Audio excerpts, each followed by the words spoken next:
You know someone who suffers from Gen Z disorder? Emotional hypersensitivity, digital dependency, pronoun fatigue, or violent Wi-Fi withdrawal? Does their anxiety spike over emails? Do they confuse disagreement for violence?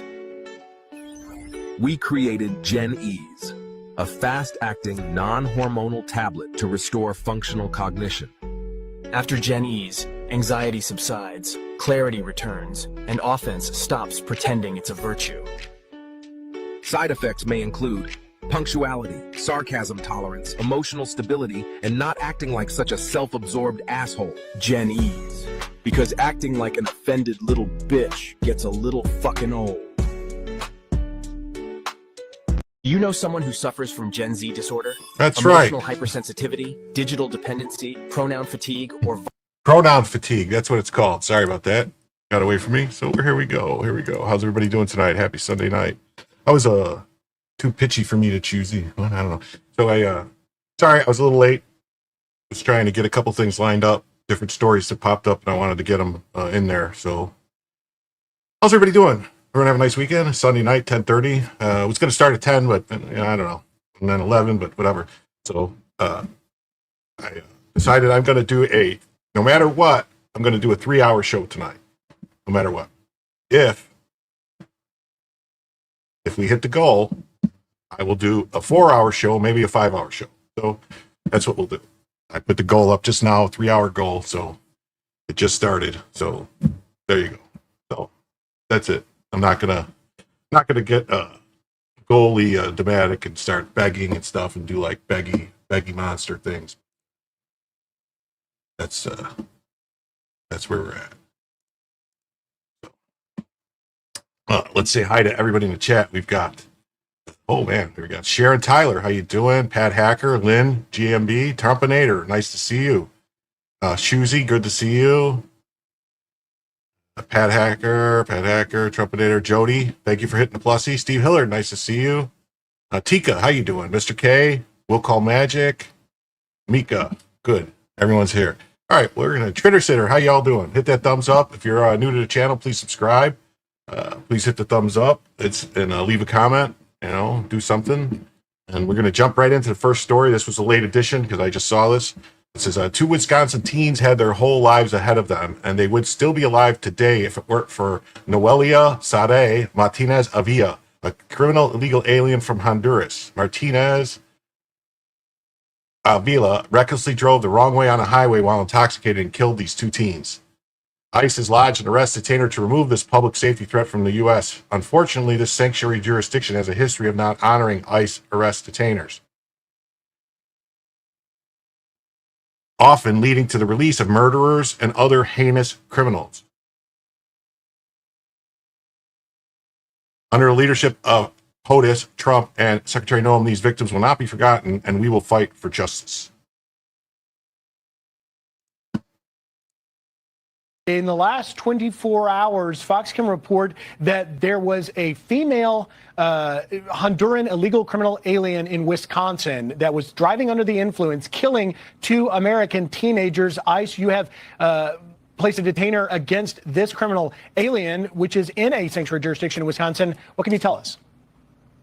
No, Griffin, that's just one of the examples right there. What the president has been talking about is that these sanctuary jurisdictions just makes it safe for criminal illegal aliens to roam our neighborhoods. So ICE is dedicated. We will ensure that this drunk driver who killed 2 American teenage citizens will not be released back into the community to harm someone again. These sanctuary policies are the whole reason why criminal aliens feel free to walk among our neighborhoods and commit crime, because they know due to these sanctuary jurisdictions will allow them to keep their criminal streaks going just to be freed without any notification to ICE. It's not what the American people want. The president has promised that he will make Americans safe again. Secretary Newsome has ensured that we have all the resources to go ahead and make sure we can get all these criminal aliens that are released.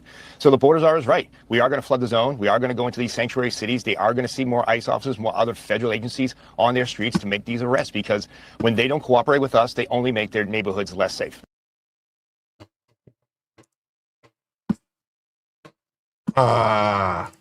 Anyway, so here we go. We got that story. All right.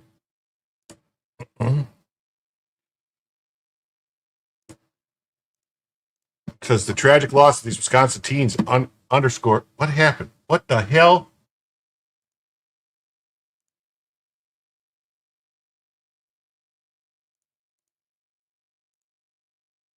There we go.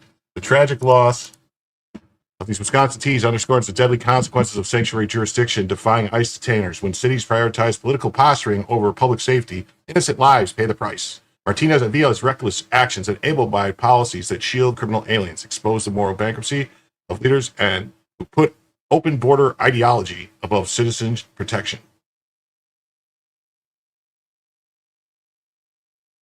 ICE detainer system works when enforced, but sanctuary cities systemically undermine federal authority, releasing violent offenders back into communities. This isn't about compassion, it's about accountability.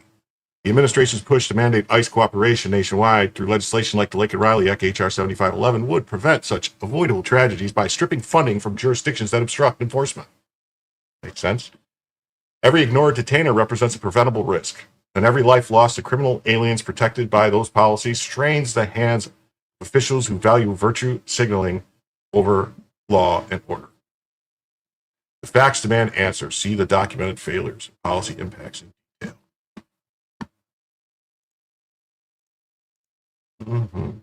Two Wisconsin teens would be alive if not for sanctuary policies protecting illegal immigrants. DHS says sanctuary jurisdictions protected illegal alien who previously drunk driving conviction that is now accused of killing 2 teens in a DUI crash.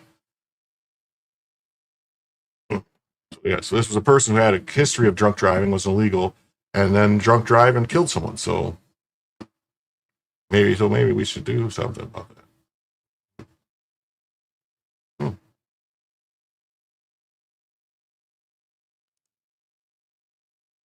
Tonight, California Governor Gavin Newsom's office is responding to our story about a twice-deported Mexican illegal alien convicted of killing 2 California teenagers in a fiery DUI crash in 2021.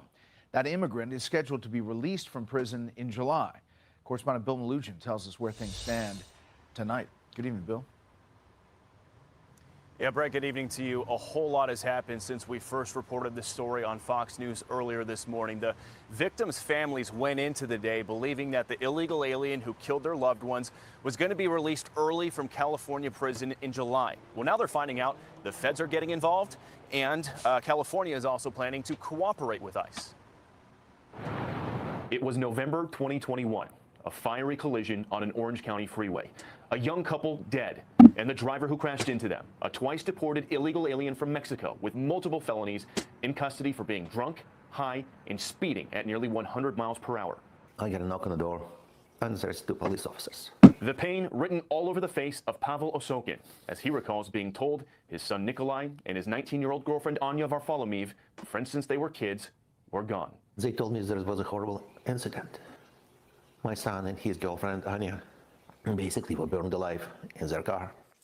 She was my daughter. Anya's father, Anatoly, got a similar knock on the door that night. He said Anya's name. I said, yes, it's my daughter. My wife came downstairs and she was screaming and crying. She said, no, no, no, no. In spring of 2022, Oscar Eduardo Ortega Anguiano was convicted on 2 counts of gross vehicular manslaughter while intoxicated. A judge sentenced him to 10 years. But on Easter Sunday, the family say they received this notice from the California Department of Corrections that on July 19th, he'll be getting out. 2 years for killing 2 kids. It's confusing to me. Why you give him 10 if they're going to spend 5 and then 3? But following our reporting earlier today, the U.S. Attorney in Los Angeles announced his office filed federal charges against Ortega Anguiano for felony reentry, and he'll face up to 20 years in prison, with the White House promising to pursue the case. President Trump is not going to tolerate illegal immigrant crime. And Brett, California Governor Gavin Newsom's office is also responding to our story. They say they will, in fact, cooperate with ISIS detainer on this illegal alien and transfer him to them before he's released from prison. They say.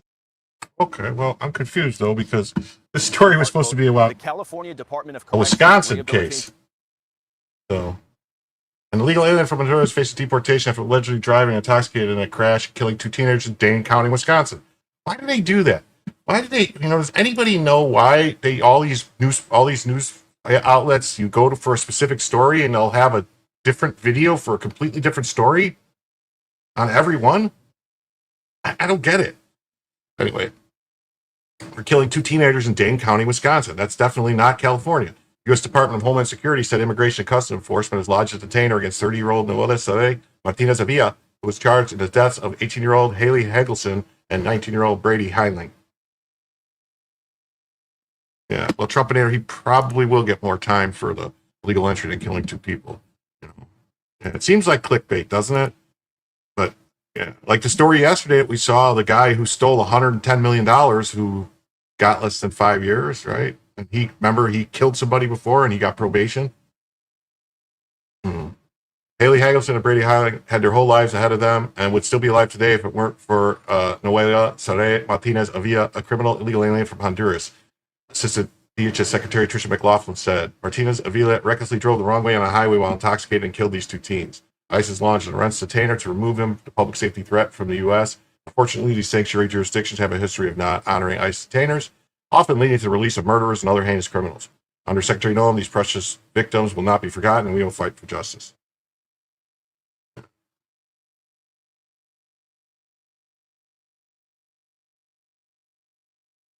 So this is one of the girls. This is the girl who died.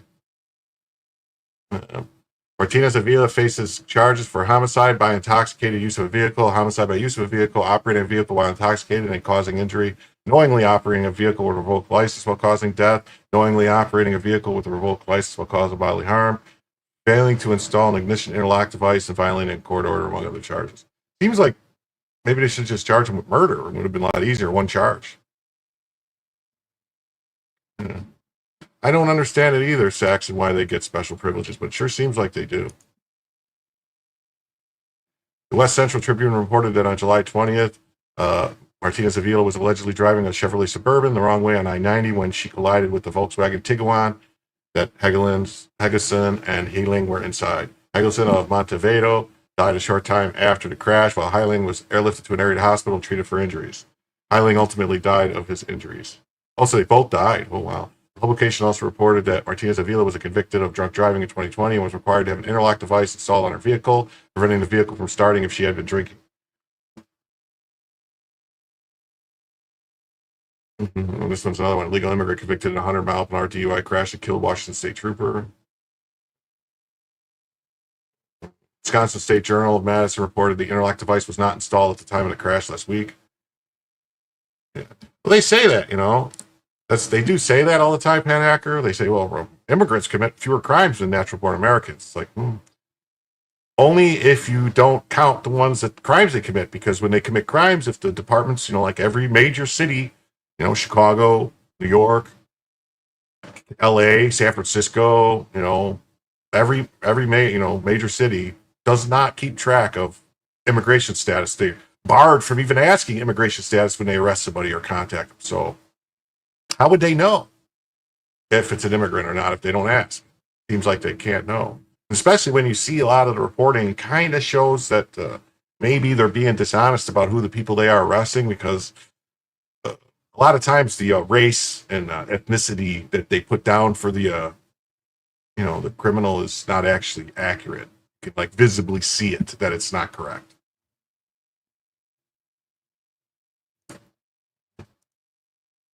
Court records show that bond was set at $250,000 in the case, and should Martinez-Avila post bond, she can only be released once pretrial services can out her with any necessary equipment. Martinez-Avila is also not permitted to consume or possess alcohol, operate a vehicle, or have contact with family members of the victims, among other things, if released.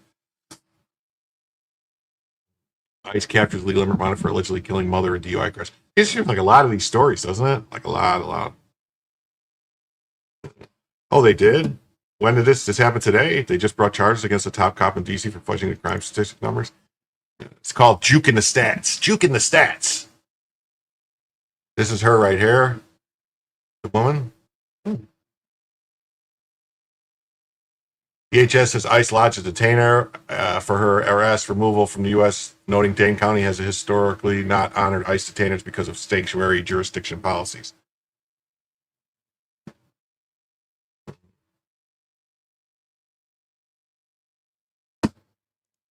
Yeah, that'll work, but I think if I'm not mistaken, like most of them, you have to blow in it every 10 or 15 minutes. So unless you've got somebody sober in the car driving around with you blowing in it, I don't know how that works. And then what kind of person would do that, agree to do that to somebody, for somebody that's got a problem? It seems kind of like maybe, I don't know, that person blowing in it for the guys is guilty of anything that happens.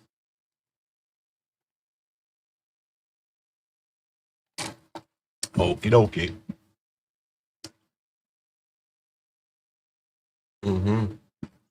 So that's that story. I ain't gonna pull up any of those other stories, but then we'll just look at this. We'll look at this and see what the Department of Homeland Security has to say about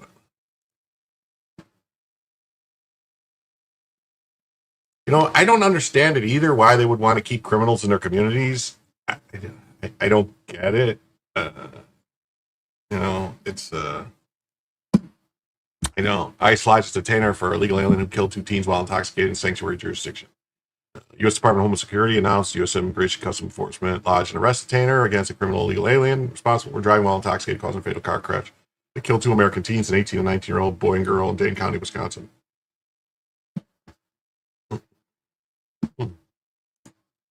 Oh, this is Jim, you're being lied to. By who? By being lied to about the immigrants commit less crime than native-born Americans? That can't be right. Why would they lie to me?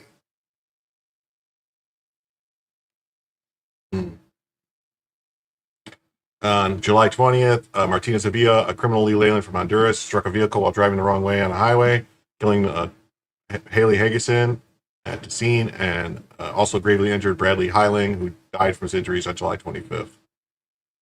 Oh, well, the guy was a shot putter. That's probably why, for head counts for gerrymandering. It's probably it. They just want them there for, it makes sense, right? If you have criminals that technically, and they can't vote for you, so you don't really have to answer to them, but you get credit for them towards, electoral votes or to, for Census Bureau, for, districting, congressional districting and stuff like that. It works out great. I'm sure they would prefer to have 400,000 people who can't vote, and then only, they only have to, that way they could convince a small number of people. The person's been charged with 2 counts of felony vehicular homicide, impaired driving. ICE lodged an arrest detainer for his illegal alien's arrest and removal from the country. Dane County, where the crash took place, has historically not honored ICE detainers. The DHS law enforcement protecting American communities every day. Okay. Well, this is sad, but what are we going to do? What are we going to do? Let's jump to this next story. This story I came in late to. It wasn't in my package, and it wasn't on the thing, but I wanted to get to it because I saw it and it made me laugh. So, it says DEI really gets the best of the best. Judge Julian Niels, a Biden-appointed DEI federal judge, is now under fire for issuing a legal opinion that contained made-up quotes and completely misstated case outcomes. So he probably used something called AI to write his opinions, which that would be hysterical, right? Yeah. DEI for judges under Biden was extreme. Mm-hmm. Let's see what it says here. Lawyer population is over 75% white, and Biden appointees were under 50% white, and yeah, so like basically really skewed away from the actual percentages of what make up the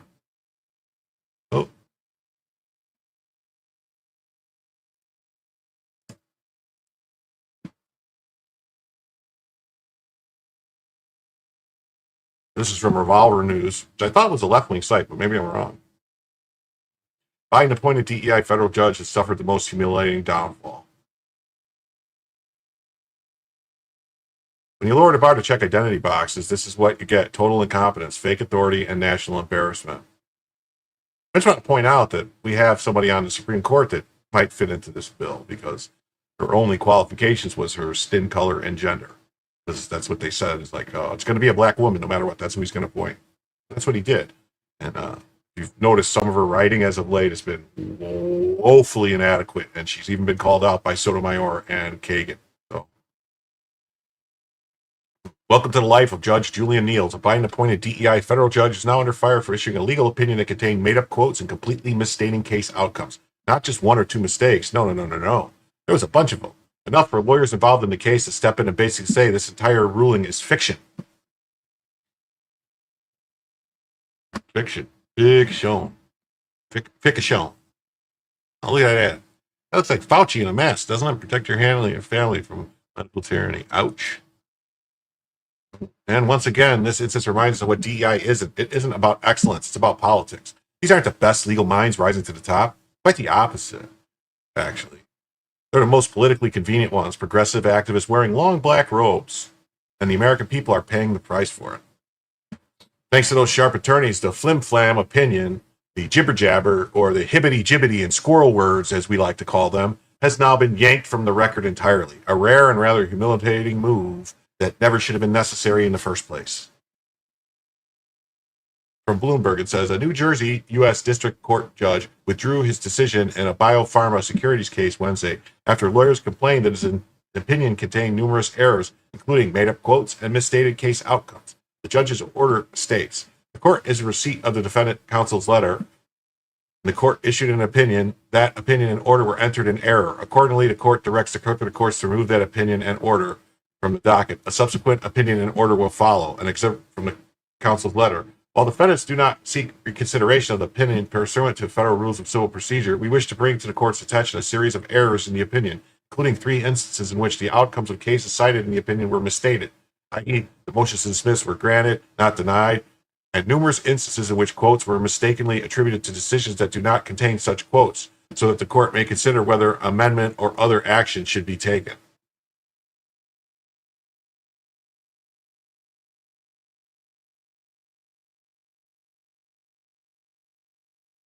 What's going on? We also write to alert the court that these and related issues have been raised in a parallel securities class action lawsuit pending in the District of New Jersey and are the subject of briefing in that case. And now for the part that you really don't want to know. How this DEI judge got on the bench in the first place.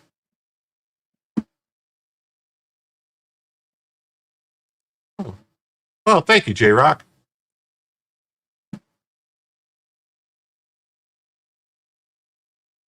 Judge Julian Niels wasn't some rising legal star. He wasn't known for brilliant rulings or razor-sharp legal insight. Hardly. This guy was a local-level municipal bureaucrat and political foot soldier who bounced between New York City government jobs and private practice. Nothing in his resume screamed federal judge material. Nothing. But that didn't stop Obama from trying to give him a promotion he didn't earn or deserve. Back in 2015, Obama nominated Niels for a federal judgeship in New Jersey, and thankfully, Rhino Mitch McConnell blocked it.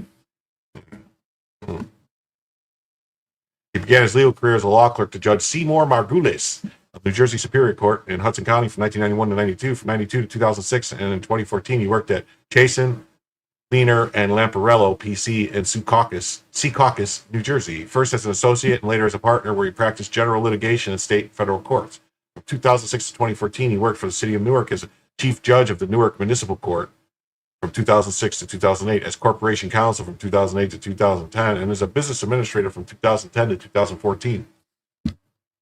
I wonder if judges have clerks that usually do most of the writing on their opinions. So I wonder if if it was a clerk that he hired probably for DEI purposes too, that just used ChatGPT or something to write the opinion.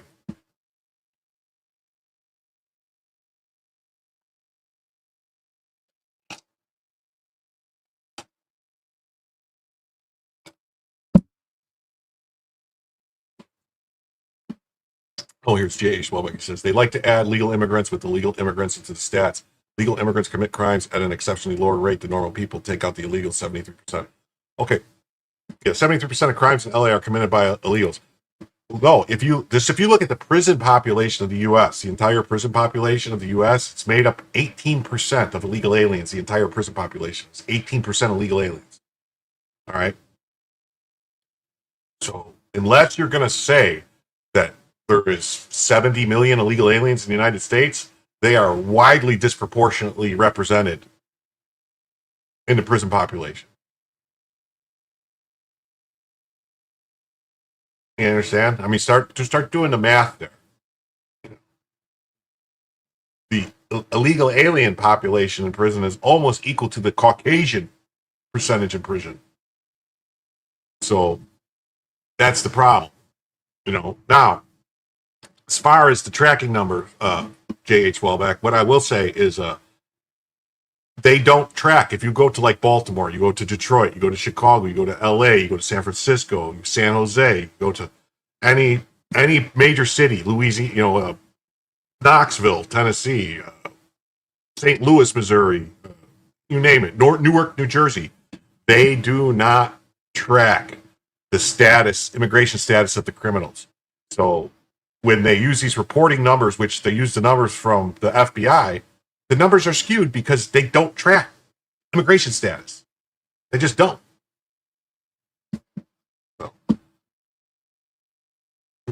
Anyway, so he did all this stuff. Barack Obama nominated Niels to serve as the United States District Judge of the United States District Court for the District of New Jersey, to a seat vacated by Judge Faith S. Hochberg, who retired in 2015. He received a hearing before the Judiciary Committee on September 30th. And on November 5th, his nomination was favorably reported out of committee by voice vote. However, Senate Majority Leader Mitch McConnell refused to schedule the nomination for a Senate vote. The nomination expired on January 3rd with the end of the 114th Congress, because even back then, it was obvious Niels was a DEI-fueled political pick, not a serious candidate for a lifetime seat on a federal bench.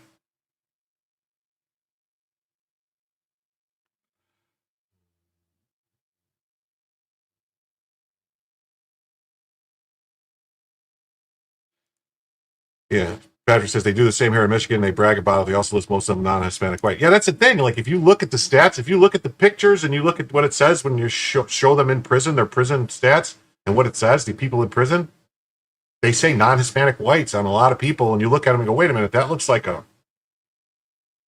does not look like a Caucasian. But whatever. But Mitch McConnell's block didn't last, and we've seen over and over Biden is the cleanup crew for every failed Obama project. So when Joe was installed into office, he picked up the torch and shoved Neal into the same seat he had no business occupying years early. It was no surprise when Senator Cory Booker thought Judge Niels was the perfect pick. Has this guy never gotten anything right? In a bipartisan vote, the Senate Committee is sending 2 nominees to the District of New Jersey for Senate floor. Booker describes that Julian Niels and Zahid Khashoggi will bring the state of New Jersey if confirmed. Yeah. But this was a very set pattern with the Biden regime. Elevate people of color to positions they're not equipped for, collect a few virtue signaling pats on the back, and then, when they inevitably fail, because they always do, toss them to the wolves. When you think of Corinne Jean-Pierre, the image of a brilliant communicator doesn't exactly spring to mind. Let's be honest, she was a train wreck. But in these sad, sloppy cast of characters that made up the Biden regime, she checked all the DEI boxes, and that's exactly why she was hired. And just like Kamala Harris, KJP didn't rise to power on merit, skill, or earned respect. She was boosted because of identity, race, gender, among other things. I mean, Kamala Harris kind of, what you say, she kind of her way to the top. And because those two mediocre women were gifted high-profile positions that they weren't equipped for, their inevitable fall was public, painful, and brutal. That's a hidden cruelty of DEI. It hands out titles instead of earning them and pretends that identity is a substitute for competence. But reality always catches up. Sooner or later, the facade cracks. The piper shows up for the payment, and everything collapses under the weight of the big DEI lie. The DEI practices in building women or POC up. Because you fake merit, you don't just quietly fail. You fail very loudly. Yes. Because if you know anything about the DEI people that you've seen around, the certain group of people that get a lot of the DEI stuff, they're very loud, noisy, and when they're wrong or make a mistake, it's not their fault. They're not going to, they're going to basically say it's not their fault. They didn't make a mistake. It's your fault. You're racist for noticing that they fucked up. But that doesn't stop these mediocre midwits from cashing in one last time with another ghost-written self-congratulatory book, and KJP is no exception. The problem is that her book is sparking serious outrage inside the Biden machine, the same group that bent over backwards to prop her up and hand her a national platform. And now she's going scorched earth on the people who gave her the spotlight. And they're returning the favor by throwing her under the bus and backing over her a few times for good measure. The Biden world isn't taking the slight sitting down. How dare that little DEI pet they coddled and spoiled bite the hand that fed her. Team Biden is coming out in droves to attack the former White House press secretary and confirm what we already knew. KJP sucked at her job. Hey, that's kind of what Kamala Harris did too, sucking for a job. Oh, hey, look at this. We got J-Rock gifting 5 memberships. Thank you very much, J-Rock. 5 gifted memberships. Let's see who got them, shall we? Let's see who got the memberships here. What?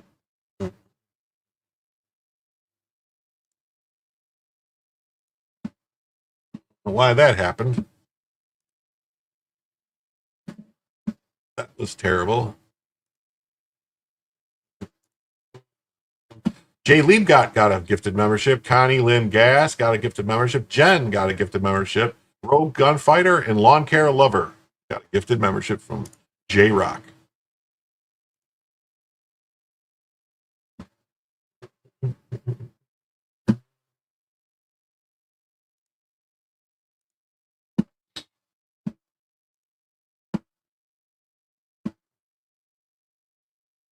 And now here we are once again, victims of the DEI lie, with legal opinions being pulled back from the docket because they include made-up quotes and fake case law, all thanks to a judge who should have never been confirmed in the first place.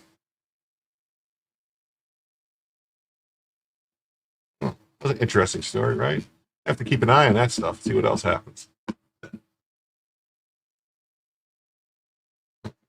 Now, this is a story that we did kind of cover last night. It was kind of breaking news last night, but a little more information's come out, so we're going to go through it again. A mass stabbing incident has occurred at Traverse City, Michigan Walmart, putting 11 victims in the hospital. Several are in surgery. Gun control does not stop mass casualty events. It only changes the tools and methods. However, an armed citizen would have stopped this. At least 11 being treated at the hospital. Blah, blah, blah, blah. And technically, an armed citizen didn't stop it per se. Kind of stopped it because they kind of got him when he was trying to leave and held him at gunpoint until the cops showed up. And because here's the proof right here. It says the reason why the Second Amendment exists is essential. So here's this guy. There's the guy with the knife with the hat on. And there's a very astute African-American citizen gentleman who is holding him at gunpoint with the obligatory sideways gun, which is typical. But, he should have probably... Where he's got his left hand is not in a good position to actually shoot somebody because it would jam. He's holding it with his left hand over the top of the slide. I don't know. He needs to get some training. I appreciate what he did by pulling his gun out and holding him at gunpoint, but he should get some training because that gangster hold on the gun is not really the way to do it. Yes, that's how you take your thumb off. That's how you break your thumb. It's not good, but that's the guy. He did what he had to do. He was carrying, and he was able to. I did hear tell that he was going to shoot the guy in the store, and at some Walmart Floyd told him not to, or try. I don't know. I don't know if that's true or not, but God bless him, but he does need some training. Yeah, first image has been released of the suspect in the mass driver shooting in Walmart, which has left 11 victims. Appears police quietly rushed them into their cars. We looked at this yesterday. We got the AP story. Authorities seek to file terrorism and assault charges against the suspect in the Walmart knife attack. A man accused of entering a Walmart in Michigan, randomly stabbing 11 shoppers before being detained by bystanders in the store parking lot, expected to face terrorism and multiple assault charges. That's for the best. What we know right now is it seems like he was just running around Walmart stabbing people, just, poking holes in people. He was letting the water out. Yeah, it's not pretty.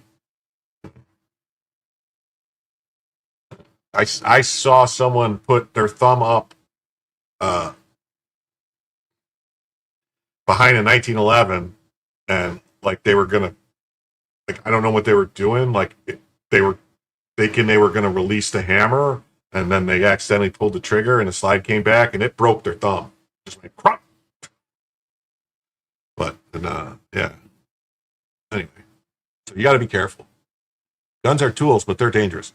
Grand Traverse County Sheriff Michigan Michael Shea said the motive behind the attack by Brandon Gilley, 42 of Afton, Michigan, remains unclear. Gilley, who Shea said had prior assaultive incidents as well as controlled substance violations, said very little after he was arrested. The man is expected to be charged with 1 count of terrorism and 11 counts of assault with intent to murder.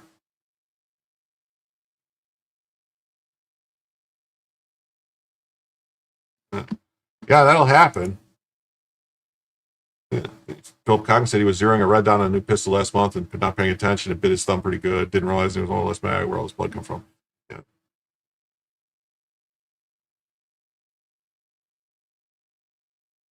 Yeah, so Patrick says his ex-father-in-law was there and didn't see it started, but said a dude was going nuts and lunging at anybody who get his hands on, that the guy was going to shoot him, but Walmart told him not to. Yeah, I don't know, man. I mean, I guess if the guy is leaving and walking away, you can't really shoot him as he's leaving. I don't think that's a legal self-defense shoot but if he's going at somebody and you got a shot, if he's going to stab somebody and you got a shot, you take the shot. I mean, and you keep him from stabbing somebody. But I don't know. I wasn't there, so. Shea praised a quick response by law enforcement who arrived within 3 minutes after receiving a call about the stabbing, as well as a group of bystanders who intervened and detained Gilley in the parking lot of the store in Traverse City. The community of about 16,000 people is along Lake Michigan. Gilley entered the store at 4:10 p.m. and remained there for some time before the attack began. Calls began coming to authorities at 4:43. Yeah, that would be a great question. That would be a great question for Bronca to answer. There's a great story for Bronca that I need to get it to him to try to get him to talk about. It's the one of there was a girl in I think it was Ohio or Michigan. I think it was Michigan. Another one in Michigan where a girl's brother was getting pistol whipped by a guy in a parking lot, and she aired the 4 guys out, and they charged her with because she threw a couple hot ones in a few of the guys as they were trying to make their escape. So they charged her, and I think you got to give her a pass, man. She took care of business. The people were trying to kill her brother. But I don't know. I don't know. It's probably Bridge Boone says does assault with intent to murder carry a tougher or lighter sentence than just plain old attempted murder. It's probably just the way it's worded with Michigan law. They changed the wording of it instead of attempt. That's probably just is attempted murder. I don't know. Patrick 7 says, after spending so much time in Traverse City to watch the last 10 years of them just destroying that area, they priced out the locals and turned it into San Francisco and Michigan. He says, rare to get a terrorism charge here in the state of Michigan. Hey, Mr. K coming in with $1. Dollar, make you holla. Thank you, Mr. K. He said the remarkable efforts prevented likely to prevent others from being harmed, adding that the 3.5-inch, nearly 9-centimeter cutting blade was used in the attack. So a 3.5-inch blade is not super short. I mean, that's long enough to kill people. 3.5 inches that'll hit a heart, that'll hit a, major arteries and stuff. That'll take somebody out,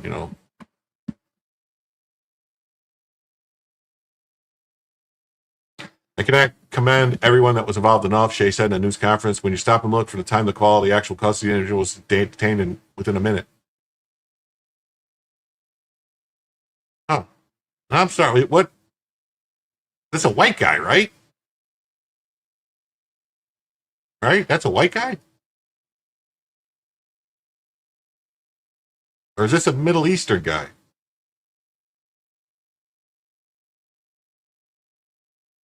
I'm wondering now. Anyway, well, Mr. K coming through with another $1. Another dollar. Thank you, Mr. K. Mr. KKK. Oh, and another one. Yeah, doesn't he kind of look like he could be Iranian or Syrian or something, or Lebanese? I mean, not Arabic, but like maybe a different, like a different area. Turkey, I don't know. It doesn't matter. It doesn't matter at all, a pet hacker. It's just I thought someone told me it was a redneck, and I don't know, and I'm like, it doesn't kind of look like a redneck. I after I said it, I knew that came out wrong. I apologize.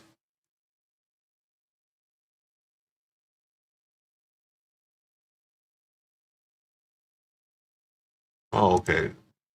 Jay Schwalbach coming in for 20 says, yeah, Jim, you can answer all your smarty stuff, but that doesn't make it right. Okay, I've been watching cop videos with black girls all day. Donut Operator is fantastic. You should check them out. I love Donut Operator, but what did I say wrong? I'm confused. Now you're really confusing me.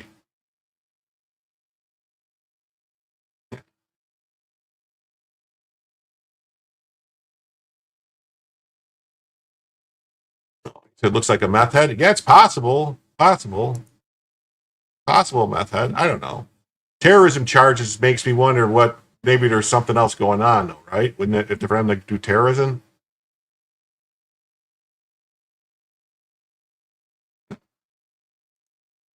He says, he's your normal prankster, meth, that'll do it to you. Yeah, I'm just, the terrorism charge is what's got me confused. Because terrorism means there was some motivation behind it, right? That's what terrorism is. There's a motivation. But they haven't said what the motivation is. Said he remained jailed and did not appear Sunday in the Michigan's online jail records. Messages left Sunday with phone numbers and email listed for Gilly were not immediately returned. His previous court cases did not have an attorney's name listed in the public record. Grand Traverse County Prosecutor Noel Mogenberg told reporters that the terrorism charge will be brought to the fact that the attack impacted the community rather than one individual. Okay, that doesn't make any sense. It's something that's done not to individual people, those individual victims. It's almost like they're affected, but it's, we believe, in some ways done to affect the entire community, to put fear in the entire community and change how maybe we operate on a daily basis. So that's why we're looking at the terrorism charge. So that would imply he had a motive to change the way that the community responds to stuff, right? She said the 11 victims were both men and women. They ranged in age from 29 to 84 and included one Walmart employee. Munson Medical Center Chief Medical Officer Dr. Tom Hermerhorn, speaking at a Sunday news conference, said one patient was treated and released, two were in serious condition, the rest are in fair condition. All were expected to survive. What? Get out of here. No. Get out of here. That's the knife. So it's like a standard buck knife. Like a standard buck knife. Yeah, I'm sure those people were terrified. Yeah, and it was a mass attack. Yeah. I mean, I guess you could put them in Gitmo.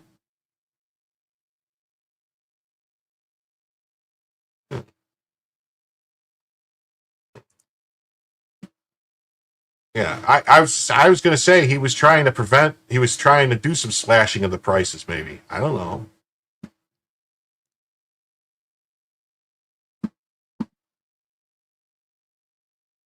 Witness account. Stephen Carter was loading a truck in the Walmart parking lot when he saw a man with a knife stab a woman in the throat. Whoa!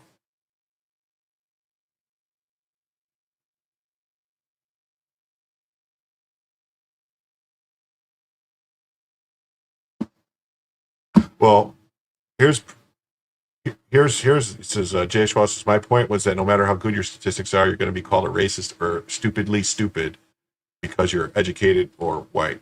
Well, here's the thing. I'm neither educated or white. Go figure.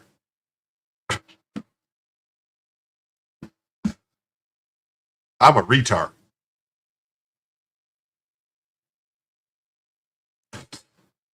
Most people froze or went to their phones. There should be a lot more footage out there. So the police probably confiscated a lot of the phones. About 5 minutes later, the attacker was surrounded by shoppers in the parking lot, including one was holding a gun. A group of 5 or 6 people kept yelling at the man to drop the knife. The man responded, I don't care. He kept backing away from the crowd before somebody tackled him and subdued him. At first, it was disbelief. I thought maybe it was like a terror attack, said Carter, who delivers customers' orders for Walmart. And then it was fear, disbelief, shock, and then it was just amazing. And it happened so fast, like he was totally subdued and on the ground by the time police arrived. Emergency vehicles and uniformed first responders gathered in the parking lot of the shopping center at several houses, several other retail stores. Authorities were also interviewing employees still wearing blue uniform vests and name tags. The investigation unfolded. Tiffany DeFale, 36, who lives in Honor, about 25 miles, 40 kilometers, 40 clicks from Traverse City, said she was in the store's parking lot when she saw chaos erupt around her. It was really scary. Me and my sister were just freaking out. This is something you see out in the movies. It was not something you expect to see where you live. She said the weapon involved appeared to be a folding-style knife, adding that the stabbing started near the checkout counter of the store and that his victims were not predetermined. Well, how would she know? Hey, Tamarius, how you doing? Or Marius?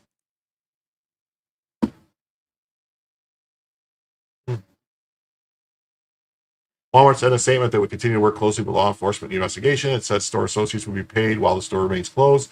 The counseling service would be made available to them. It wasn't known when the store would be open. FBI Deputy Director Dan Magino said in a social media post that Bureau officials will be responding to provide any necessary support. Traverse City is a popular vacation spot. It's known for the Cherry Festival, wineries, and lighthouses. It's about 25 miles east of the Sleeping Bear Dunes National Lakeshore. Casey reporter for Boston Associated Press. Okay, there's that. And there's this. It says, how bystanders cornered the suspect in the Michigan Walmart stabbing. Let's see.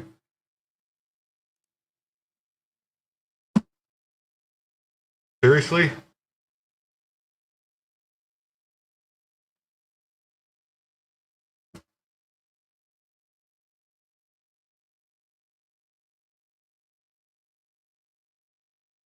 By the time the employee in the checkout area yelled about a man with a knife, it was too late. Nearly a dozen people had been stabbed at the busy Walmart in Traverse City, a tourist town on the shores of Lake Michigan, by a man who appeared to have attacked people at random, the sheriff said. Drop it! Drop it! Throw the knife that way! This is the moment people in a Walmart parking lot appear to confront a man after police say a stabbing there left 11 people injured. It all happened in Traverse City, Michigan on Saturday. I want to acknowledge that there was citizen involvement in assisting. Yeah, there was citizen involvement.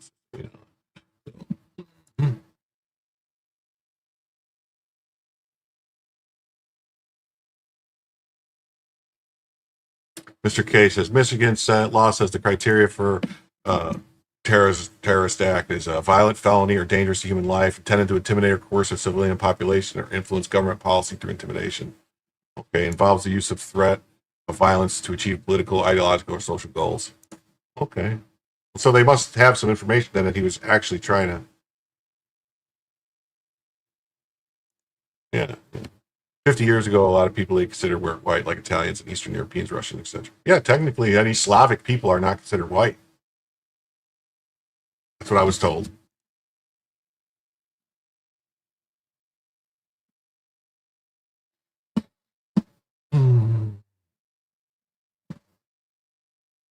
The suspect, 42-year-old Bradford James Gilley of Afton, Michigan, had entered the store. Yep.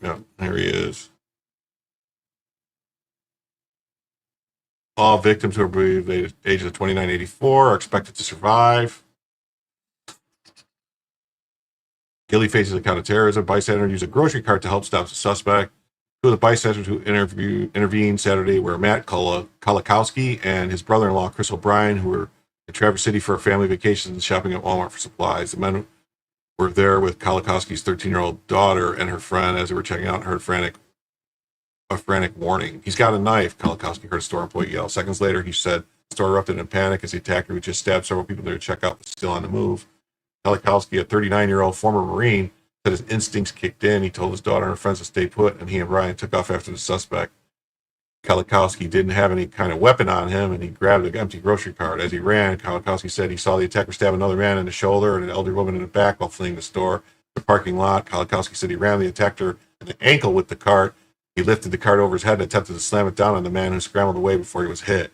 Kolakowski said others pursued the man as he weaved between large poles and cars parked in the parking lot.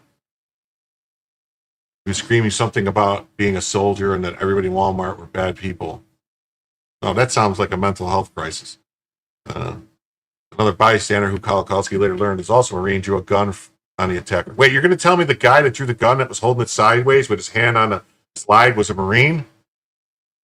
I would like to see some evidence of that fact, because I don't think that's how they trained you to shoot in the Marine Corps. I mean, maybe the Navy would train, not the Marine Corps.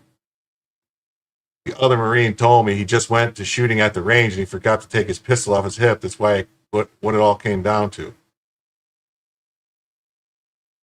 Finally, the attacker dropped the knife, and Kolakowski, who told the CNN he served in Iraq nearly 20 years ago, held him down until help arrived.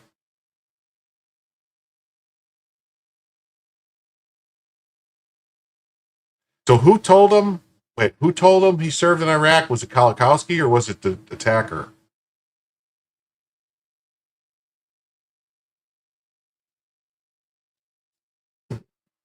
I just turned into somebody that I haven't been in a long time and just stayed on top of him until the deputy ran up and jumped on top of him with a rifle in his face, and I helped the deputy arrest him. When Kolakowski told the officer he was a former Marine, the officer handed him some first aid supplies and asked him to help. He assisted police in treating the wounded, applying tourniquets to stabbing victims who were still in shock. It was just a mess, panic in the parking lot, ambulances, lights everywhere, sirens everywhere, blood everywhere, people getting loaded into carts, people in ambulances. It was quite the rush.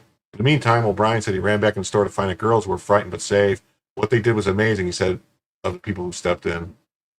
What we know about the suspect and motive. Motive behind the attack is unknown, but the stabbings appear to be random. It appears that they were all random acts. The victims were not predetermined. There's no indication of additional suspects, the sheriff added.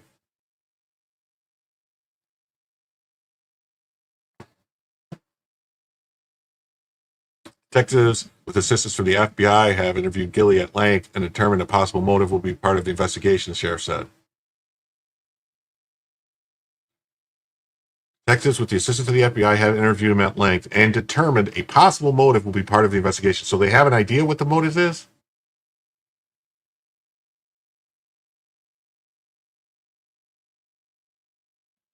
It's unclear what Gilly was doing in Traverse City, but there were indications that he may have previously lived in the county and was somewhat familiar with the area. I'm not immediately aware of exactly why he came back here and why he went to the Walmart, the sheriff added. Video shows the standoff with the attacker. CNN obtained a video of the confrontation with the attacker in a parking lot, showing several people yelling at him to throw the knife away and lie on the ground. The video also appears to show several people attending to a victim nearby.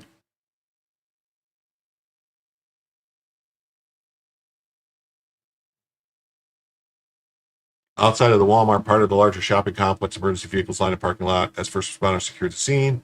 According to video footage obtained by the Associated Press, authorities were seen speaking with employees, many still clad in their blue vests. Tiffany DeFell, we read that. It's really scary. Me and my sister were figuring out an outcry over random attacks on community. Residents of Traverse City, a small community on the lakeshore of Lake Michigan, are now grappling with what the sheriff called a very uncommon act of violence in the area.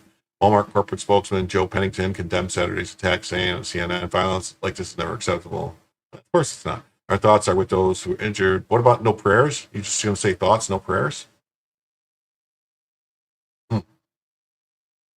We're thankful for swift action. Responders, officials, and residents were shocked that such an attack could happen in a community of about 16,000 that's known for its beaches, wineries, and annual cherry festival.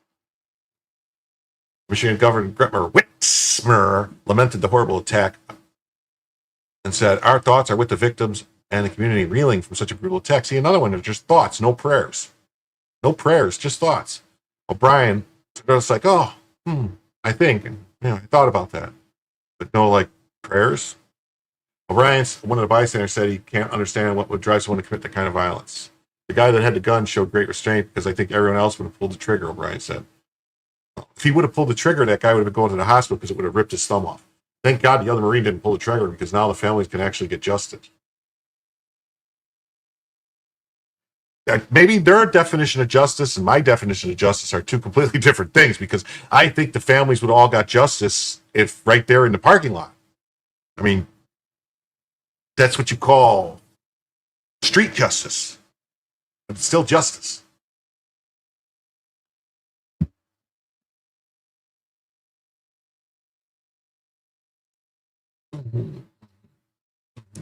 This says breaking news: all victims of the mass suspect are hospitalized in serious or critical conditions. Suspect credits systems for helping.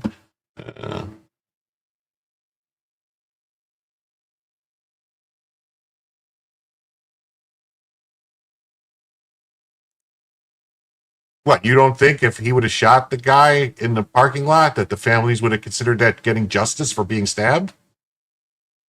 And that's like direct justice, isn't it?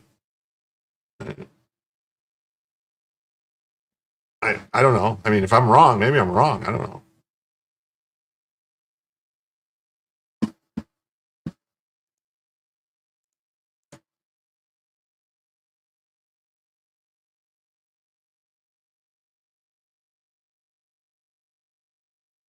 The suspect is a 42-year-old Bradford James Gilly of Afton, Sheboygan County.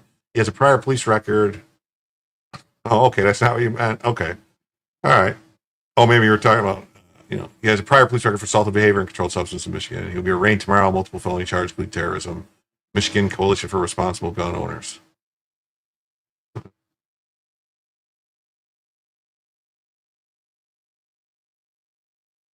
Well, I don't know, Gun is saying. It's possible maybe she'll talk about banning assault knives.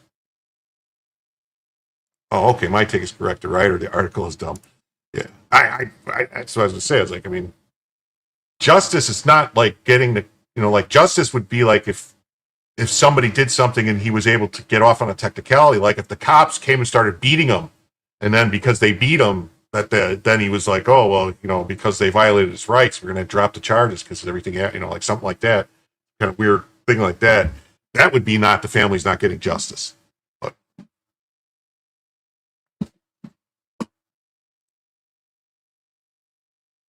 we're just going to breeze through this. With mass stabbing wounds, 11 at Michigan Walmart, suspect in custody. We already saw that. We don't need to read this again. And this one just says Walmart stabbing suspects named. Authorities seek terrorism charges.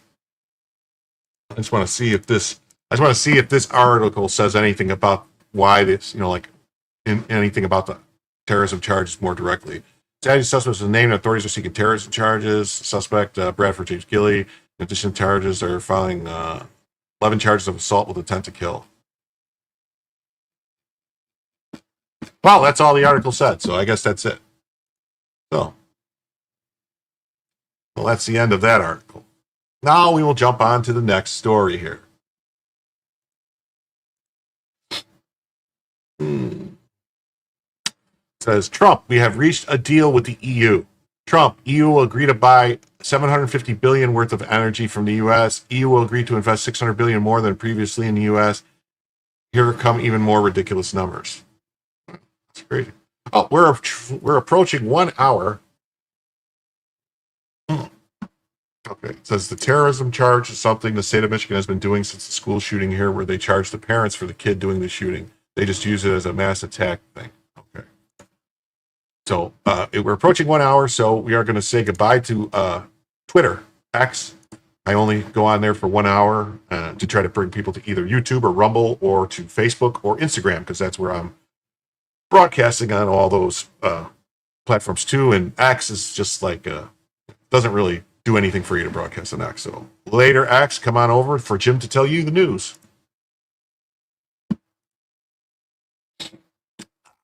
Now it's just us people here where we can talk about those X people watching. The EU trade deal reflects Trump's America First strategy, leveraging tariffs to force concessions that prioritize U.S. energy dominance and industrial investment. While critics mock the numbers, $750 billion energy commitment and $600 billion investment sure align with strategic goals.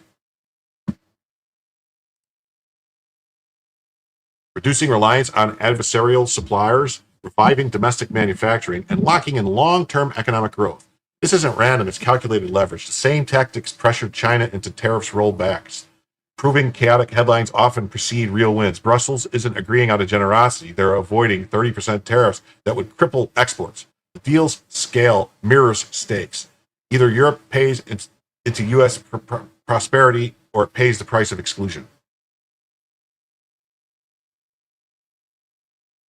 Congratulations, President Trump. President Trump hits major home run with massive European trade union deal while in Scotland. Victory, zero tariff. Experts lose again. The EU is going to purchase all that stuff. They are agreeing to purchase a vast amount of military equipment. We're agreeing that the tariffs straight across to automobiles and everything else will be straight across tariffs of 15%.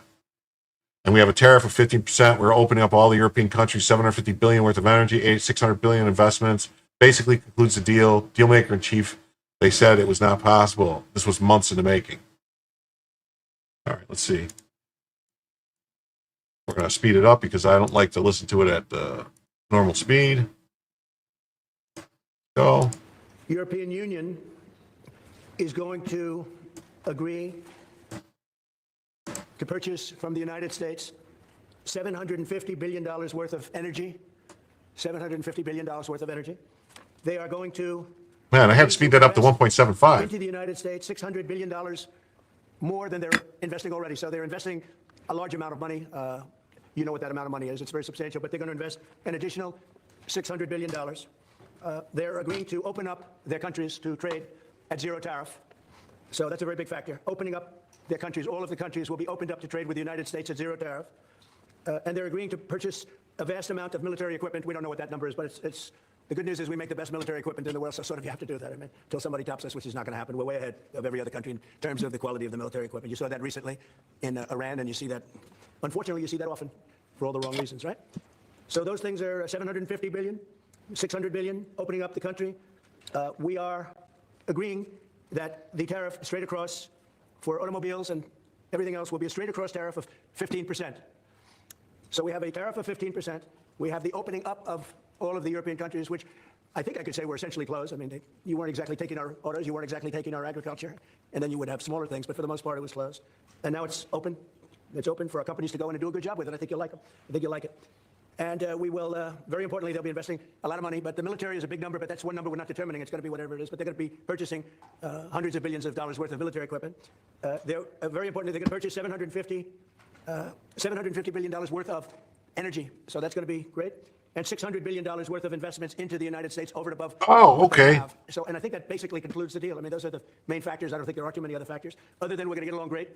And we have a great relationship now with NATO, which is largely the same. I mean, not exactly, but pretty close, right? Oh, it's Tay Marie U.S. as a new member. Yeah, welcome as a new member. And please thank Ank, who gave you that membership. I didn't even notice that. I had to go back and look and see where it came from. Thank you, Ank, for the membership, and thank you. And maybe not making a deal at all. I think it's... I'm going to let you say it, but I think it's the biggest deal ever made. Thank you very much. Congratulations. Yeah, he's speaking at my normal speaking speed, isn't he? Yeah, thank you. We have a deal. We have a trade. Yeah, we have a deal.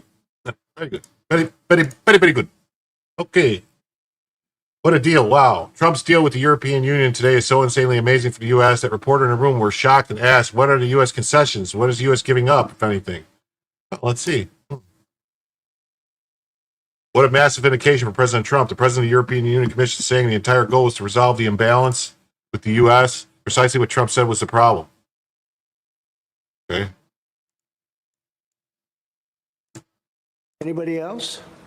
Yes, ma'am. I have a question for the EU Commission President. What are the U.S. concessions? What is the U.S. giving up in the deal, if anything? So the starting point was an imbalance, a surplus on our side and a deficit on the U.S. side. And we wanted to rebalance the trade relation.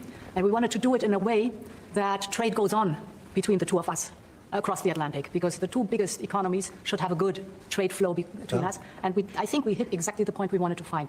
Rebalance, but enable trade on both sides, which means good jobs on both sides of the Atlantic, means prosperity on both sides of the Atlantic, and that was important for us. Anybody else? Yes, ma'am. All right.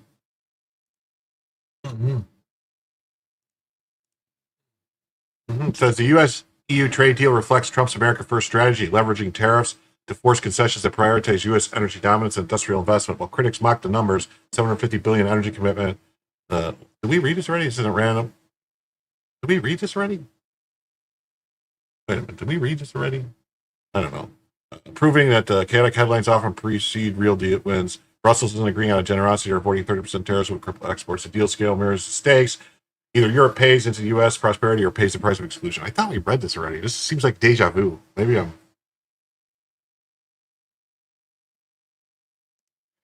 You're saying your super chats aren't working? Can't type message and send? Any ideas? I have no idea why it wouldn't work. Try refreshing. I did. I boomered that. I must have had it loaded twice. All right. Sorry about that. I apologize. It says Trump and Ursula announced trade deal, flat 15% on EU goods, hundreds of billions of weapons, energy purposes, open up all European countries. We already saw that, but I'm not going to watch it. It says Trump just locked in a flat 50% tariff on the EU imports, sold them billions of weapons, and got every EU country to open up their markets. Meanwhile, Biden's team was out there begging for solar panels and lecturing farmers on gender equity. You're starting to see the pattern? Yeah, the image of the Germans laughing when he warns them about not to be reliant on Russian energy.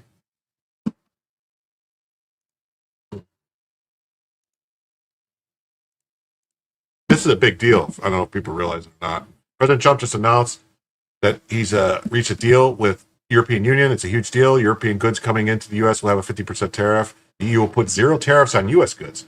They'll put zero tariffs on U.S. goods? I didn't even realize it was that. You can buy hundreds of billions of military gear, $600 billion in U.S. investment, $700 billion U.S. energy. It's a fantastic deal.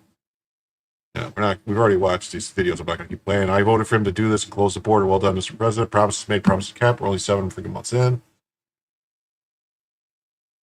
Yeah.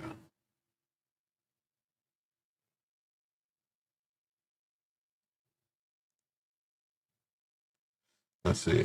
It says the big beautiful bill proves Trump's trade strategies work, forcing Europe to drop the tariffs while securing the $750 billion in U.S. energy purchases and $600 billion in American investments. Now, the only thing that I'm going to say and I'm going to point out is,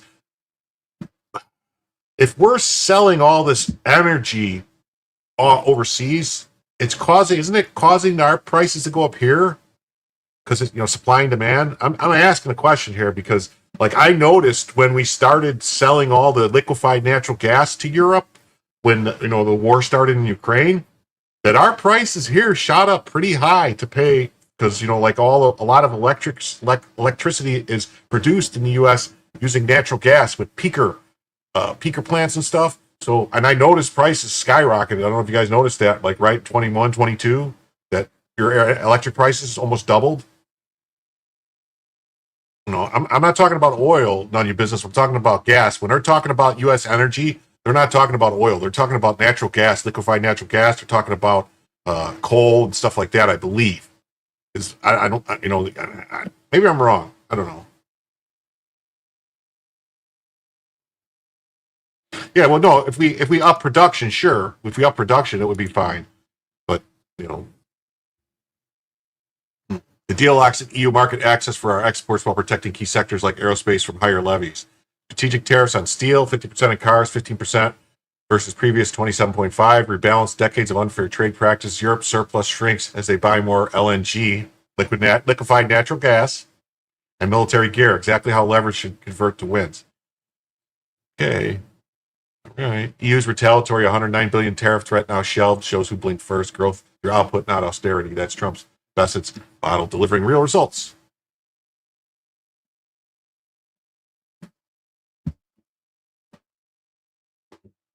Yeah, we're actually, it says infrastructure was not kept up. Small arms, i.e. rifle and arty munitions are produced in single facilities. If we fought a war at Ukraine-Russian intensity, especially early, we'd run out in about 10 days.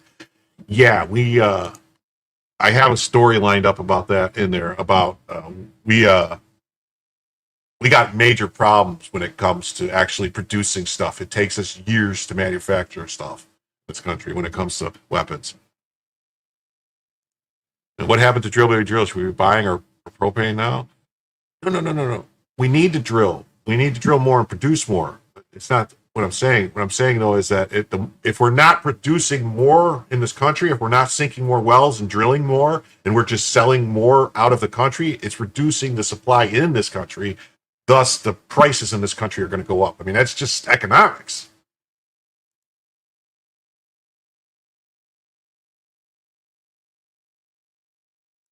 Yeah, I remember. They pumped out a bunch of our strategic oil because the reservoir was partially empty. It collapsed and lost a lot more. The big cave storage. Yeah.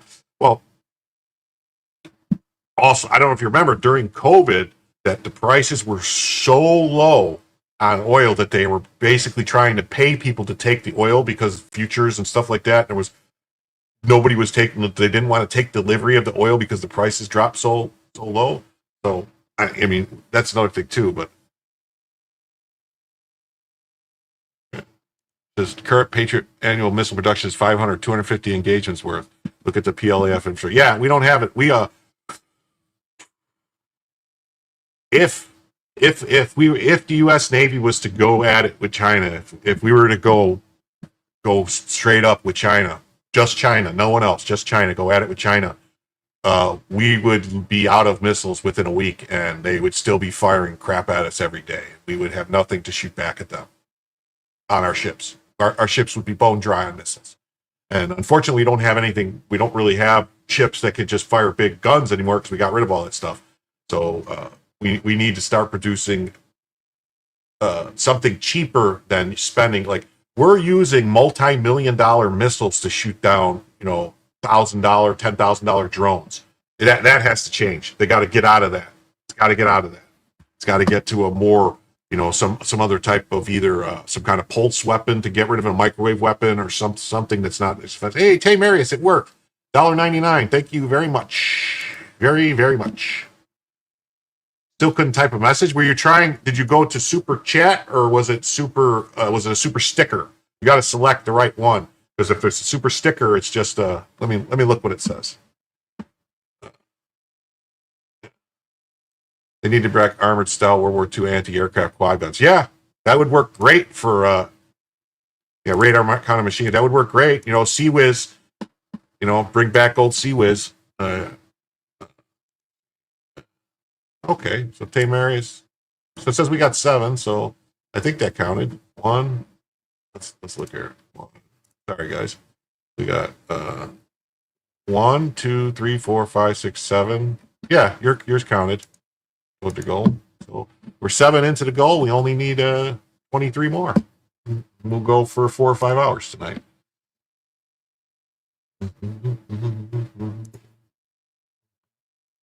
Then there's got this guy's opinion on the whole thing. I don't know. Honestly, I don't know, Timarius, what the deal is with YouTube. It's not anything I can control.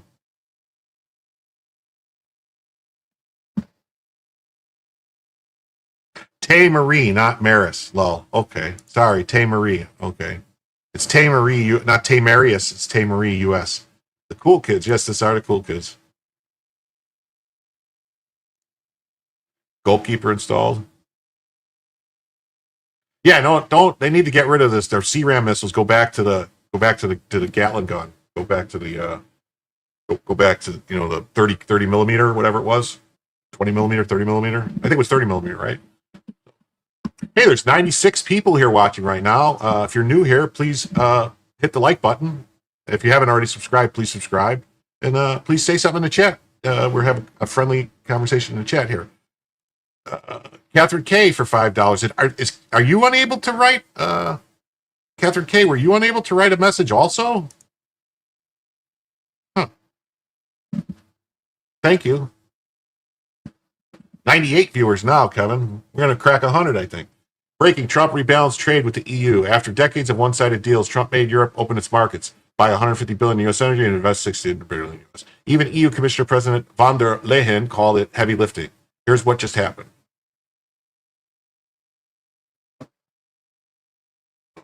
I don't know, this is a long video. Let's see.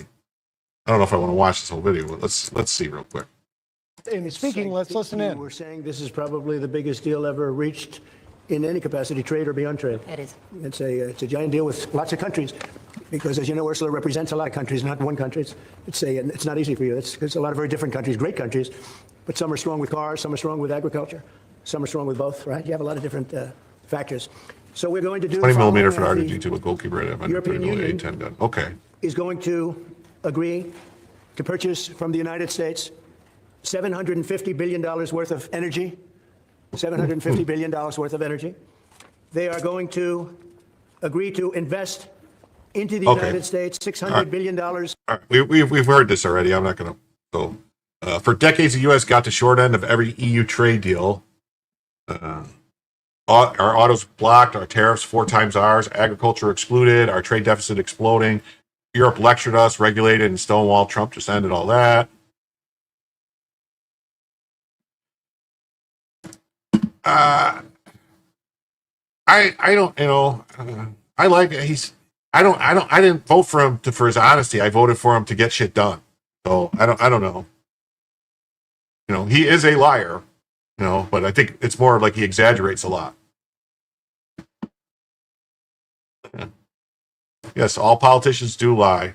And so we have a lower number of Americans, a lower number of munitions thanks to Ukraine. We have a low morale, and there's a few things I think about often. Yeah.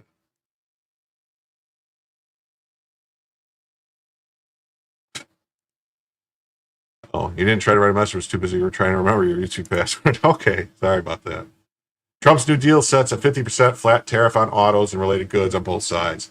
No more one-sided protectionism, no more hiding behind standards to block U.S. products. Trump said it plainly. You weren't exactly taking our orders, our agriculture. Now you will. That's just a start.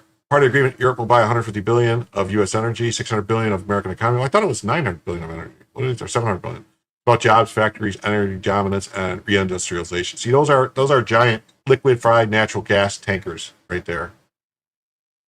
And it wasn't easy. Trump and von der Leyen said the deal came down to the wire, 50-50 odds. She agreed with Trump, the hard deal to be done. We have a surplus, the U.S. has a deficit, we have to rebalance it. Make no mistake, this is Trump's strategy in action. No more global charity. Fair reciprocal trade. America first, but not America alone. Europe doesn't get a free ride anymore. They get a partner or they get tariffs. Deal puts $750 billion to work in the U.S. immediately, and it opens European markets that have been closed for decades. Trump got it done without begging, without a handout, without apology, just like he did with China, Japan, and all. I don't think the deal with China's done. I don't think the deal with China's done, if I'm not mistaken. Energy is key. Europe is dependent on imports, especially after cutting off Russian gas. Now they're buying American energy, supporting U.S. workers, U.S. LNG ports, and undermining Putin at the same time. It's a geopolitical judo. Meanwhile, the $600 billion investment is heading into the U.S., not out. Factories, infrastructure, energy, tech. The message is simple. We want our access our market. Great, but we're going to build here with our workers. No tariffs on the goods produced here.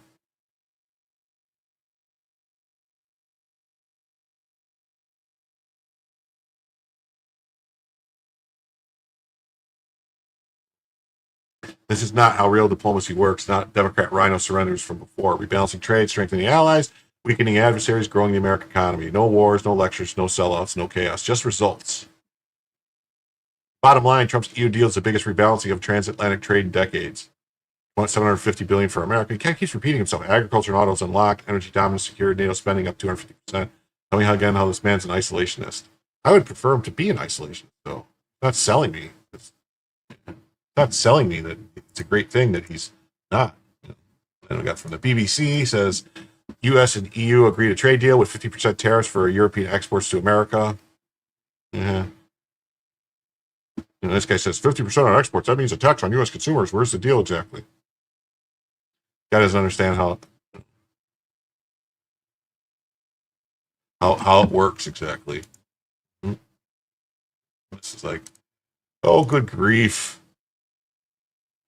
Trump nukes reporter who asked, was this part of, here, let's see this. Trump nukes reporter who asked him, was this part of this rush to get this European Union trade deal done to knock Jeffrey Epstein's story out? Oh, you got to be kidding me. No one had nothing to do with it. Only you would think of that. Oh, okay. I saw something in the chat I want to address. Core fan says, isolation was great till Pearl Harbor. Technically, we were not isolationists before Pearl Harbor. I mean, you have to look at what we were doing.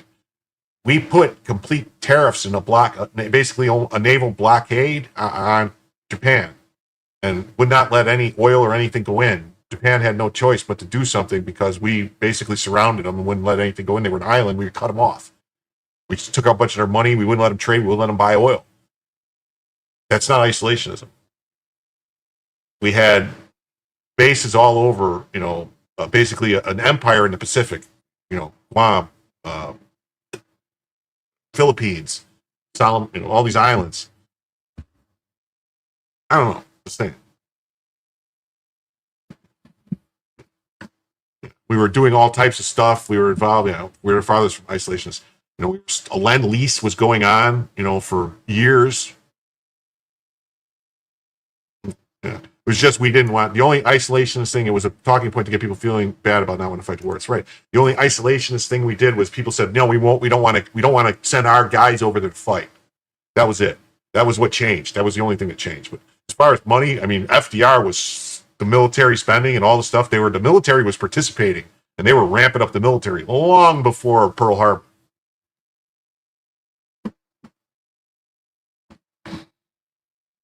President, was part of the rush to get this deal done to knock the Jeffrey Epstein story out? Oh, you got to be kidding with that. No, had nothing to do with it. Only you would think that. That had nothing to do with it. Imagine brokering a $1.3 trillion trade win for America, and the media's first instinct is, but what about Epstein? The real story is Trump's doing deals while they're still playing conspiracy bingo in the press pool. Well, I mean, I would say my opinion is the whole Epstein thing is a self-inflicted wound that the Trump administration brought upon themselves, because they shouldn't have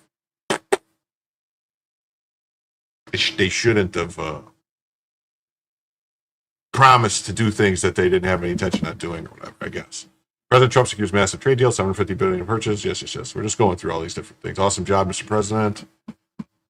Yeah. This is a good thing to point out too. This is a good friend, the Virginia gentleman, Stan, says, remember, Mark Carney has Canada poised to pivot to EU for trade. The EU just got sucked dry. Canada's next. Yeah, because Trump squeezed $1.3 trillion in trade concessions out of the European Union. Yeah, you're right. He shouldn't have ever said he was going to release him and then spin on it. Trump should be saying, "Oh yeah, we're going to." He shouldn't be like when he came out and said that stuff about what are you people still talking about it? What are you doing? It's a hoax. That's wrong, man. That's just a wrong thing for him to say at all. He needs to go. Yeah. Judges do have to unseal the info, and the problem is that they knew that from the get-go. So I want whatever any information they can get from Ghislaine Maxwell has to be made public, and prosecutions need to be made public. Because yes, there needs to be some prosecutions. Anybody who went to that island needs to be held accountable. All right, on to the next story. This is Congress. Congress is making a lot of noise about a lot of stuff, all these secrets and these things about 2016 and 2020 and the Russia hoax and all this stuff coming out. And so Congress, being Congress, is going to round up the usual suspects. Congress is moving to round up the usual suspects in light of the new revelations in the story of the real Russia conspiracy, how high-ranking officials seeded this false claim with the help of an eager, unquestioning press corps. The media, which spent years repeating the false Russia collusion claims, is now doing a full-court press to kill the story. Many of these key figures secured contracts with MSNBC or CNN or book deals where they doubled down on the false claims detailed in these new documents. Like this trash, a bigger Trump scandal than the Epstein mess. Yeah. Trump's top intelligence officer fabricating evidence. Nope.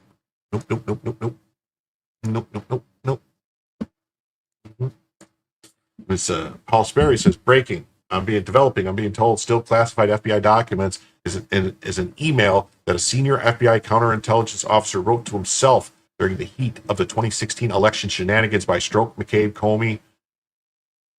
The document is completely blacked out. Potential whistleblower? Maybe. Could be. Or someone they're investigating. Notes to self, especially in an email that comes with a date stamp, is a great way to mark certain events and what you experienced or felt at that point in time. Any good HR director will tell you to do the same thing if you're having difficulty with another employee. The implications here is that the FBI employee had a problem with the treasonous conspirators, and he likely documented his conversations with them.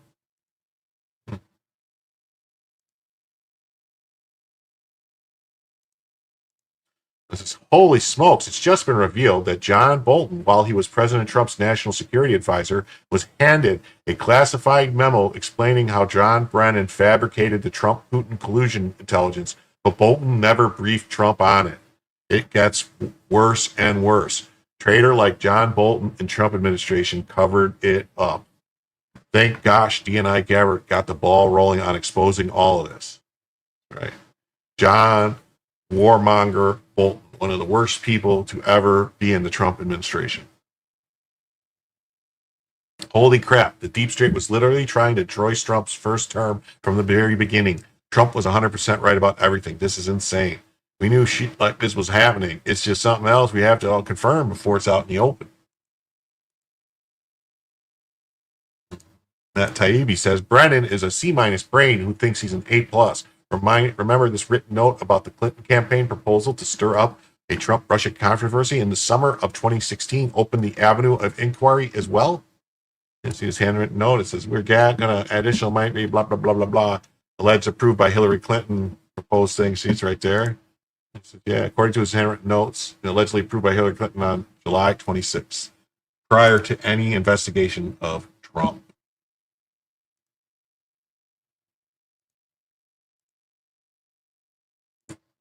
Sources close to CIA Chief John Ratcliffe tell me he's classified all CIA equities in Special Counsel John Durham's report, including an interview, transcripts, appendices, and investigative notes, and DOJ is poised to release while organizing crime strike force vets for evidence. Organized crime strike force vets for evidence. So they're going to organize crime strike force, going to vet the information for evidence before they release it. Mm-hmm.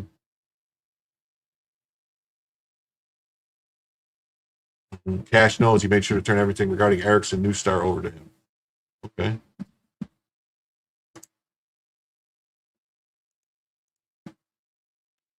Isn't it funny how the Clinton plan intel was omitted from the FISA applications, the ICA, Warner's SSCI report, and from all of Brennan and Comey's testimony on the Hill? Why? Because it exposed Russiagate as a political op it was, and one that they were all in on.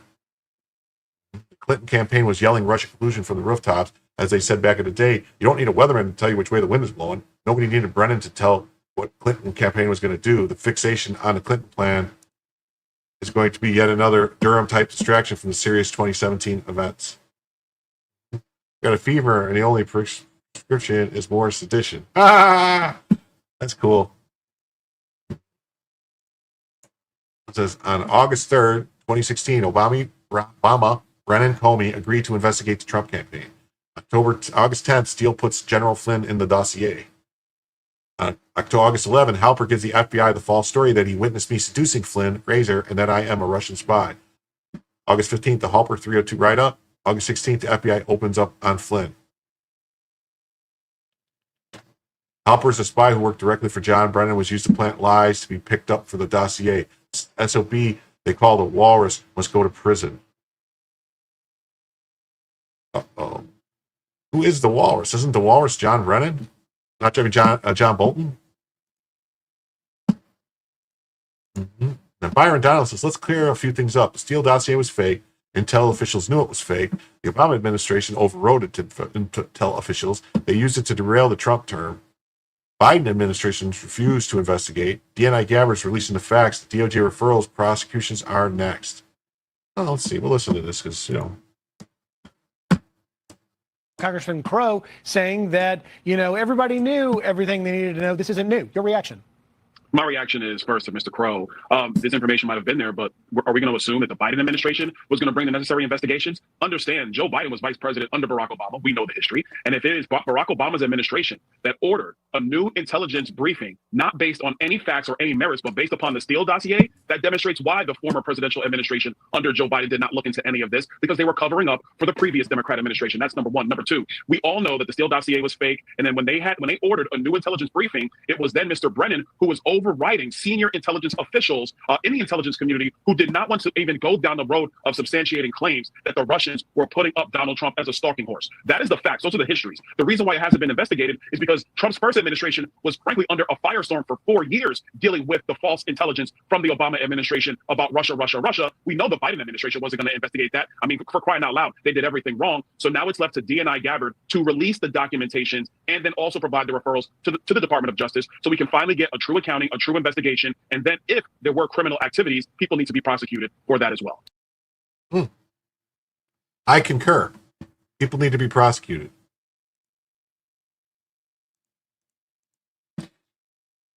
The usual suspects. Declassified Russian investigation material reveals a familiar rogues gallery. Below is my column on Fox.com regarding the classification material related to the origin of the Russian collusion investigation. The same figures are again in the news as the public learns about the real Russian conspiracy. Filling out the cast, the same media figures are telling the public not to believe their lying eyes. Here's the column. Release of the classified material shed new light on the creation of the Russian collusion investigation. Many of the names are crushingly familiar. Indeed, Congress is moving to round up the usual suspects. In light of the new revelation, it is a story of real Russian conspiracy, how high-ranking officials in the Obama administration seeded this false claim with the help of an eager, unquestioning press corps. Not surprisingly, the media who spent years repeating the false Russian collusion claims is now doing a full court press to kill the story. Yet many of these key figures are retaining counsel in anticipation of the unfolding investigation. Many previously secured contracts with MSNBC or CNN or book deals where they doubled down on the false claims detailed in these new documents. Here are just a few of the usual suspects. John Brennan, former director, Central Intelligence Agency. Brennan is arguably the most at risk in the new disclosures, which allegedly contradict his prior testimony from Congress. On May 23, 2017, Brennan testified the infamous Steele dossier wasn't part of the corpus of the intelligence information that we had and wasn't in any way used for the basis of the intelligence community assessment. However, new material shows Brennan was, indeed, the key figure insisting on inclusion of the Steele dossier in an intelligence assessment, suggesting that the Russians did influence the election in favor of Trump. Brennan not only intervened and included the dossier, but overruled the CIA's two most senior Russia experts, who said it did not meet even the most basic tradecraft standards. One analyst recounted how Brennan refused to remove it, and when confronted with the dossier's main flaws, Brennan responded, "Yes, but doesn't it ring true?" Notably, it was Brennan who briefed Obama in 2016 about Hillary Clinton's plan to create a Russian conspiracy to vilify Donald Trump by stirring up a scandal claiming interference by the Russian security services. Months later, it would be Brennan who would have actively incorporated the dossier secretly funded by the Clinton campaign. James Clapper, former director of national intelligence, under Obama, is suspecting the worst and said he lawyered up. Clapper was in the briefing on July 16, 2016, when Obama was told that Clinton was planning to create a Russian conspiracy narrative. In November 2016, Clapper received an assessment from the intelligence community that Russia was probably not trying to influence the election using cyber means. He also received talking points from the staff on December 7, 2016, that foreign adversaries did not use cyber attacks on election infrastructure to alter the U.S. presidential election outcome. On December 9, 2016, another report stated that Russian criminal actors did not impact the recent election. That PDB was scheduled to be published on December 9th, but DNI Clapper's office stopped its publication based on some new guidance. Clapper later joined Obama and Brennan and Rice and Kerry and Lynch and Andrew McCabe and others in a meeting where the new assessment was ordered and then would be detailed tools Moscow used and actions to influence the election. Brennan then reportedly handpicked the analysts who seemed to flip the earlier assessments without any credible evidence. In a 2018 interview with Harvard Gazette, Clapper continued to spread the false narrative, referring to the high-confidence judgment that Putin directly ordered the hacking and election interference. "I think the Russian actually influenced the outcome," he said. Clapper later added to his tarnished legacy by signing a letter with more than 50 former intelligence officials dismissing the Hunter Biden laptop story as Russian disinformation. Comey would use the contrived intelligence to greenlight investigations that overwhelmed the first Trump term. The FBI was aware early on that the Steele dossier was an unreliable political hit job funded by the Clinton campaign. Moreover, the CIA told the FBI that Trump's associate Carter Page was a U.S. intelligence asset, not a Russian spy. The FBI ignored such countervailing intelligence, violated protocols, and lied to a federal court to maintain a Russian investigation. In an interview with Fox Brett Baier, Comey was asked about the lack of evidence for Russian collusion.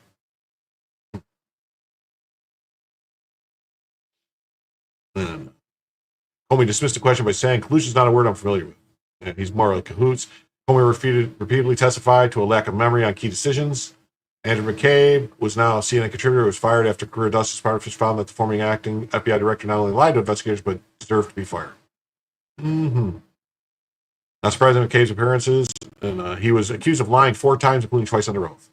He not only present at critical meetings, but he appears McCabe was allegedly responsible for blocking congressional investigators from interviewing FBI analysts who supported Brennan and the drafters of the controversial ICA. Anyone else in here? leaks, blah, blah, blah. The public learned about the real Russian collusion and its key players, the most infamous, successful political hit job in history. Okay. Then we got this. It says, on Sunday Futures, Devin Nunes said the Mar-a-Lago raid was to find something, as well as keep Trump from winning re-election. That something just released HPSCI report, which would make sense. It was supposed to be held at the CIA, so if Trump had it, it created a huge risk for everything being exposed. Remember, the CIA refused to allow the HPSCI, which wrote the report, to keep it. Barack Obama's BFF and legal hatchet man, Norm Eisen, told us that the Mar-a-Lago raid was about Russian collusion materials. Norm spent 4 years trying to put Trump in prison, knowing that today's revelation would come if Trump won again. Most lawfare squad were also Russian collusion criminals, including Norm, Mark Elias, Andrew Weissman, Mary McCord, and Lisa Monaco. They tried to put Trump in prison to keep themselves out of it. They must all be held accountable.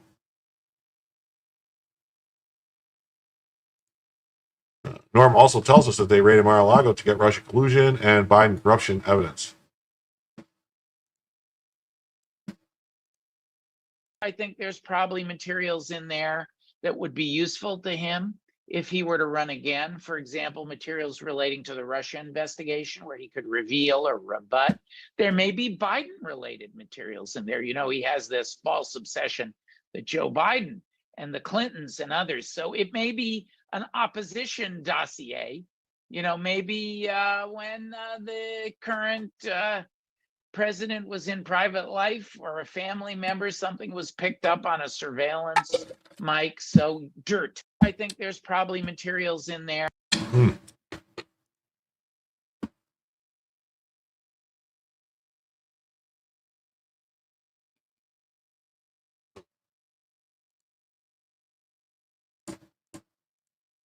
Today, exclusively on Sunday Futures with Mara Bartiromo, former House Intel Committee Chairman Devin Nunes spoke about the timeline of the Russian collusion narrative. This is a long interview. I don't think we're going to listen to all of it. Man who first exposed the Russia collusion hoax for what it was, a lie. On this program many times throughout the years, former House Intelligence Committee Chairman and California Congressman, currently Trump Technology and Media CEO Devin Nunes. Also, Devin is serving currently as the chairman of the prestigious President's Intelligence Advisory Board. Devin, thank you so much for being here. Great to be here in person. Well, I'm happy that you're here because you've told our audience so many times what lies this Russia collusion story was. We wanted to talk about a timeline with you. What is your reaction to Tulsi Gabbard highlighting all of this these last 2 weeks? Well, the part that was most important that she put out is that the PDB information, the Presidential Daily Brief, that information was never given to Congress. And so, but what was given to Congress was exactly the same thing that was in that disposed of PDB that just disappeared, that never made it anywhere. But a few weeks before that, the House Intelligence Committee, we're talking about all the way back in 2016, we were given that information, Maria, that that the Russians and Trump, there was nothing to see there. And there was nothing to see once they went to brief Obama. And then somebody changed that. And I think that's what Director Tulsi Gabbard was able to get out a week ago. And then, of course, after that, she was able to put out our report that had been hidden from the American people, 40-page report that Chairman of the Intelligence Committee now, Rick Crawford, put out. So, you know, transparency is key. I think listening to your earlier guests, it's important to remember that this is an ongoing conspiracy. It hasn't stopped. And the people that have hoisted this on the American people for the last nearly a decade have never paid one price, and they're continuing to do exactly the same thing that they've done for a while. Now, look, people are numb to it. At the end of the day, the American people rejected it. They overwhelmingly elected Donald Trump to be president of the United States. And the president has asked myself and all the people that he's put into these intelligence roles and these law enforcement roles, he just wants it cleaned up.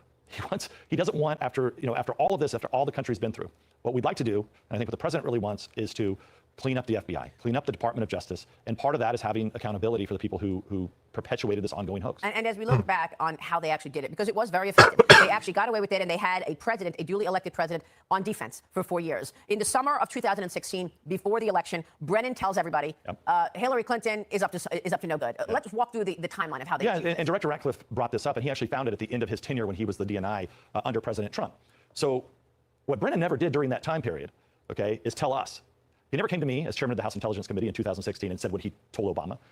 Through all the investigations in 17 and 18 and 19 and 20, he never said that, oh, yeah, I had told Obama and these people about the Clinton, the Steele dossier and all of that. That Clinton was coming out with a new story that Trump colluded with Russia. Right. That happened in August of 16. He had a lot to say, but one of the things he didn't have to say was that he knew that this was a Clinton hoax. It wasn't until John Ratcliffe becomes the head of the DNI, he digs that up, he finds these handwritten notes where Brennan himself, and I'm sure if he wrote it down, he must have remembered. It's kind of important point to remember that if one of the presidential candidates is cooking up a scheme, working with Russia and working with Russians to cook up this scheme, and then what you found out now from the report that we put out this week is also that The Russians knew about the scheme. So the only people that didn't know about the scheme were President Trump and the Republicans. We're the only ones that didn't know about a lot of this, and now we're digging this up years later. So from around August to Thanksgiving, they were putting together a plan to actually go with it and push it forward. Then President Trump wins the election in 2016, and then the Steele dossier becomes something like an Obama dossier, because President Obama decides to hide the real intelligence, which was Hillary was coming up with this scheme, and push forward fake intelligence, which was that Trump had something to do with collusion. Yeah, and if you think about it, those two important briefings that occur after the election in 2016,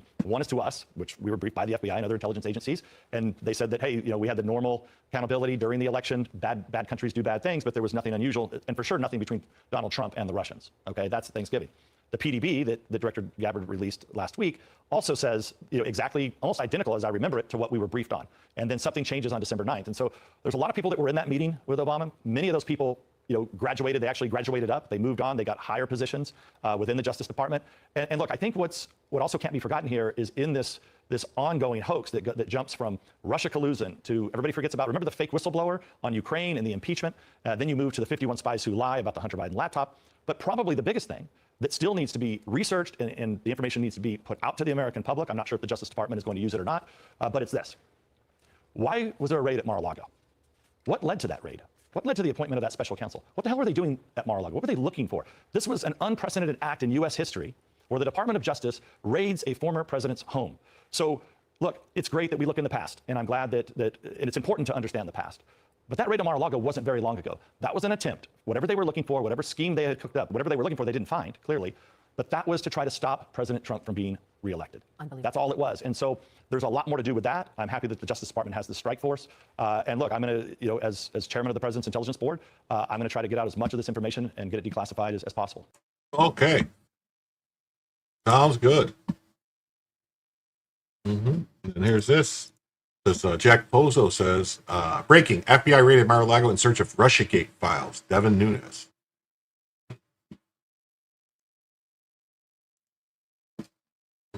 FBI case, agent who led the Mar-a-Lago raid still works for the FBI. Mar-a-Lago raid was just another part of the Democrat deep state conspiracy to get Trump.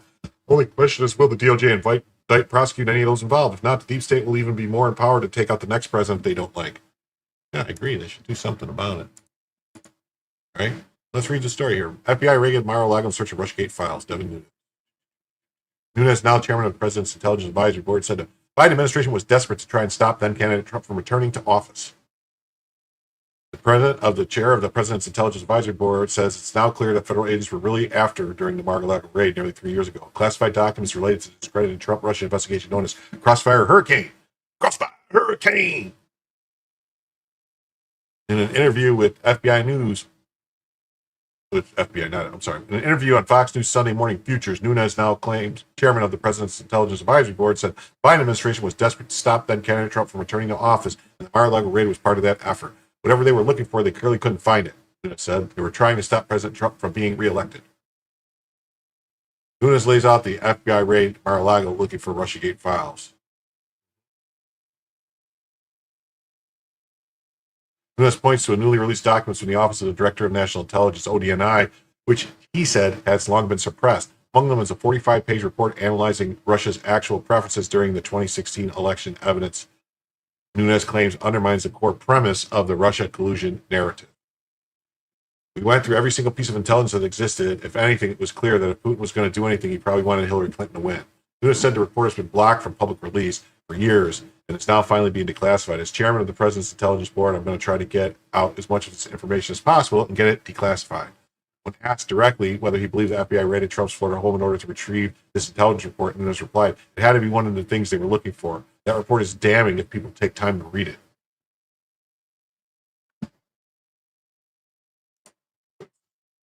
Jim tells you, I wanted to say, instead of businesses paying high tariffs that lead to higher costs, the UN is paying for it. You're talking about the EU? Here's the thing. Most products that get imported into the U.S., if they're not products that are like only, like if it's a specific product that's not made in the U.S., that there's not other alternatives that they have to price, the pricing on things usually stays the same. They don't change the pricing on stuff to accommodate stuff like that. Usually doesn't immediately go on to the consumer. And proof in that is because this whole time that Trump was tariffing people 30% and all these other tariffs, prices only went up 2% on most things. So there's that. It was always about crossfire hurricane files. Trump himself announced Friday that the documents taken during the Mar-a-Lago raid, the Jack Smith-led classified document case, has now been returned. The Department of Justice has returned the boxes that deranged Jack Smith made such a big deal about. Trump posted on Truth Social. They're being brought down to Florida and will someday be part of the Trump Presidential Library. Justice finally won.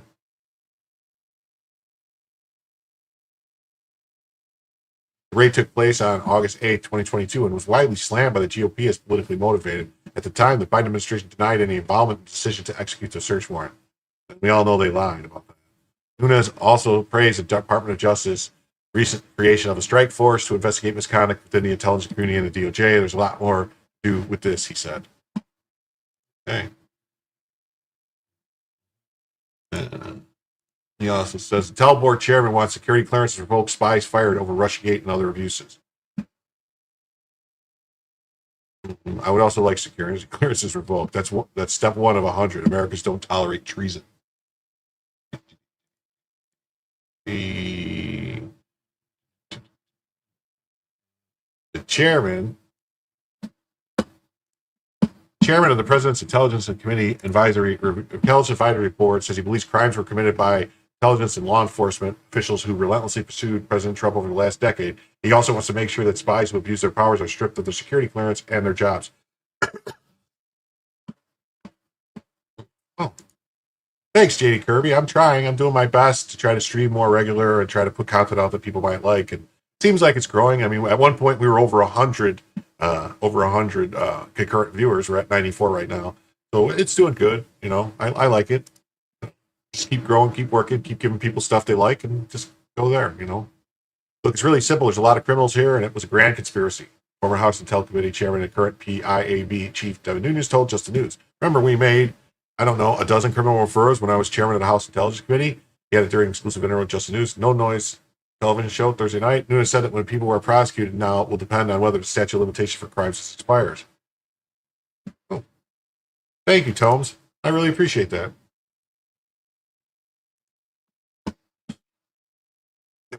Listen, it wasn't tons of thermite. It was thermite paint, man.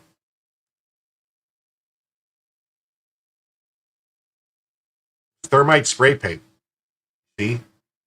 Nunes said people are prosecuted. Oh, yeah. A former Republican lawmaker from California said he's focused his role as the head of the Civilian Oversight Board for U.S. intelligence on making sure that intelligence officers face discipline and consequences, regardless of whether they are prosecuted eventually. I just continue to be fascinated by the people who still are carrying security clearances. It amazes me who are still in these agencies. And I'm just shaking my head like every time I turn around, like, wait, what? Wait, what? Wasn't that person in this position in a Russia hoax?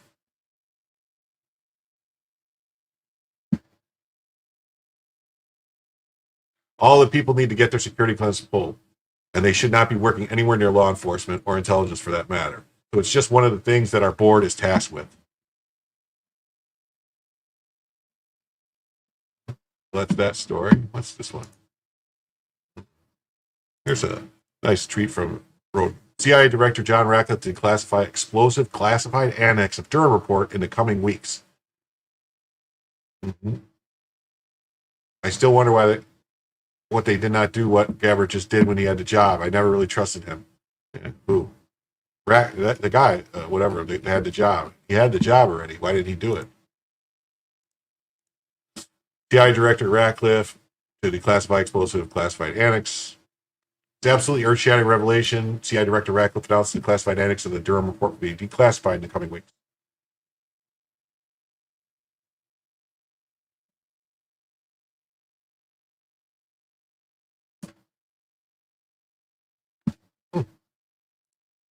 I try to just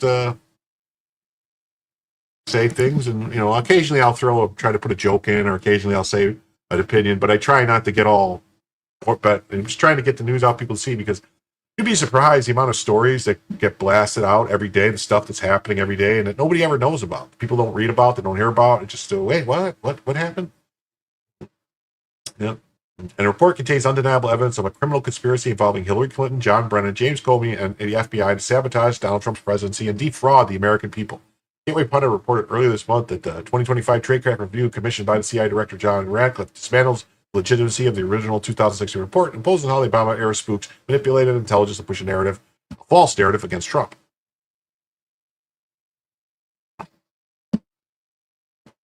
Sonorum says, "You're not that funny, Jim. Just the facts." Okay. Well, you know what they say, practice makes perfect. I keep trying to be funny. And, there's a copy. Torfan says, "I would expect more dad jokes from a man his age." Well, I'm trying. The new CIA report reveals that FBI Director Comey and CIA Director Brennan and Clapper worked together to purposely corrupt the Trump-Russia investigation before Trump entered office. 3 corrupt Obama officials even included the Steele dossier in the quest to screw Trump, knowing at the time that the Steele dossier was complete rubbish. I think someone actually wrote it in a text message. They said, first we F Flynn, then we F Trump. Yeah, thanks, Pat. You're right. I'm not that old. I mean, I do have grandkids, though. I'm not a young man. I've been around. I've seen a few things. The long-awaited Durham Annex, expected to be declassified in the coming weeks, is said to include damning evidence of intelligence tampering, false testimony, and politically motivated lawfare against Trump and his incoming administration. I think it's VP Prince and Christie were to blame for allowing all this to happen. A lot of this happened because of Pence and Chris Christie. Like, Pence was the one who got General Flynn. I am Gen X. I'm not a boomer. I'm Gen X. Pence was the one who got Mike Flynn thrown under the bus. Thanks, Steve. Steve says, as long as you enjoy doing the program, I encourage you to keep it up. Personally, I have made the program part of my day. I appreciate it. That's what I do. I enjoy it. That's why I do it. Ratcliffe confirmed he spent months reviewing the evidence and made direct declassification recommendations to the DOJ, recommendations that now appear to be going forward. Ratcliffe clarified the testimony from Brennan, Clinton, and Comey within the last 5 years is completely inconsistent with classified intelligence about to be released, a fact that could expose them to perjury and conspiracy charges. Well, Clinton's going to say, I can tell you right now, Clinton's going to go testify, and what she's going to say is, what difference at this point does it make?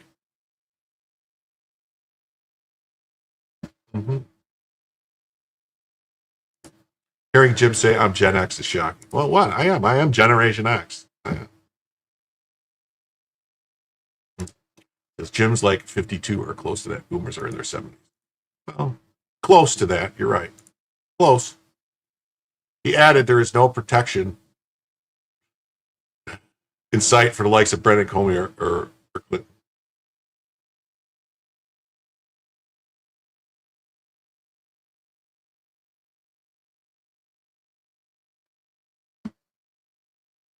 Yeah. Pence didn't know how to put together a cabinet, so he asked George W. Bush, who gave him all Obama people and George W. Bush people for the cabinet. Yeah. Oh, hey, Barbie, how you doing? Nice to see you. I am not 64 years old. That is a bald-faced lie. I am nowhere near 60. Well, Maria, part of it came out last week is how Brennan, Comey, Clapper all pushed the known fake Steele dossier into the intelligence community assessments and used it as basis for Crossfire Hurricane and all that. What hasn't come out yet and what we're going to come out is the underlying intelligence that I've spent the last few months reviewing. I've made recommendations about final declassification, sent that to the Department of Justice. That will come out in the John Durham Report's classified annex. What the intelligence shows, Maria, is that part of what Hillary's plan, was Hillary's plan. It was Hillary's plan. It was all Hillary. Part of it was the FBI plan to be an accelerant to that fake Steele dossier, to those fake Russian collusion claims by pouring oil on a fire. Wouldn't we be pouring gas on a fire? I mean, wouldn't oil, because oil doesn't like burst into flames. I think oil will spread. If there's a fire and it's a fire and you put oil, wouldn't that spread the fire out maybe? I don't know.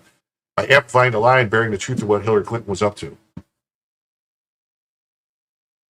You're right, Maria. John Brennan testified to John Durham in August 2020. He also testified in the House Oversight Committee in 2022. Hillary Clinton testified before John Durham on their oath in 2022. James Comey testified before the Senate Committee in September 2020, all within the last 5 years. Much of that testimony is frankly inconsistent in what our underlying intelligence says, about to be declassified in Durham Annex.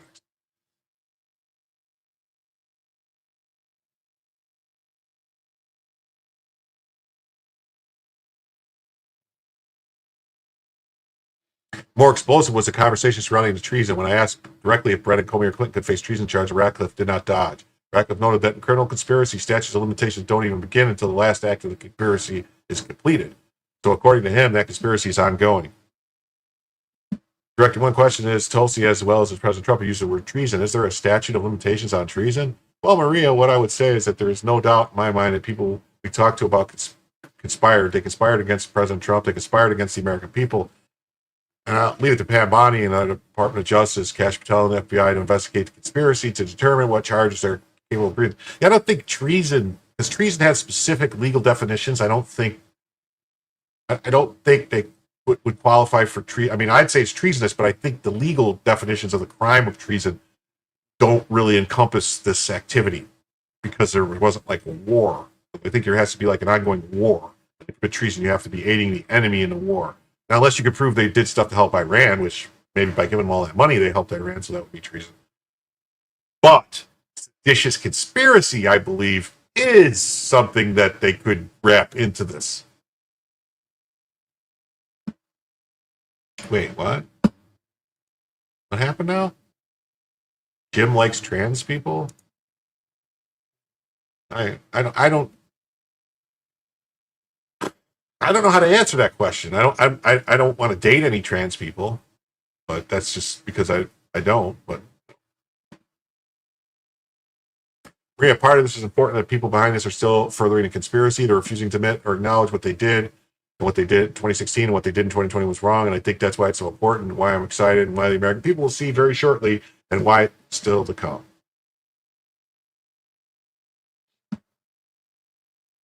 I saw something about Obama that, which I think he will, but I did see something. I don't know if I have it here or not. I saw somebody saying that there's a definite way to tie Obama up, and it would already be within Supreme Court precedent for him to get charged with it. Let me see if I can find it real quick. Let me look right here. Hold on. I'll try to pull it up. Take a second. One second.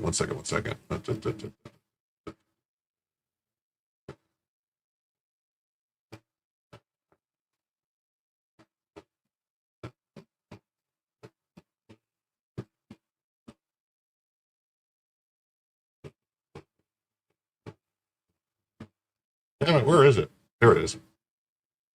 Oh, here it is. Okay, here it is. This is Shipwreck Crew.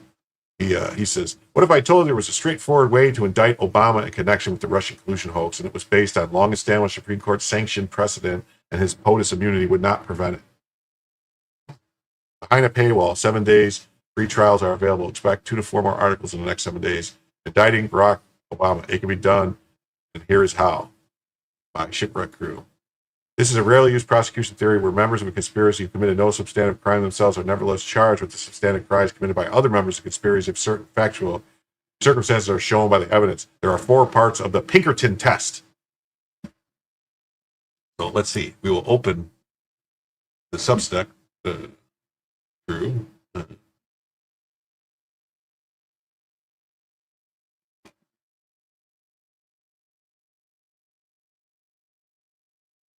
Okay. Indicting Barack Obama. It can be done, and here's how.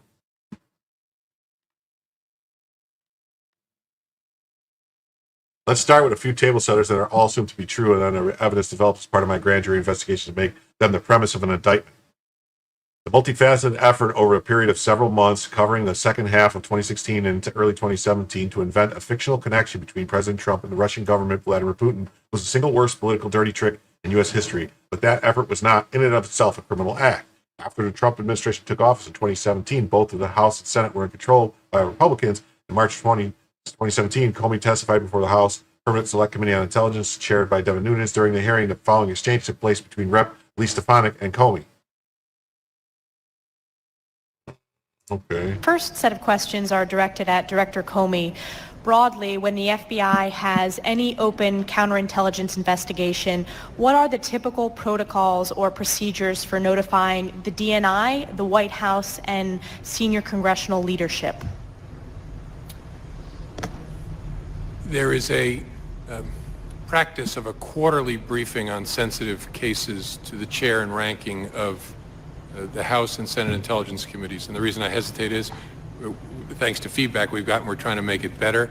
And that involves a briefing of the Department of Justice, I believe the DNI, and the some portion of the National Security Council at the White House. So if that's So quarterly, to brief them before Congress is briefed. so it's quarterly for all three, then senior congressional leadership, the White House, and the DNI? I think that's right. Now, that's by practice, not by rule or by written policy, which is why, thanks to the chair and ranking giving us feedback, we're trying to tweak it in certain ways. So since in your opening statement you confirmed that there is a counterintelligence investigation currently open, and you also referenced that it started in July, when did you notify the DNI, the White House, or senior congressional leadership? It's a good question. Congressional leadership, sometime recently, they were briefed on the nature of the investigation in some detail, as I said. Obviously, the Department of Justice has been aware of it all along. The DNI, I don't know what the DNI's knowledge of it was, because we didn't have a DNI until Mr. Coates took office, and I briefed him his first morning in office. So just to drill down on this, if the open investigation began in July and the briefing of congressional leadership only occurred recently, why was there no notification prior to the past month? I think our decision was it was a matter of such sensitivity that we wouldn't include it in the quarterly briefings. So when you state our decision, is that your decision? Is that usually your decision what gets briefed in those quarterly updates? No, it's usually the decision of the head of our counterintelligence division. And just, again, to get the detailed on the record, why was the decision made not to brief senior congressional leadership until recently, when the investigation had been open since July, a very serious investigation? Why was that decision made to wait months? Because of the sensitivity of the matter? Yeah.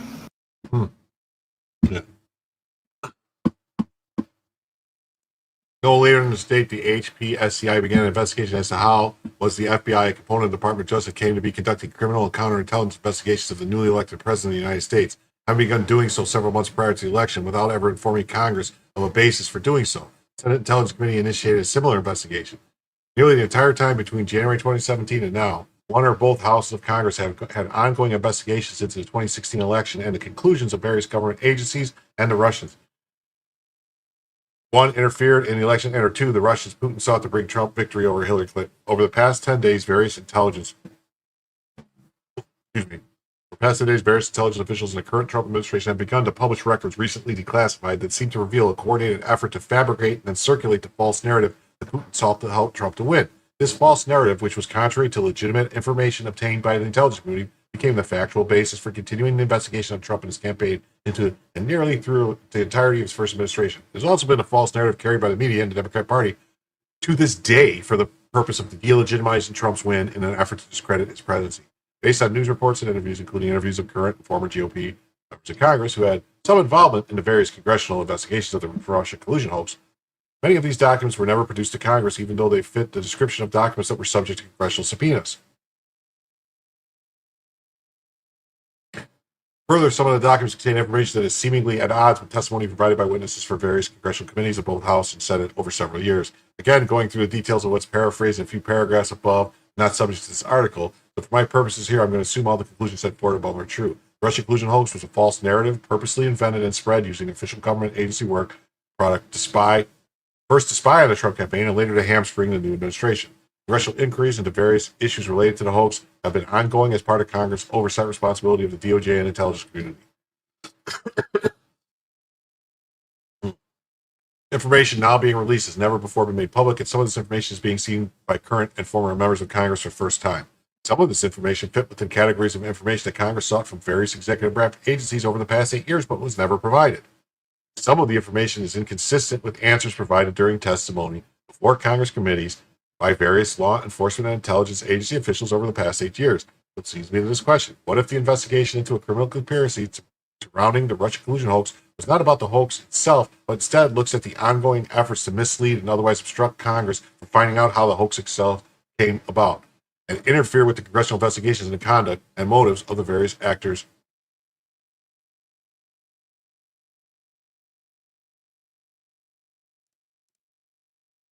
Oh, man. Okay, so I got to do this. All right, never mind.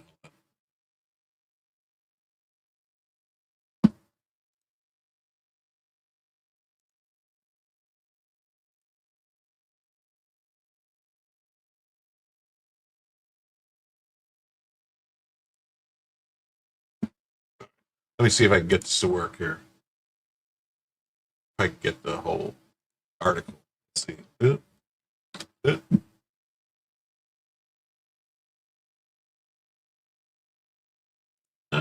Let's see if this will work.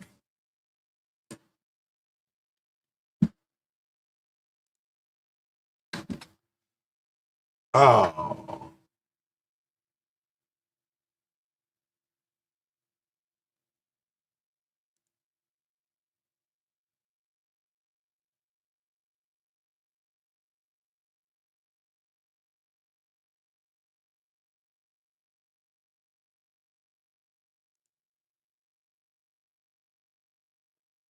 Okay.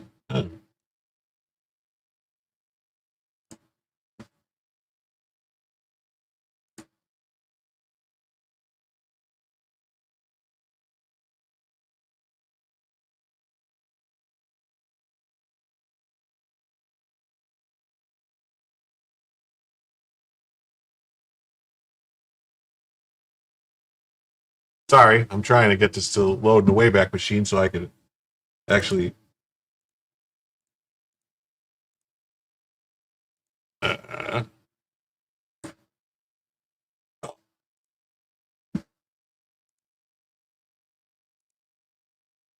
See here. Okay. Let's see. Archive this URL. Okay. Let's see if it'll save. See if it archives. Oh, this page was archived 5 hours ago.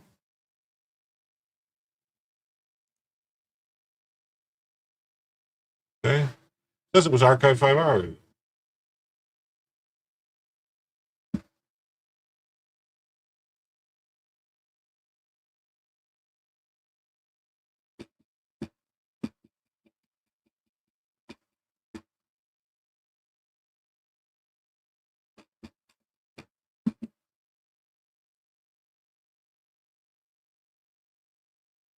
This is terrible. This is terrible. This is horrible.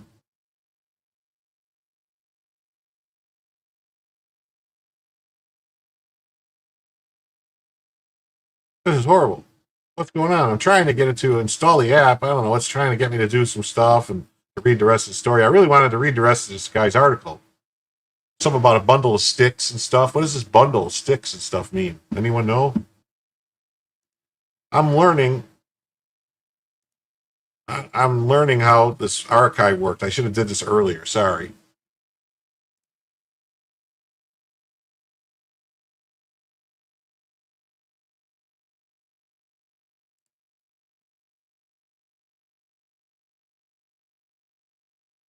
Let's see.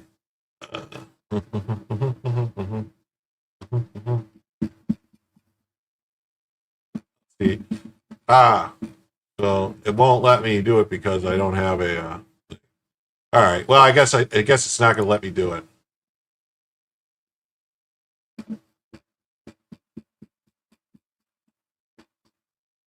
Yeah, it's not gonna let you do it. It's the same thing. So all right. So we're done.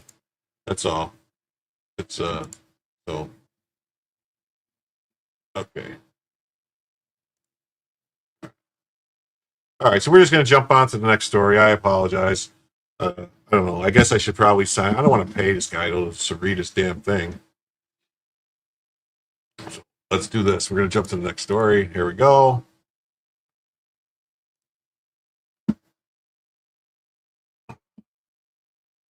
Charlie Kirk, where did all the FIREAID money go for the people of Pacific Palisades? Yes. It's not. This story is not going to go away.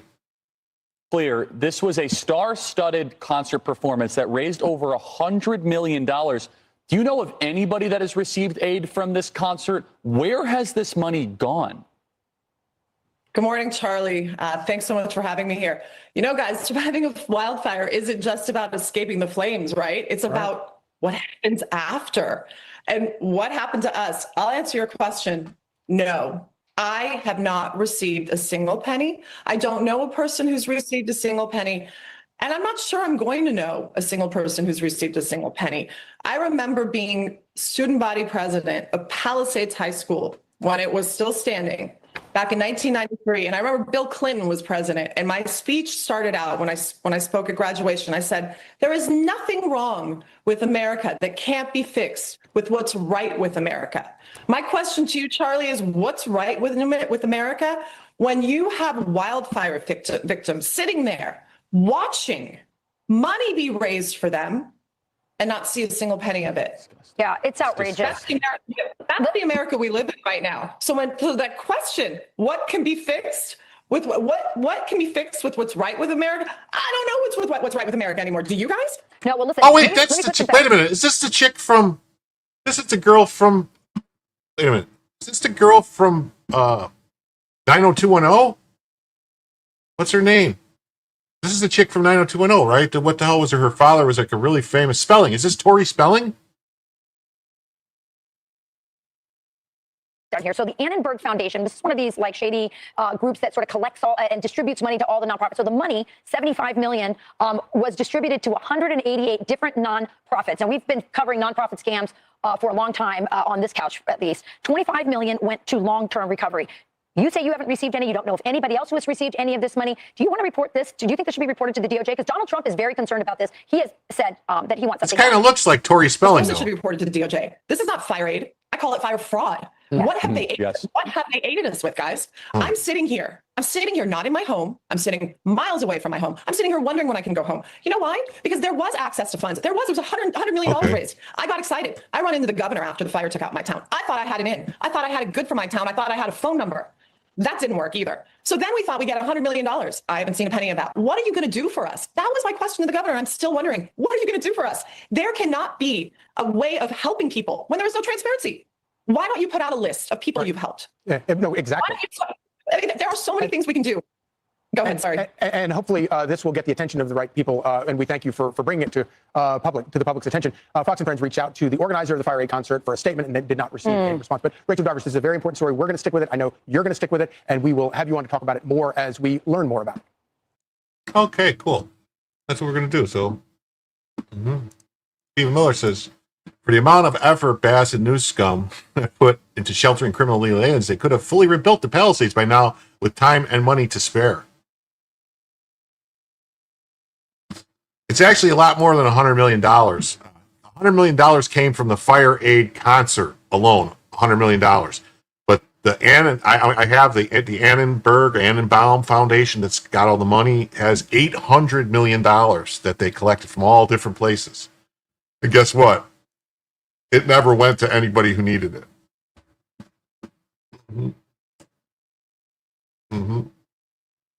Yeah, Los Angeles' leadership, California's leadership prioritizes illegal immigrants over citizens, diverting resources to cash cows and sanctuary policies while critical infrastructure crumbles. Rebuilding the Palisades would secure communities and boost the economy. But politicians like Bass and Newsome choose chaos over competence. Every dollar spent shielding criminal illegal aliens is stolen from taxpayers who deserve safe neighborhoods and functional infrastructure.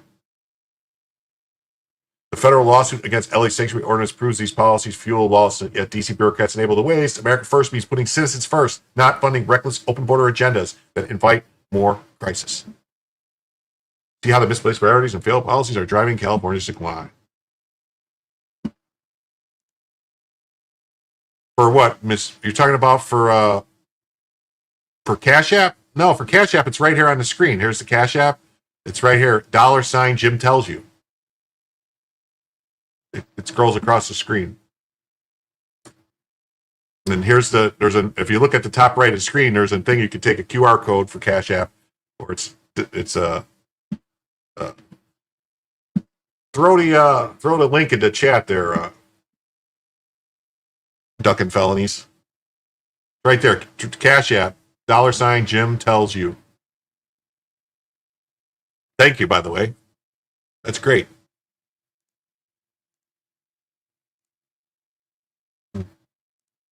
It was the Annenberg Foundation that was chosen to manage and disperse funds raised by FIREAID benefit concert.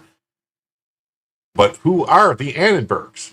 Though unelected, the Annenberg family has influenced public opinion, policy, and international diplomacy in the U.S. for decades, often under the banner of philanthropy. No,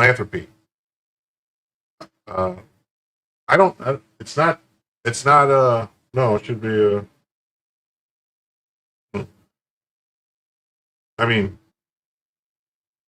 no, it shouldn't be. It should just be Jim tells you. Let's see.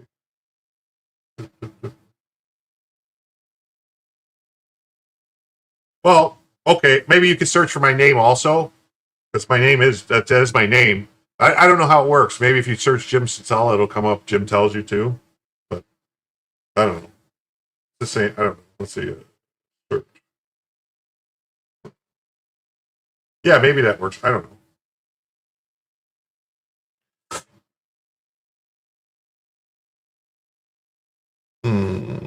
Hold on, I'll get you the link. I'll get the link. Hold on.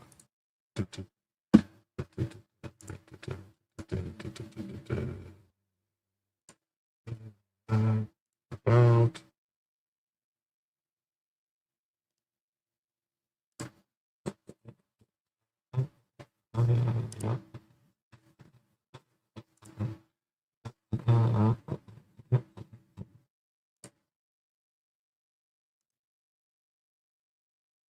oh, that's weird.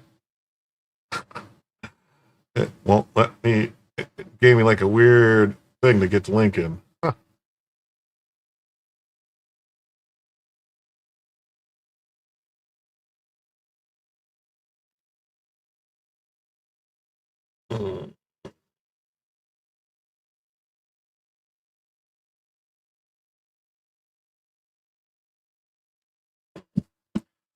I don't know what the damn thing is. It's not. It's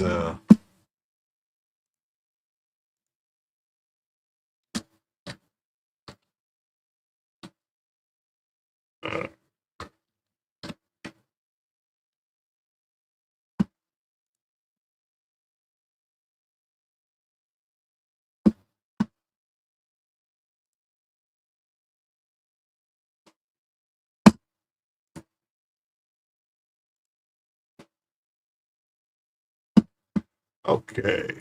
All right. Sure, she did it right after I got it.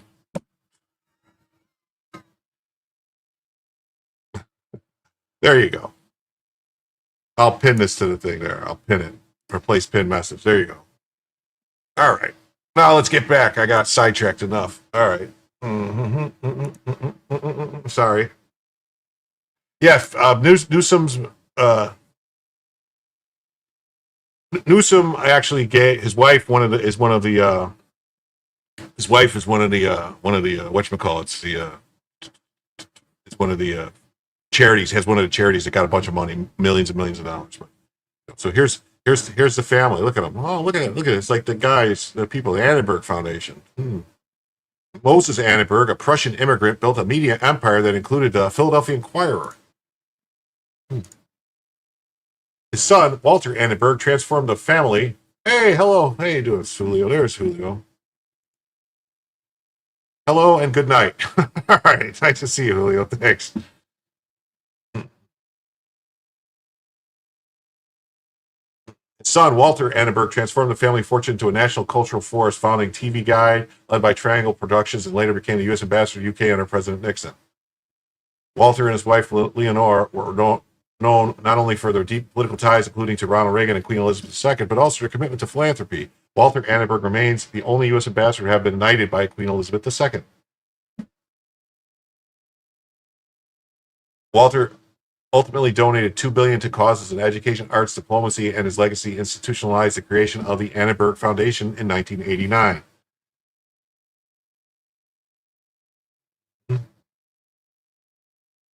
Yeah, there's Frank Sinatra, there's Bill Clinton with them. Look at that. One of their most transformative contributions was in public broadcasting and education. The Annenbergs were major backers of PBS and NPR, helping fund hundreds of hours of programming for classrooms and the general public. Over the years, the Annenberg family has donated more than $350 million to the University of Southern California, with the Annenberg School for Communication and Journalism bearing their name.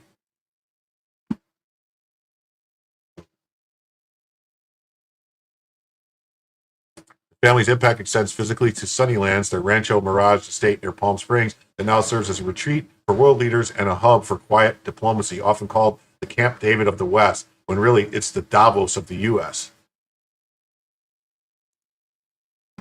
where world leaders, presidents, and royalty have gathered for decades to strategize what is best for us. Yeah, see, look, there they are. Today, the Annenberg Foundation is led by Wallace Annenberg, Walter's daughter, and continues to fund initiatives across arts, health equity, environmental causes, and social justice, especially in Los Angeles. 3 of her 4 children, Lauren Bond, Charles Annenberg Weingarten, and Gregory Annenberg Weingarten, are actively involved in the foundation's work.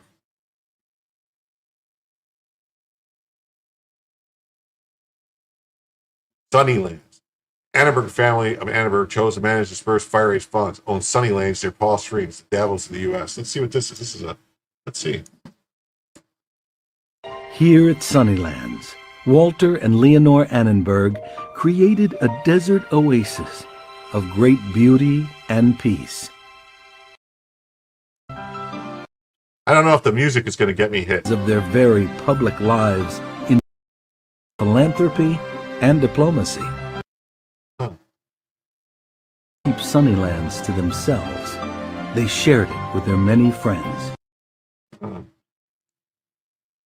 Trust at Sun. All right, I don't know. I don't want to get hit by the copyright for that music. So Obama got funded from them before he hit the big time. Yes, Barack Obama and the Chicago Annenberg Challenge. Oh, nice work, Militia. Thank you. Thank you. Okay, that's that story. And here, got this. It says, "Yeah, super sticker from Barbie World. Thank you very, very, very, very, very much."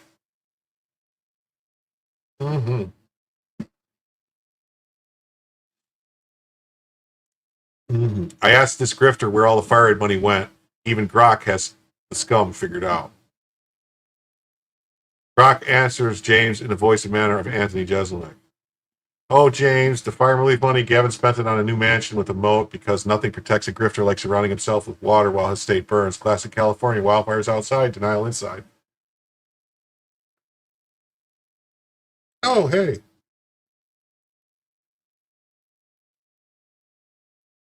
Thank you, Vicky.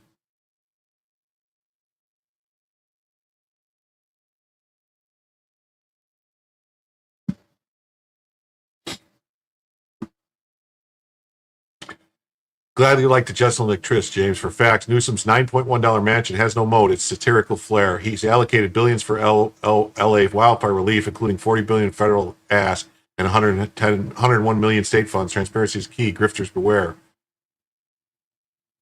Newsome and Bassett, blood on her hands, starting to look like a criminal negligence. LA $750,000 a year water chief, Jacina Quinones, knew about empty reservoirs and broken hydrants months before fires. That's right.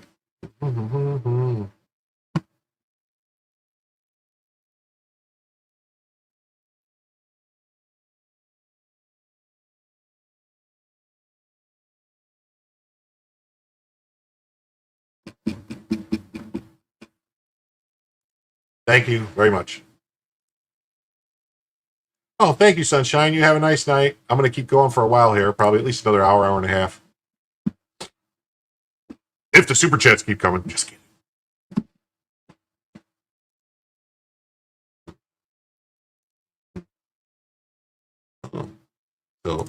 So the fire money, I don't know what's going to happen with that. There's a lot of other questions about where it's all coming from, where it's going, who's got it. You know, this guy, you know, I think has got a lot to do with it. Newsome, even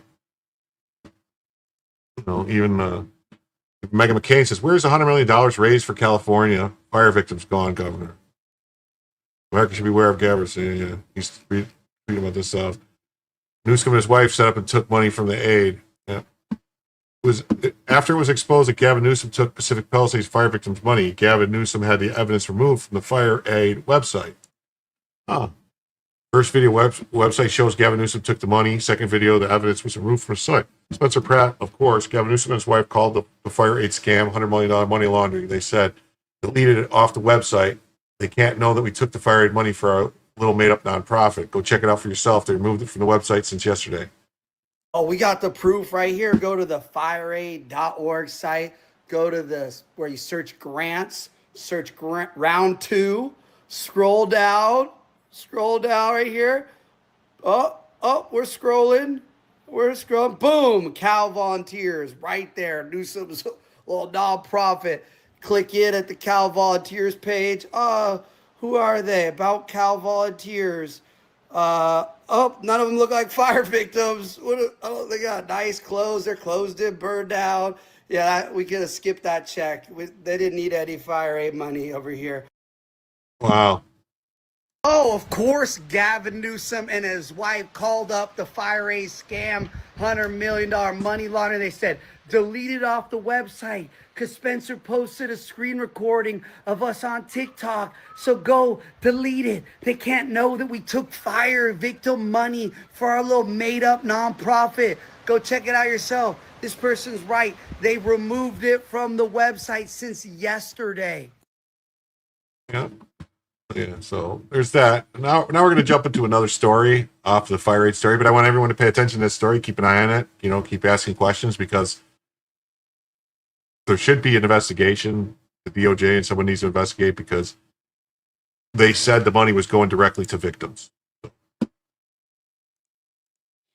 Terror. Male military-age illegals living in Democrat-controlled sanctuary cities are using dating apps to target teen girls for assault, rape, and trafficking. 3 were nabbed by Houston police during a sting operation. Houston will not cooperate with ICE to deport them. 3 illegal Salvadorans using dating app to meet teen girls nabbed in Houston sting operation. How is this okay? Please do something. Shame on you, Houston, for not protecting our girls. Did you learn nothing from Jocelyn Nungary?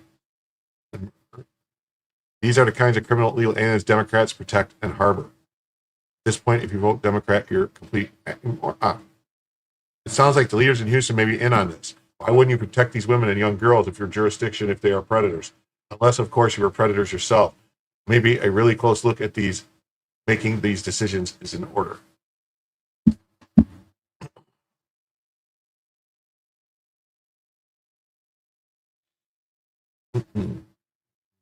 Yeah, if anyone, Death Angel Shadow is the moderator on the Discord, so he posted the link in there if anyone wants to join the Discord, continue conversations there when the show's not on and everything, or put links and stuff, talk about stuff. But Discord is a garbage dump. I won't be on it. Thank you very much. Well, our Discord will not be a garbage dump. I can guarantee you that. I will not allow it. I will not allow it.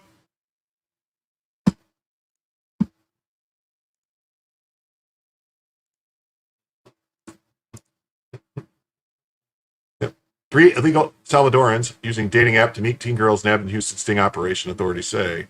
There they are. Let's see. We can read this.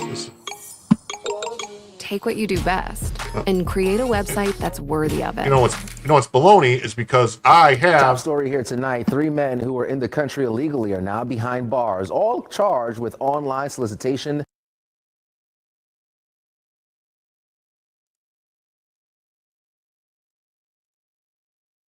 Hold on. I'm going to do this because I have YouTube Premium, so there's no reason why I can't do this and watch it here. Do like this. Mm-hmm. The head of Anthropic says... Nope. Okay, we're going to go back to the story here and read it. Because, yes, El Salvador does have some very great prisons, I hear, which I'm sure these guys will get a lesson in CICAT. And our good friend, Bukele, Nayib Bukele, will have some words with them.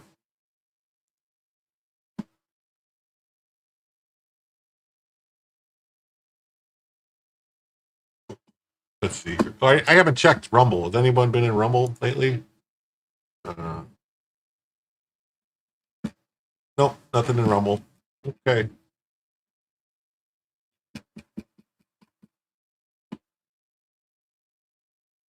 Okay. Sorry. 3 illegal immigrants, 3 illegal aliens, 3 illegal aliens from El Salvador who were allegedly using a dating app to prey on teen girls more than half their age, instead found themselves snagged in a sting operation in Texas. Houston Police Department officers posed as underage girls on dating app Jamo and arrested 3 adult men who are now being held on immigration detainer in the Harris County Jail. Immigration and Customs Enforcement officials said earlier this week. Albert Ruiz, 37, Eric Menhevar, and Carlos Gomez were arrested in separate incidents within the past 10 days, and each is charged with online solicitation of a minor. Station reported, citing court records. Okay, well, the 3 of these guys are all unrelated. If they're all using the same app, I would be wondering if there's something else going on here, like if there is if there's some coordination, if they're involved in something. Like, are these guys part of MS-13? Are these guys part of some other organization that they know about this? I mean, something else is going on here. There needs to be more investigation. Mm-hmm.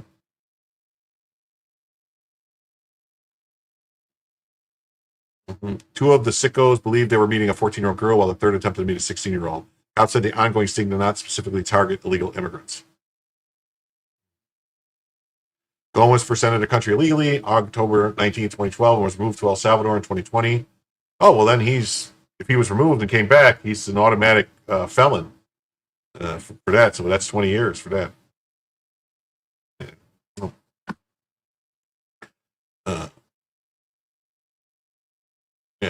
Rumble wasn't user-friendly. Hasn't gotten better yet. Dave making plenty of money to have the smoothest running platform ever, so why isn't it more? Yeah, Rumble is weird. Like, I don't know. I don't know what's up at Rumble. Like, it's very hard to grow on Rumble. Like, I don't know. Like, I get like maybe like 2 or 3 new subscribers a week on Rumble. That's it. Yeah, he said it says he returned to the U.S. illegally at an unknown time and remained undetected until he was busted. And, it's getting better, but it hasn't caught up to YouTube yet. That's right. He fled in his vehicle after realizing the supposed teenager he was meeting was a cop, running stop signs, crashing a gate, injuring a pedestrian in his failed dash for freedom. Huh.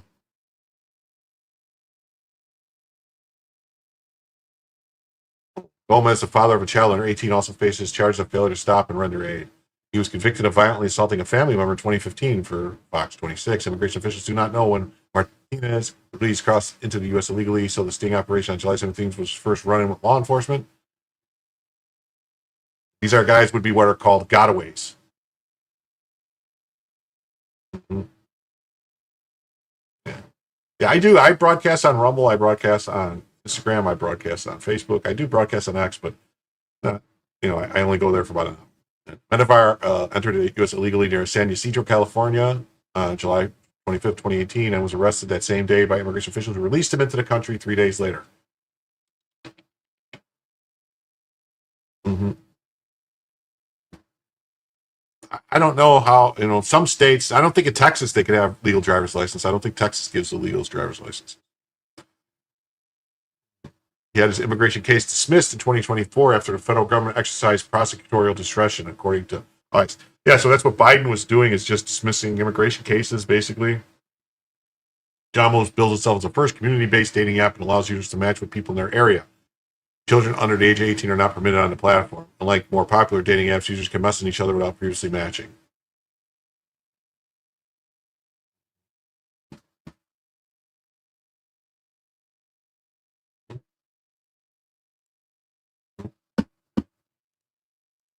So breaking, Houston Democrat officials are refusing to cooperate with ICE to deport the 3 illegal Salvadorans arrested in a sting operation after using the dating app to lure girls aged 14 to 16 to traffic them.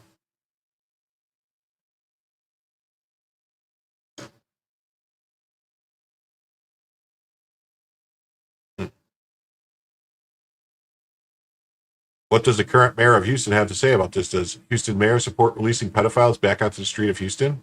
Kind of looks like he might. Look at him.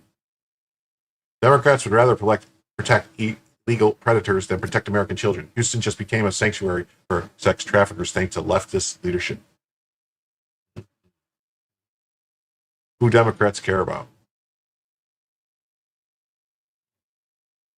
They're doing it again because you didn't hang them last time. Yeah.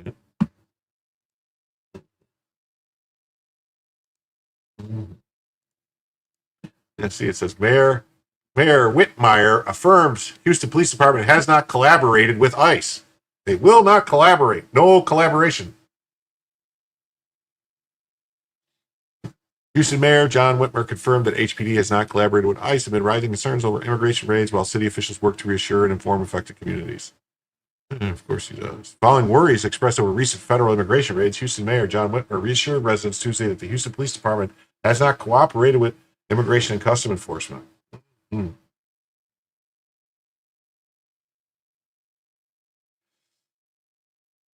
Yeah, I saw that. I got that tweet. It's a tweet, right? I saw it. I thought I had it in there. I don't know why I didn't have it. It was like a long tweet where he's talking about all the money missing and stuff. Yeah. HPD has not joined in federal efforts, Whitmer said. His name is Whitmire and Whitmers. And HPD executes state laws and will hold violators of state law, violent offenders accountable regardless of immigration status. Acknowledging the anxiety in immigration populations, Whitmire underlined that policing federal deportation initiatives is the worst thing you can do. After President Donald Trump's inauguration, his remarks responded to widespread worries over the city's posture on ICE expanded activities. Concerns about possible ICE operations, some Houston City Council members, Willie Davis, Joaquin Martinez, and Edward Pollard, reported getting calls from religious leaders and community people. None of that is going on, Davis said in response to assertions that ICE agents were specifically targeting churches. Yeah. Yeah, that's what it means. They're pro-illegal immigrant if they don't cooperate. After an executive order issued by Trump, government eliminated safeguards keeping ICE out of churches and educational institutions. Fears grew. Concerned about domestic abuse survivors fearing police engagement. Councilmember Abi Kamin said, "It's already hard enough for survivors to seek help. Now there's an added layer of fear." Martinez and Pollard are planning the Know Your Rights workshops to answer questions. One such event featuring U.S. Representative Sylvia Garcia is scheduled for Wednesday night at the Houston Community Center. Although HPD has publicly rejected ICE, law enforcement agencies in the Houston region have stayed mostly quiet about their position, declining to address possible cooperation. Specifically, the Harris County Sheriff's Office had said simply that it is trying to keep Harris County safe for everyone. I think, if I'm not mistaken,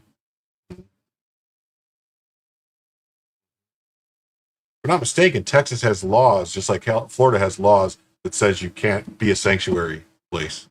I think. And here's another thing which I thought was interesting. It says ICE removes airplane hijacker among 1,361 violent criminals in the Houston sweep. So this is who ICE is targeting, and this is who they're protecting in Houston. A hijacker, airplane hijacker, and 1,361 violent criminals, gang members, and everything else. Child assault suspect among migrants arrested at the California pot farm where 14 minors were. U.S. Immigration and Customs Enforcement arrested 1,361 illegal immigrants in the Houston area in June, which included individuals previously convicted of hijacking an airplane, homicide, sexual assault, and more. ICE said in a press release that the illegal immigrants arrested in Houston are either charged or have been convicted of criminal offense. Of those arrested, 32 were previously convicted of child sex offenses, 9 for homicide-related offenses, 16 believed to be gang or drug cartel members. One person arrested by ICE was convicted of hijacking an airplane headed to Key West, Florida from Cuba.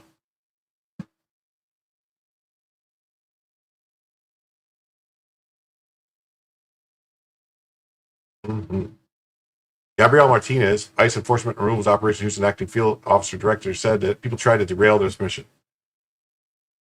Yeah, and right here it says ICE arrests worst of the worst illegal aliens in Los Angeles while protesters advocate for criminals. See, generally speaking, the neck tattoos say you're in a gang.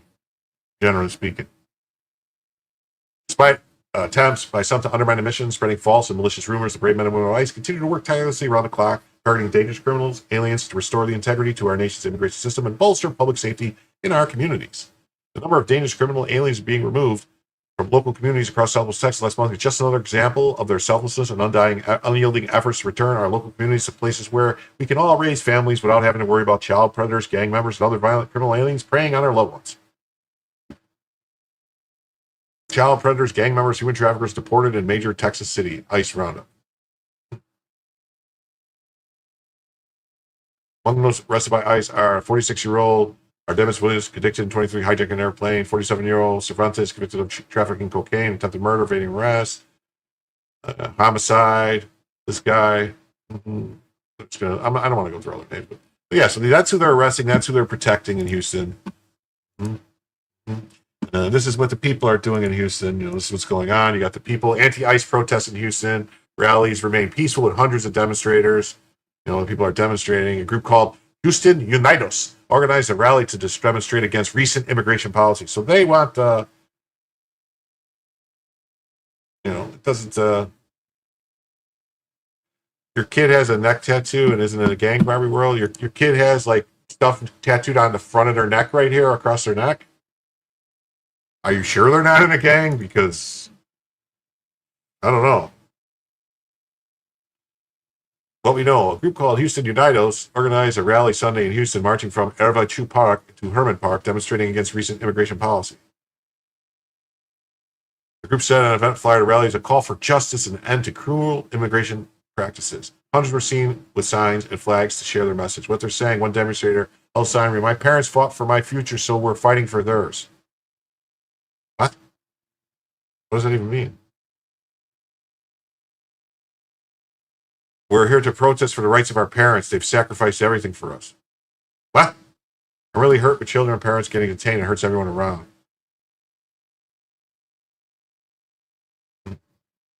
Local perspective. Houston police were seen blocking off cross streets from Devin with units giving the rally a safe path from one to another. HPD Mounted Patrol also trailed behind the crowd. Demonstrations remain peaceful. It's actually really beautiful to see.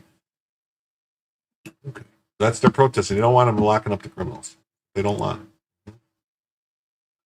Okay, on to the next story. Democrat endorsed Flint, Michigan City Council Leon El-Alamin arrested on felony charge for allegedly assaulting a woman by choking her, hitting her in the face, and pulling out her hair. That's crazy, right? You might wonder, like, well, this doesn't really seem like a national story, so why would we be covering it? Well, this is why when I saw this. More background on Leon El-Alamin. Who could have possibly seen this coming? Meet Leon El-Alamin, Democrat endorsed sitting councilman of Flint, Michigan. He was previously involved with a violent gang activity and served 7 years in prison for weapons and drug charges. A newly surfaced video from 2022 allegedly shows El-Alamin approaching one of his tenants' homes to evict them while wielding an AK-style firearm. This was reportedly related to an ongoing court dispute over the property.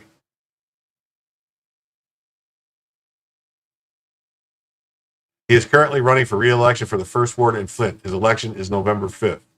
Michigan, vote wisely. So let's see what we got here.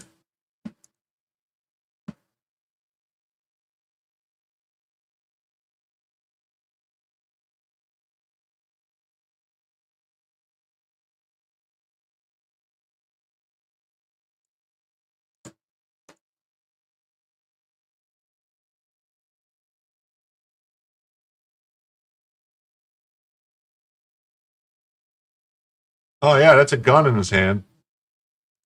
That's definitely a gun in his hand.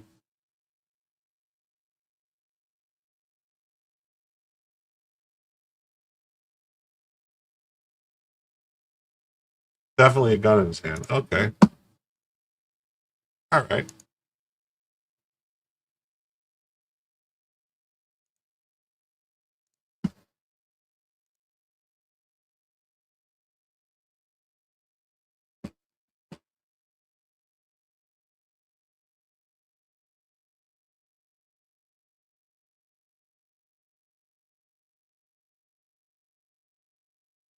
That's a good question.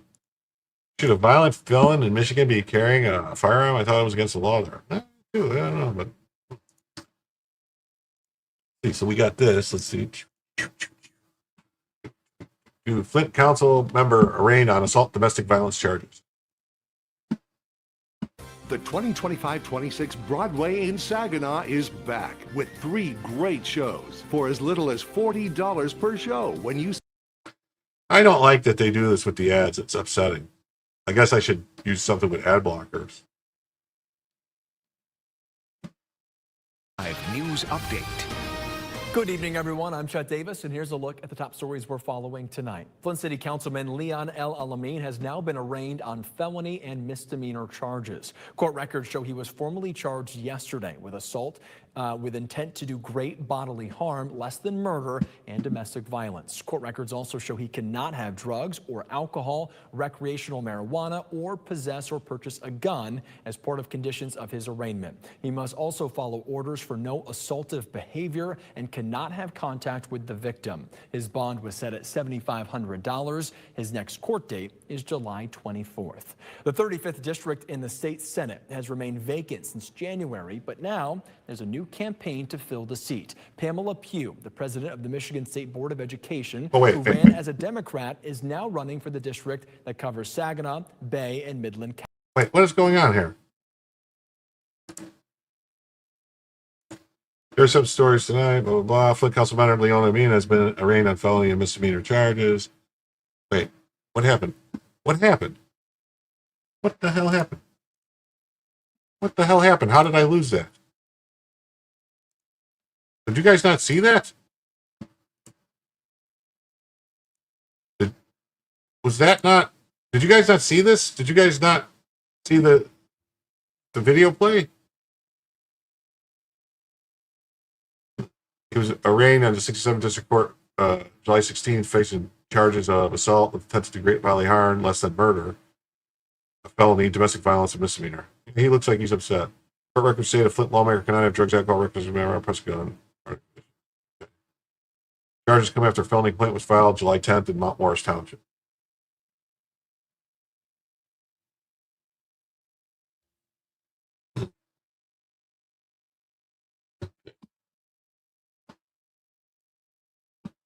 I think this is basically the same story. Flint councilman facing assault charges. And he says he won't resign. He's not going to resign. This guy says, I ain't resigning. Flint councilman facing domestic violence assault charges said he won't resign from his position. He's working to resolve bond restrictions that caused him to miss a series of council meetings on Wednesday. First Ward Councilman Leon El Alamin was among council members absent from committee meetings scheduled for Wednesday, but could not be held because the council lacked a quorum of members. Al-Alamin said in a text message on Thursday that he's working to complete paperwork to allow him to attend future meetings despite restrictions tied to bond in his criminal case. Conditions of the $7,500 bond posted last week include requirements that the councilman wear a tether tracking his movements and to be in his home during certain hours of the day. Genesee County Prosecutor David Layton said the councilman should be able to return to meetings related to his job once he completes the paperwork required by the Genesee District Court. They have me on GPS tether, so my time is limited each day. Al-Amin's message to M Live, the Fitzgerald was he's working on resolving that now. A probable cause conference that has been scheduled for Al-Amin's criminal case on Thursday was postponed for 2 weeks, according to prosecutors and attorneys involved in the case.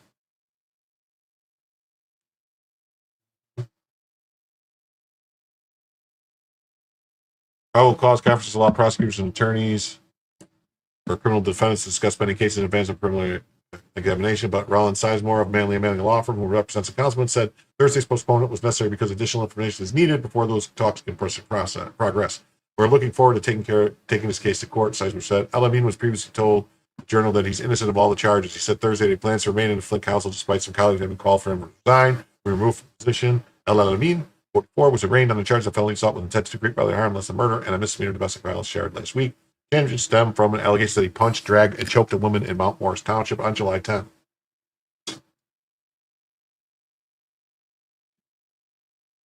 Was he at a Diddy party?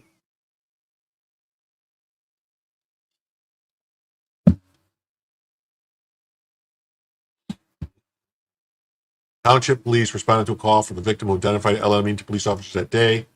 Layton said the police observed facial lacerations and marks on the victim's neck. El-Amin was not at the scene when police arrived, but he was later taken into custody during a traffic stop. He was elected to complete the council term of the late Eric Mays last November. El-Amin previously spent more than 7 years in prison for possession with intent to sell crack cocaine and felony firearm. Following his release from prison, he founded the Money, Attitude, Direction, and Education MADE Institute. Man, he's MADE, a nonprofit that aims to provide transitional housing and programming for at-risk youth and citizens returning to area from jail or prison. So he's a scam artist, too. He's got an NGO where he's getting money probably from all over the place. Typical grift. Ola. All right. On to the next story. Turns out that Colbert's left-wing late show became a therapy session for liberals. Read today's cover here. No wonder he was canned. The left show. Even Colbert.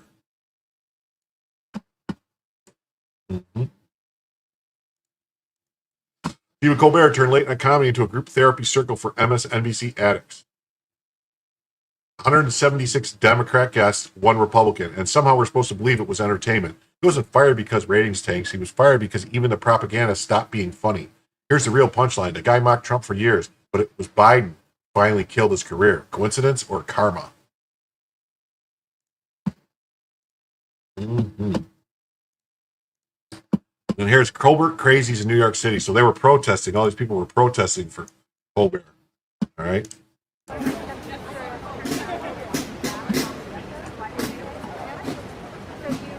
So did Trump kick Colbert off? Is that your real hair? Did Trump kick Colbert off? Did Trump kick Colbert off? Yes, he did. How did he do that?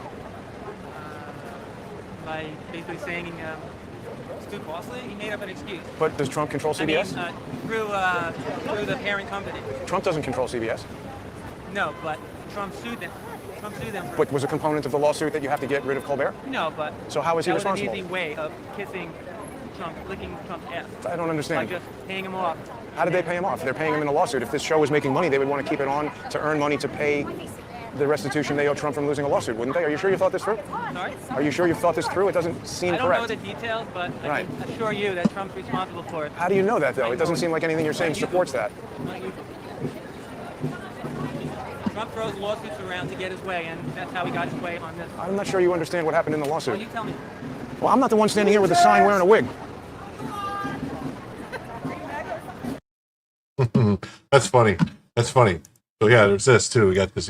We said Stephen Colbert has accused CBS of firing him because the network surrendered to Trump. He has called on New Yorkers to join him in protesting CBS. A truly massive crowd showed up.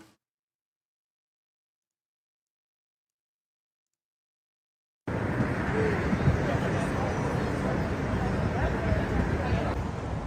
I think that it's disgusting when we can't even depend on the courts to defend our democracy anymore. And that is why we are here today, to be maliciously compliant to our First Amendment right to stand up to this regime. And that's exactly what this is. It is a regime. This is not an administration. We did not vote for this. I voted for it. I did. I voted for it.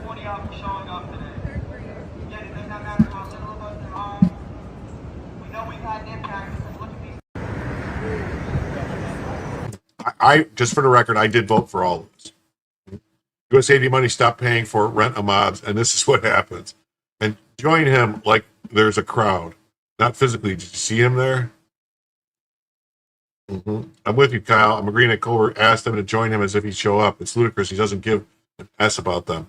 And then, yeah, it's Trump's fault. This is what he did. You guys remember this? It was supposed to be a comedy show, but it wasn't funny. It became a vehicle for anti-Trump propaganda. Americans from both sides of the aisle used to watch late-night shows to escape the nonsense of politics.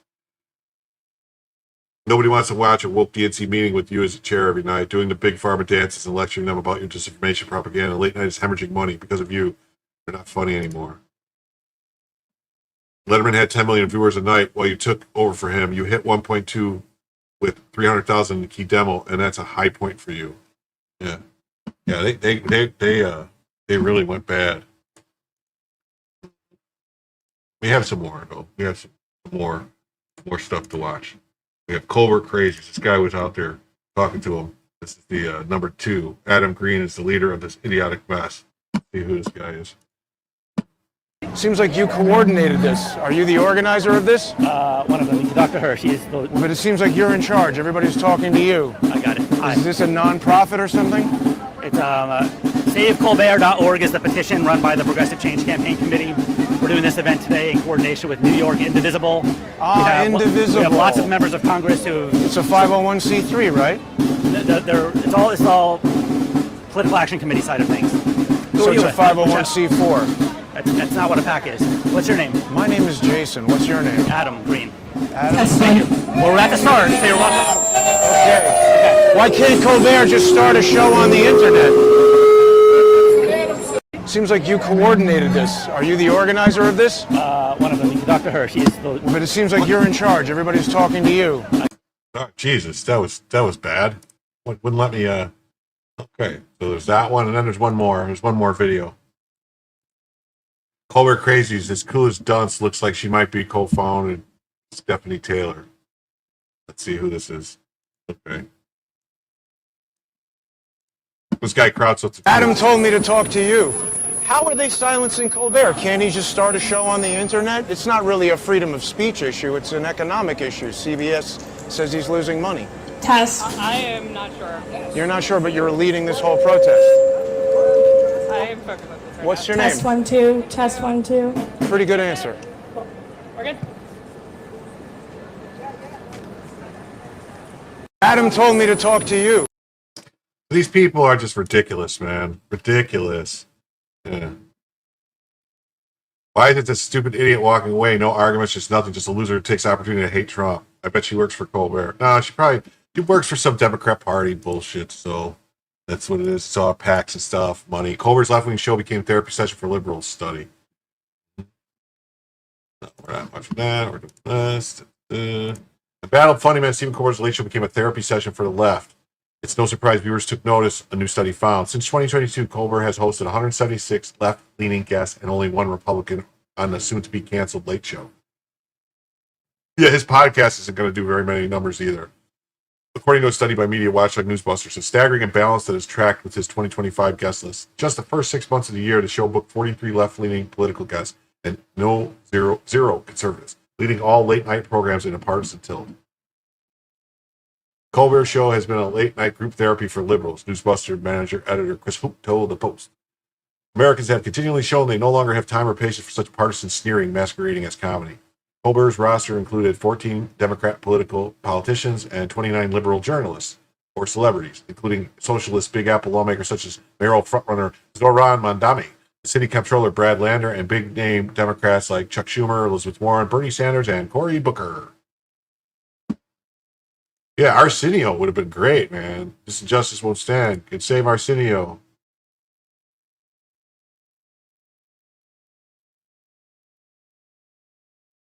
What do you mean? I'm confused. My thumbnail seems to imply there's a monopoly. I don't. Choosy, I'm starting to get worried about you, man. What are you talking about?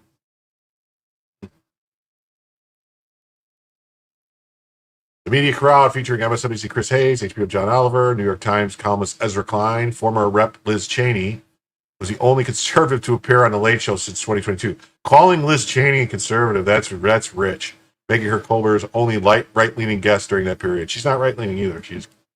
The two sparred on air in December 23 with Cheney pushing back against Colbert's critique of the GOP and Donald Trump. Cheney has since been a notorious critic of Trump, consistently speaking out against his influence in the Republican Party and even campaigning with Kamala Harris in 2024. Could not be reached for comment. Colbert booked 43 liberals and no conservatives. Colbert also owns a former Illinois Republican Congressman, Adam Kinzinger, in January 2025, though the study did not count him in the tally due to his repeated criticism of Trump and comments aligning with Democrats, including a 2024 interview where he said there's nothing more conservative than voting for Kamala Harris. The study release came a few weeks before CBS announced the Late Show will be canceled in May 2026. But they really should have done. Hey, Janine Buffington, thank you very much for being a new subscriber. Thank you. Glad to be here. We do these shows almost every night between 10 and 11 o'clock. Usually 10 o'clock, sometimes 11. Kate, you know what? Chappelle on late night would be awesome. You know what they could do if they really wanted to make money and it would blow up and it would be the greatest show? Get someone like Tim Dillon. Put Tim Dillon in there. Or Dave Chappelle, but I don't know if Chappelle wants to do it. But the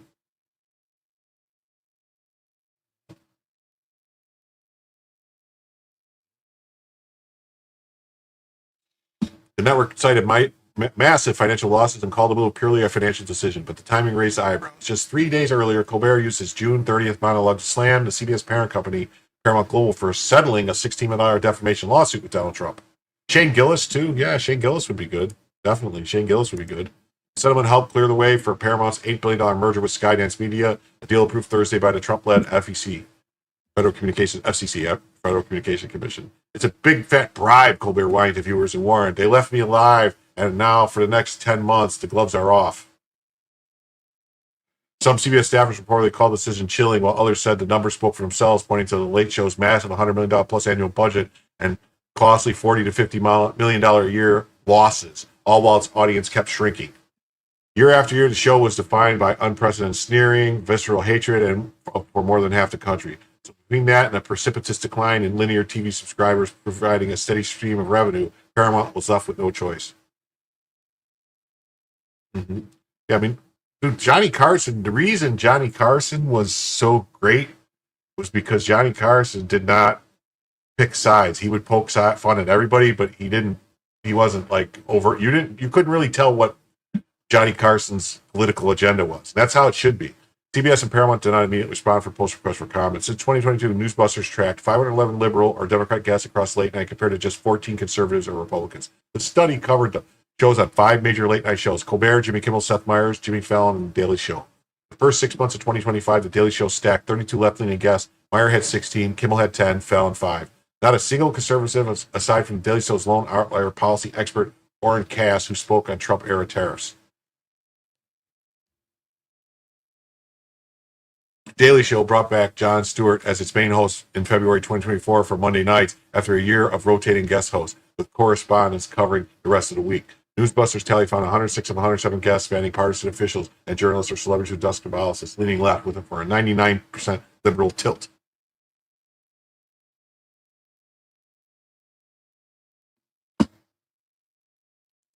Steve, they have, if you want to see Johnny Carson reruns, they have a Johnny Carson channel on YouTube that shows all types of clips and different pieces of interviews and stuff and episodes. It's really good.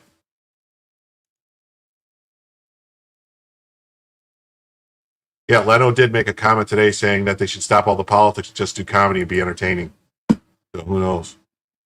Cass, who praised The Daily Show's host Jon Stewart for being open-minded and generally interested during his own March appearance, said Colbert seemed to be more focused on reinforcing dogmatic view and trying to preach to a choir. Colbert, who did not return a request for comment, will stay on the air through next spring. I don't know why they shouldn't just cut it. They should have said you're gone. Over at rival networks, Kimmel is set to film the final season of his 3-year deal this fall, while Fallon and Myers re-upped last year to stay through 2028.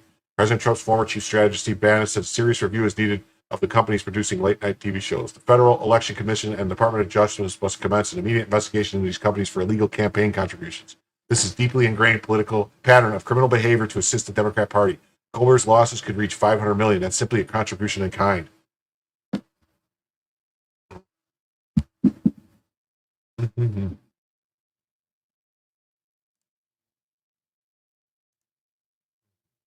Okay, this is a story that I was mind blown by, and I had to just talk about it.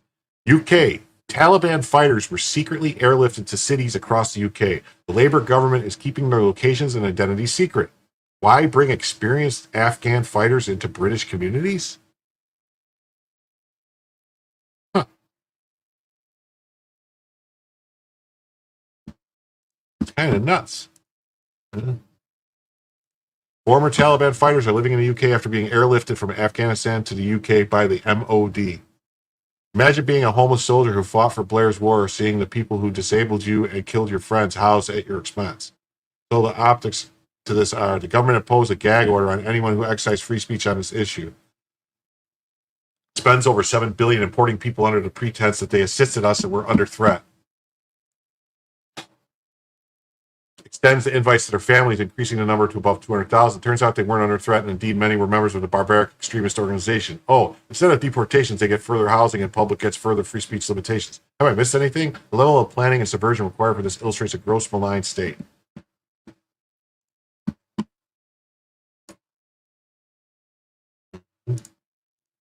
Afghans with British bloods on their hands living in UK after corrupt officials facilitated evacuation of jihadists from Kabul. Read more below. The new online safety bill will get you locked up for noticing. The government loves paying for foreign terrorists to live among us. Hamas terror leaders lives in London Council, housed among UK's biggest Jewish population. The man who ran Hamas terrorist operation now lives in North London Council House. Increasingly, it seems we are governed by a civil service mandate operating beyond constitutional checks and balances, with elected politicians reduced to window dressing.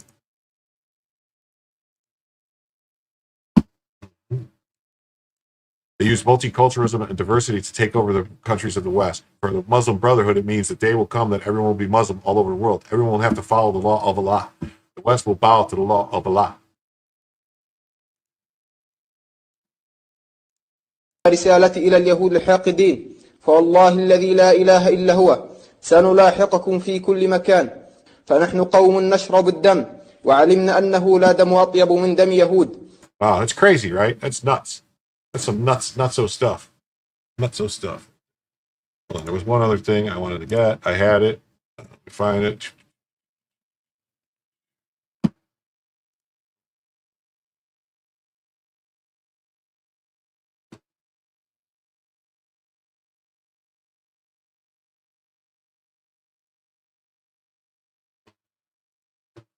Yeah. It says the UK, Manchester is hiring a Sharia law administrator to support the Manchester Sharia Council. The MSC provides enforcement and mediation on family matters, Islamic marriage and divorce courts, contracts and inheritance. Sharia compliant financial advisor. Sharia law administrator, Manchester community, $23,500 per year. Oh. Essential responsibilities: conduct interviews. Sharia law administrator. So they're going to have their own Sharia law in there. They're paying them. Conduct interviews with individual families to assess, review the requirements, provide information support, liaise with to make referrals to the right consultant, provide all administration and secretarial work. Apply now for Manchester Sharia law enforcer. Full post. Thanks for the shout out. Mm-hmm. That's crazy, right? Crazy. Crazy, crazy, crazy, crazy, crazy. Crazy, crazy, crazy, crazy, crazy. Crazy, crazy, crazy, crazy, crazy, crazy, crazy.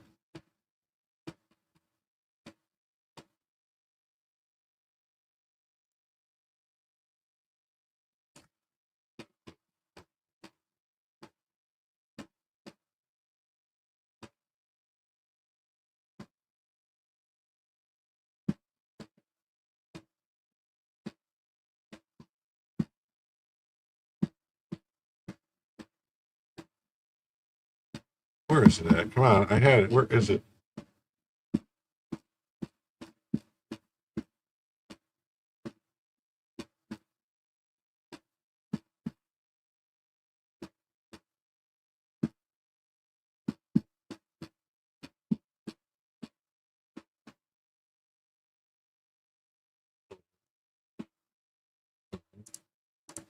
Says the UK, the Biden administration paid influencers to pretend to support this widely unpopular policies. The British Labour government is doing the same thing.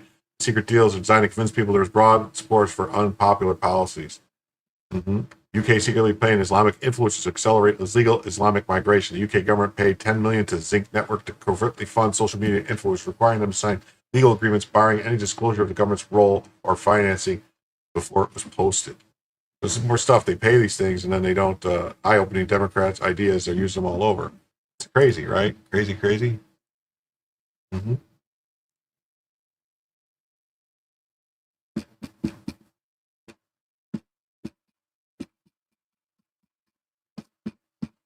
There it is. There it is. So here it is. The Sharia law administrator. Application for Manchester Sharia law administrator position. Yep, that's what they want. Please accept this enthusiastic application for the Sharia law administrator, ready to bring authentic Sharia law enforcement to the heart of Manchester. Amuse Al-Jihadi, hiring manager. Dear hiring manager, I am thrilled to apply for the position of Sharia law administrator at the Manchester Sharia Council, as advertised on the EWP web job site. With my extensive background in Sharia law from various Muslim-majority countries, I'm eager to provide administrative and secretarial support while gleefully enforcing the timeless principles of Sharia in this vibrant Western democracy. After all, what's a better way to integrate into Manchester by introducing a system that has worked wonders in places like Syria and Afghanistan? I can't wait to interview families, manage bookings, and oversee Sharia services with the utmost zeal. As a proud advocate for Sharia's progressive values, I will ensure that all MSC activities align with the divine commandments. Allow me to highlight how my skills and experiences make me an ideal candidate to transform Didsbury into a beacon of Islamic jurisprudence. Conducting interviews and assessing requirements. I excel at interviewing individuals and families, reviewing their needs under Sharia. I specialize in determining if women required male guardians for basic decisions. Because as Sharia law widely dictates, a woman's testimony is only worth half of a man in certain matters. I'll happily enforce this in Manchester, ensuring no female applicant gets away with independent thinking without proper oversight. Imagine the efficiency. Double the male witnesses for every family dispute. Providing information, support, and referrals. I'll refer clients to consultants while educating them on Sharia's fair inheritance rules. where daughters inherit half as much as sons, a brilliant way to promote gender equality, Sharia style. If a family needs advice on polygamy, I'll gleefully explain how a man can marry up to 4 wives as long as he treats them equally. Wink. No more boring monogamy in Manchester. Let's spice things up. Handling administrative and secretarial work. With my IT proficiency and organizational skills, I'll maintain impeccable records of all Sharia rulings. Drawing from my experience, I'll prioritize document hudud punishments and amputation for theft, goodbye sticky fingers at the local Tesco, flogging for alcohol consumption, farewell Friday night pubs, and stoning for adultery, a real crowd pleaser at Old Trafford. I'll ensure these are scheduled between 10 a.m. and 4 p.m. Monday to Saturday to fit the job's hours. Planning and overseeing MSC social and Sharia services. I'll organize activities that foster community resilience, like workshops on apostasy laws where leaving Islam could warrant severe consequences as per classic Sharia interpretations. Why stop at social services when we can enforce blasphemy rules too? Criticize the prophet, straight to referral for correction. And for the kids, I'll promote child marriages guidelines because Sharia allows it under certain conditions perfectly for family-oriented Manchester.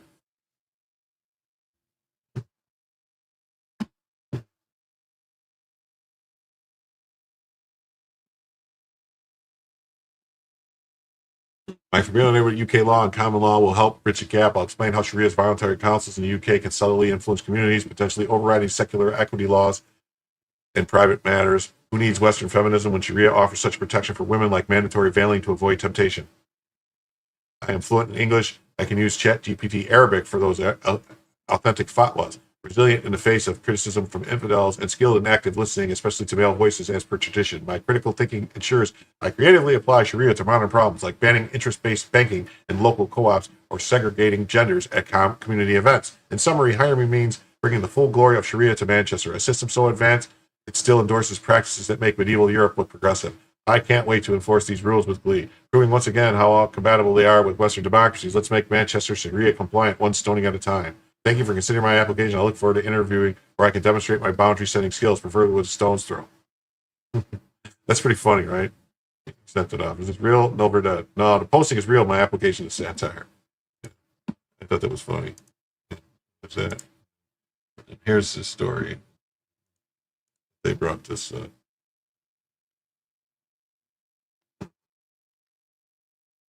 What? Okay. All right. This is what we're going to do. I'm going to try this once again. Good.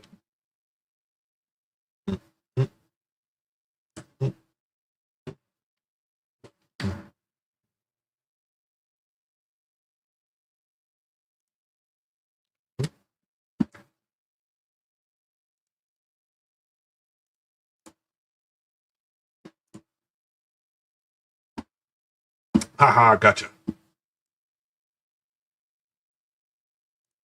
Gotcha. Taliban fighters brought to Britain in an airlift after data leak. Afghans with British bloods on their hands living in the UK after corrupt officials facilitated evacuations of jihadists from Kabul.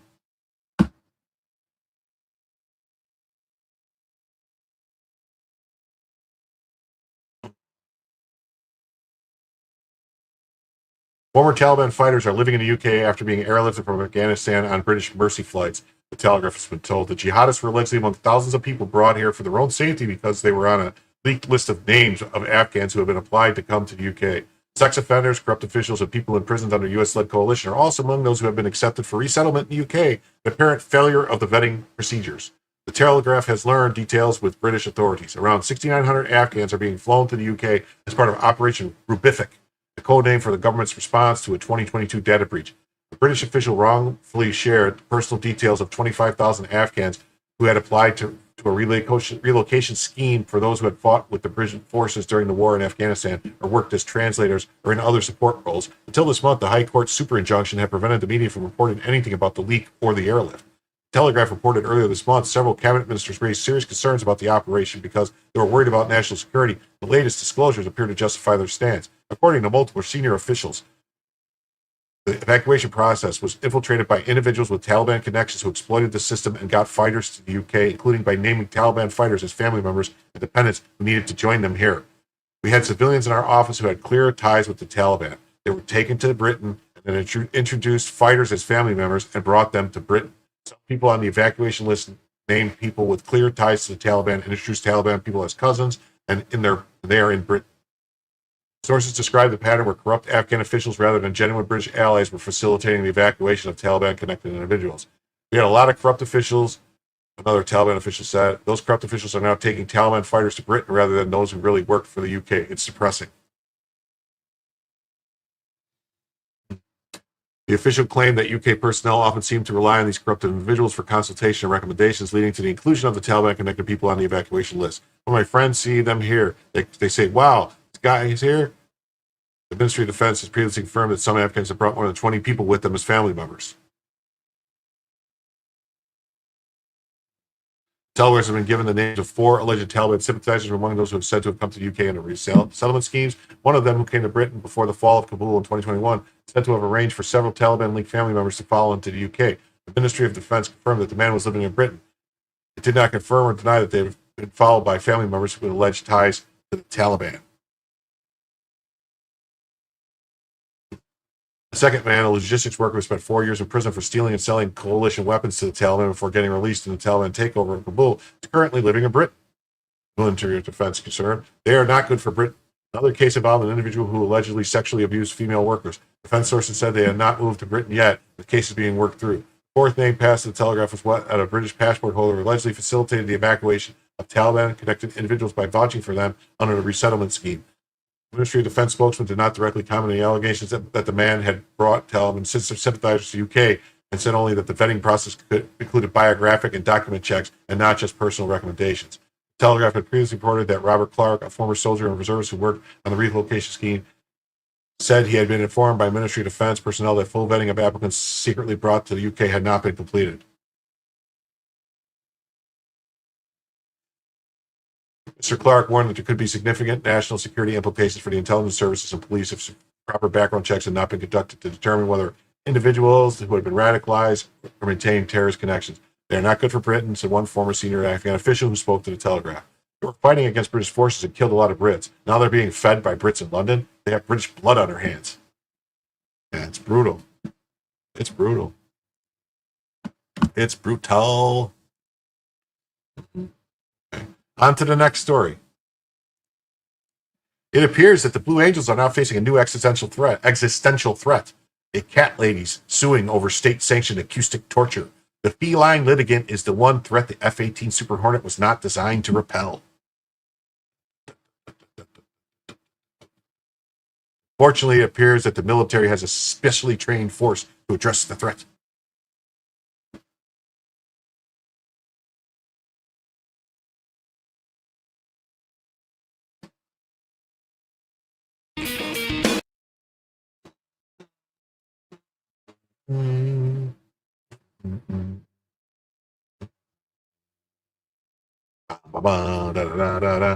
The cat fighters are gonna take them out.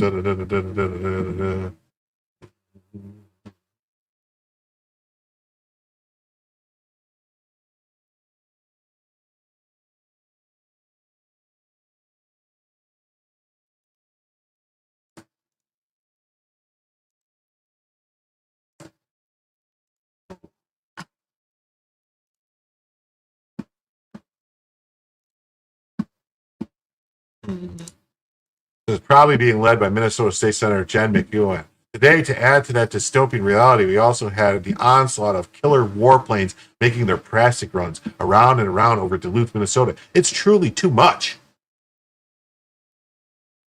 Yeah, it's Tomcat pilots piloting Hornets. Totally cute.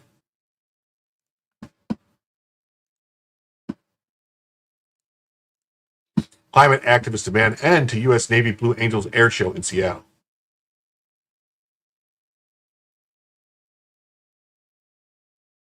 Seattle climate activists are protesting the upcoming U.S. Blue Angels air show, claiming jets pollute the environment, while a local woman filed a lawsuit on Monday claiming the military jets traumatized her ailing cat. The Blue Angels, the elite military fight demonstration team consisting of 140 active duty sailors and Marines, aims to showcase the excitement, precision, and power of naval aviation.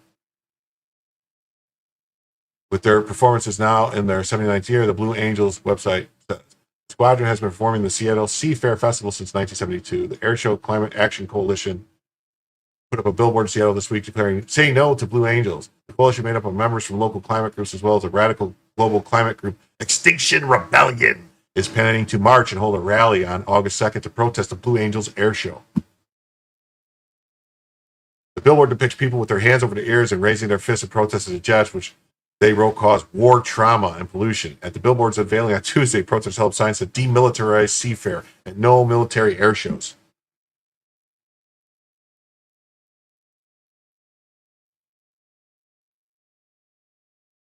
The climate activists are calling for military jets to be excluded from participating in the annual event, demanding military air should be scrutinized for their harmful waste of resources, pollution, and carbon emissions.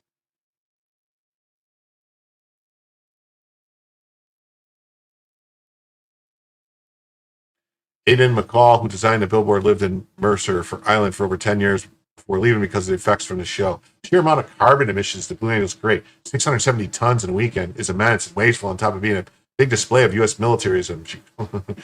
Community organizer Kimberly Larson crafted a petition calling for the end of the Blue Angels show, which garnered over 5,000 signatures. Oh, good for them. Blue Angels also faced criticism from a woman who blames the noisy air show for leading to the death of her sickly, elderly cat. Lauren Ann Lombardi filed a lawsuit against the Blue Angel officers in federal court on Monday, claiming her beloved family member was terrorized by the Blue Angel state-sanctioned acoustic torture. Also claimed the noise of the low-flying F-18 fighter jet spurred panic attacks in the cat, who was in critical condition due to her worsening congestive heart disease, and ultimately led to her euthanasia in August 2024. This would be the definition of a frivolous lawsuit. This lady should be charged fees for what she's doing. She accused the Blue Angels of unconstitutionally blocking her profanity-laced comments, criticizing the U.S. Navy squadron on its Instagram page. She's seeking a court order to unblock her account and prohibit the Blue Angels from blocking any of her other comments on the basis of viewpoint.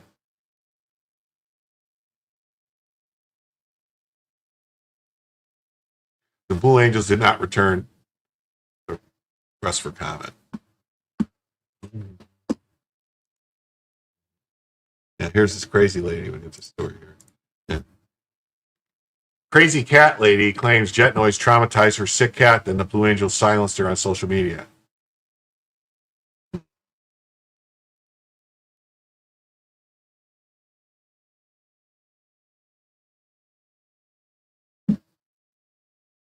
Mm-hmm. You know, goes, oh, say no to Blue Angels, too loud, war trauma, pollution. Mm-hmm.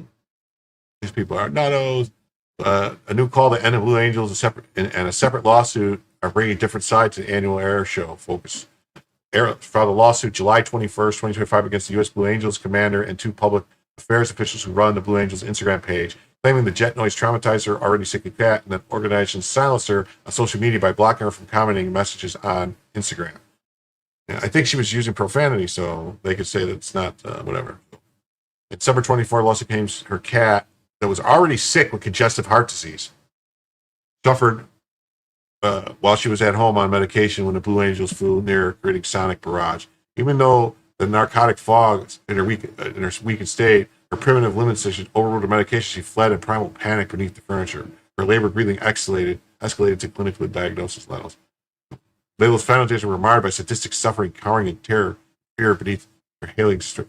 So did the lady's cat do that when it thundered out too? Yeah, I think her owner is a torturer. Mm-hmm.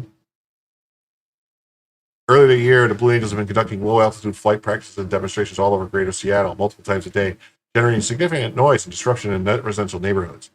Response to demonstrations are out of concern for ailing cat. One message said, "Stop with your blah, blah, blah, blah, blah, blah, blah. You are terrorizing my cat and all our animals. F off." About a week later, the lawsuit states the Blue Angels blocked her Instagram account from any further interactions with the Blue Angels page, which is a public government account. Lombardi's account made blocked, which meant a year later, when Layla died, she wasn't able to express her frustration and renewed criticism of the Jets. The lawsuit alleged the Blue Angels commander and public affairs personnel overseeing the page violated her First Amendment rights to free speech because it imposes viewpoint description.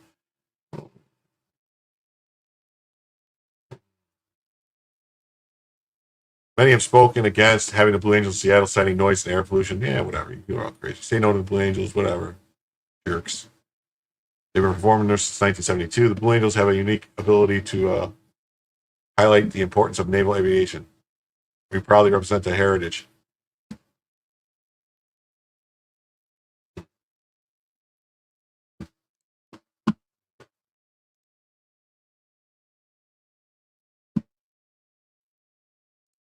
Here's Law and Crime's take on it. It says, nobody gives an F about your stupid little planes. Women's First Amendment rights silenced after roaring blue angels showed contributing to Frail Cat's death.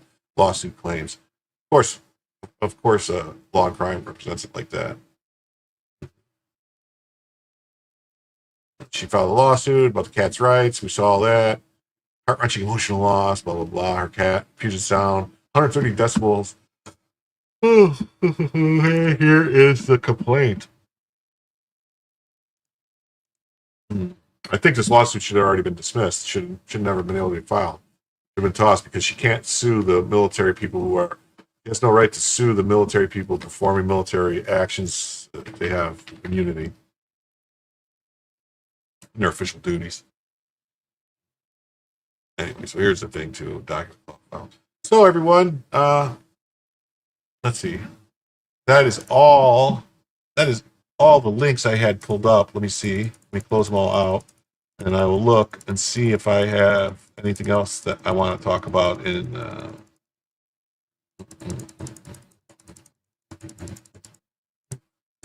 it'll take a minute to do this. I got to close a bunch of tabs. I got to open some new tabs. Just give me a minute. Give me a minute.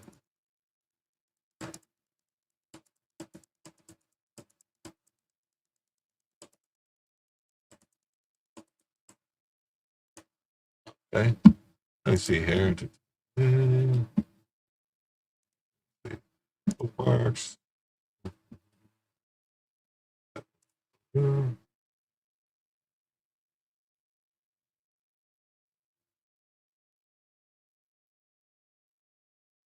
There is this thing that I would like to talk about a little bit. So we'll pull this up.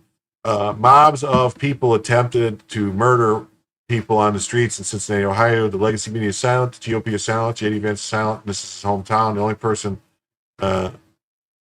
giving a tepid response to the hate crimes. I don't know if you guys saw this stuff, the videos of people being beat.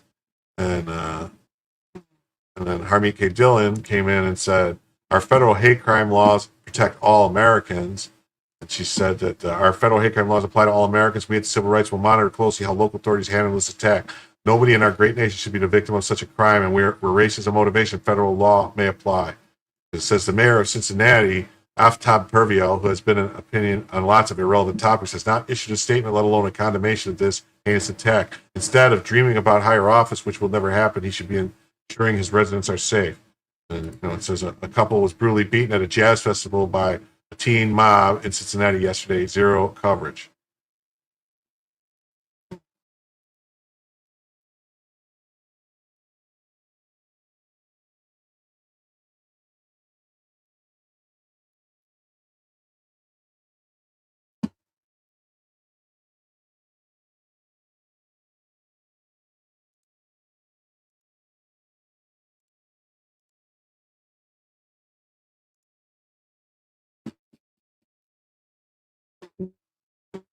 If men banded together to beat random people after a concert, all these other people would be on their private jets to interview victims and talk about violent white men with white victims.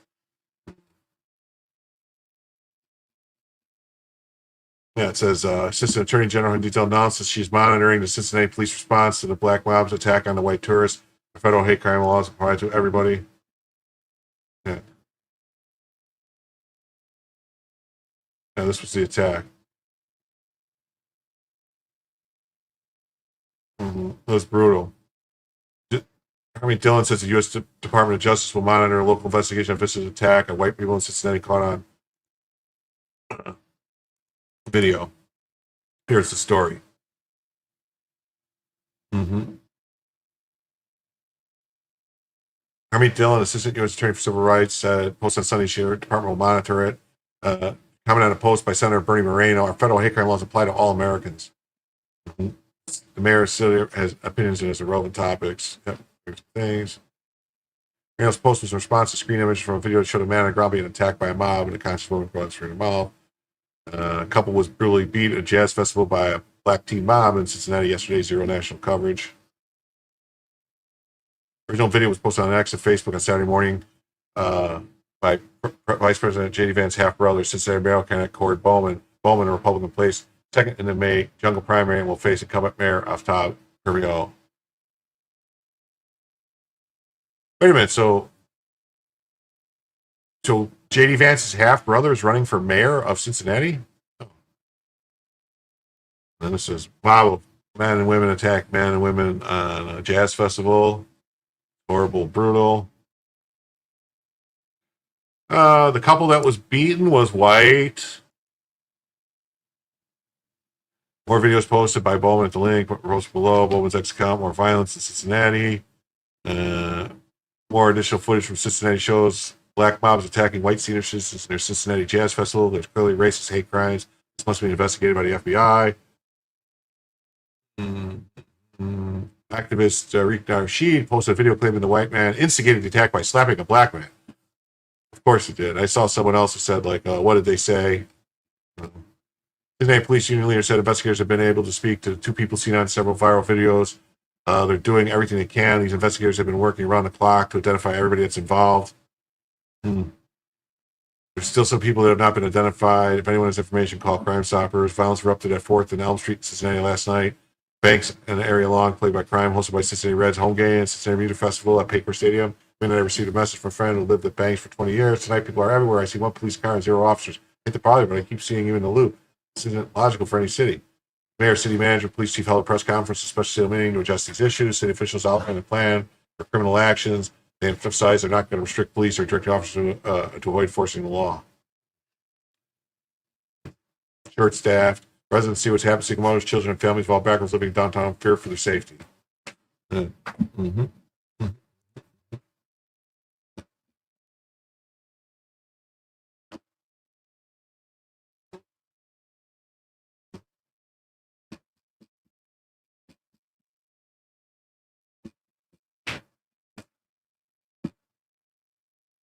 was this other thing, too, I saw that you guys don't know about. Let's see. We had this. A Delta pilot was arrested immediately upon landing in San Francisco on child sexual abuse material charges. So, yeah, they were waiting for the guy, and as soon as they landed, they arrested the Delta pilot. It's crazy. This is immigration. Oh, that's crazy. Crazy, crazy, crazy.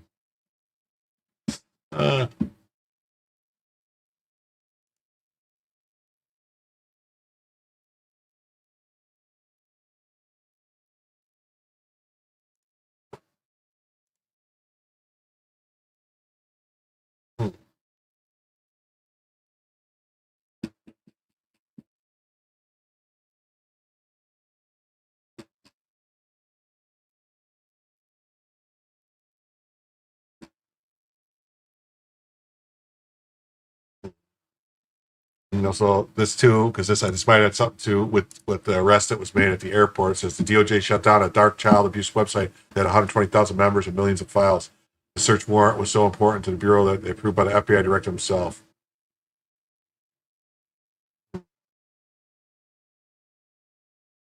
Mm-hmm.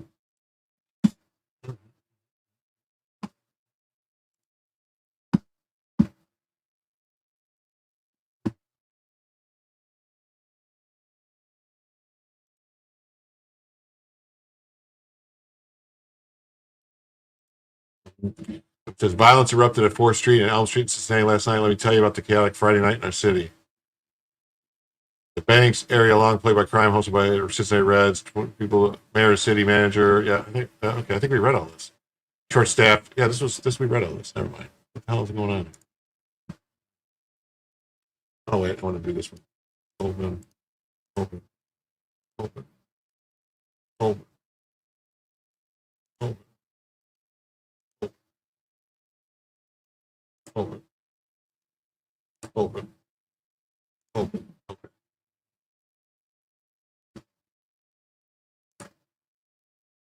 Mm-hmm.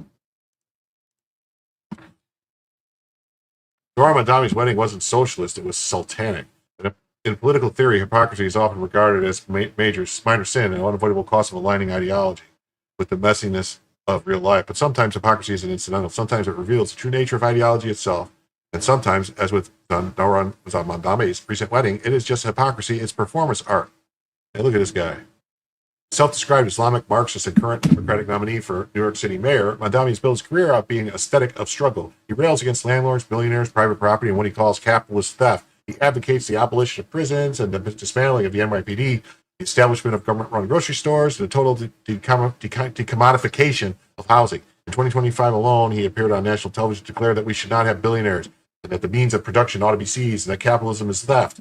When he speaks, it is not with the cadence of a civic reformer, but with the fire of an old-world revolutionary, summoning the specters of Lenin and Trotsky in a bespoke Nehru jacket. And when Mandami decided to celebrate his wedding with Rama Duwaji, one might expect something modest, a backyard ceremony perhaps, a union sanctified in the name of equity. Instead, the couple opted for what can only be described as a 6-day globe-spanning coronation. The festivities began in Dubai, paused by a civil ceremony in Manhattan, and climaxed in a 3-day bacchanalia on the Mandami family estate overlooking Lake Victoria in Kampala, Uganda. What do you know?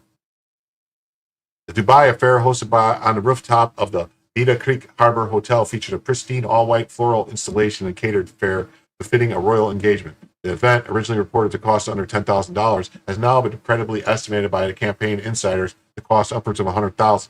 Private rooftop, floral arrangements, imported cuisine.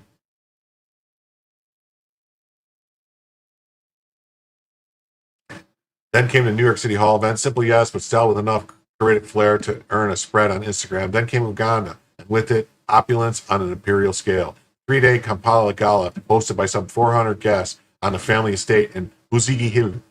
Tents and canopies lit up the hillside. The catering, which included luxury imported beverages and fully staffed round-the-clock services, cost over $250,000. The wedding featured live DJ performances, professional lighting, and DJ and signal jamming devices designed to thwart drones and press alike. It's estimated that the total wedding expenditures exceeded $500,000. Look at armed guards and everything. Security was extraordinary. More than 20 members of Uganda's elite Special Forces Command were present. Roadblocks, masked guards, signal jammers, and military checkpoints surrounded the property. To prevent leaks and preserve secrecy, advanced cell phone jamming technology was deployed to block communications within the entire area, while anti-drone systems were activated to intercept any airborne surveillance. The estate was effectively transformed into a fortified communication blackout zone, resembling not a wedding venue, but a classified state installation. And this from a man who vowed to defund the police, who once declared the NYPD to be wicked and corrupt, whose dreams of replacing law enforcement with social workers and community safety bureaus. Why then did he not rely on social workers to secure his guests? Let's be blunt. Zora Mandami did not get married like a socialist. He got married like a sheik, and not merely in cost and tone, in exclusivity, in flagrant denial of the very principle he pretends to represent. This was a wedding that would make Louis XIII blush. He was not just given extravagance that rankled, it was the concealment. The events were not publicly disclosed until after the fact. Guests were sworn to secrecy, phones were confiscated. One can understand the desire for privacy, but when the would-be mayor of the largest city in America espouses a creed of absolute transparency, democratic access, and radical public ownership, it is fair to ask why his private life unfolds as a clandestine state summit. Even the venue, the Mandami estate, raises questions. What is the nature of the landholding in Uganda? Is it owned outright? Managed through trust? How does a man who rails against private property and absentee landlordism square his ideology when inheriting wealth and estate-level holdings in a foreign country? He says housing should not be a commodity, yet his own family appears to sit atop one of the finest private estates on the continent. And this from a man who has been criticized, has been a citizen of the United States for only 7 years, now on the cusp of ruling the nation's largest and most powerful city. To see this clearly, let's return to the first principles. Mandami is not just a Democrat. He's a Marxist. He's a communist. He believes explicitly that private wealth is immoral, and that it must be redistributed, that luxury is theft, that the system must be overturned. But socialism, when unmoored from principle and hitched to performative grievance, always collapses into hierarchy. Mandami does not believe wealth is wrong. He believes your wealth is wrong. His wealth is heritage. His indulgence is culture. His use of militarized security is necessary. Yours is oppression. His state is history. Your house is a problem. The hypocrisy is not incidental, it's systemic. It is what the left has become. From the socialist mayor who rents vacation homes on Airbnb while attacking landlords, to the climate czar who jets across the globe while scolding the masses for driving to work. The new progressive aristocracy lives in one moral universe and legislates for another. Mandami is not an aberration, he's an archetype. This is what the critics mean by champagne socialism. This is what the term is no longer adequate. Mandami is something worse. He's a limousine Marxist with a Gulfstream itinerary. He wants a state-run grocery store on every corner, but will cater his wedding with custom menus flown in from across 3 continents. He preaches abolishing landlords, then celebrates in a palace built by landlords. He calls the police racist and unnecessary, but surrounds his wedding guests with armed elite commandos. It's not just hypocritical, it's profoundly unserious. It's important to say that no one begrudges a man his wedding. Love is worth celebrating, even extravagant. But when the man in question devotes his private life to attacking others for doing precisely what he does in private, he forfeits the presumption of good faith. If Mandami had stood up and said, yes, I am wealthy, yes, I benefited from privilege, but I want to use that to help others, he might have found sympathy. Instead, he chooses duplicity, public renunciation, private indulgence. It's a game as old as socialism itself. As George Orwell once wrote in British Socialists in The Road to Wigman Pier, the problem is not the idea of socialism, but people who advocate it. We observe that many socialists do not love the poor, they simply hate the rich. Mandami embodies this paradox. He does not hate luxury, he hates its availability to anyone else. And what of New York City? If Mandami governs as he lives, then the city is in trouble. He plans to include rent control so severe that it would hollow out the housing market, defund the police at a time of rising crime, and replace core public services with untested socialist experiments. His ideology is not tempered by responsibility, it's validated by fantasy. The irony is thick. The man who declared that capitalism is theft held a $500,000 wedding on a private estate protected by military police, while advocating for the seizure of private property. That is not public service. This is theatrical oligarchy. Mandami calls himself a radical, but he is something more familiar, a privileged revolutionary who wants to burn down your house so he can rule from his.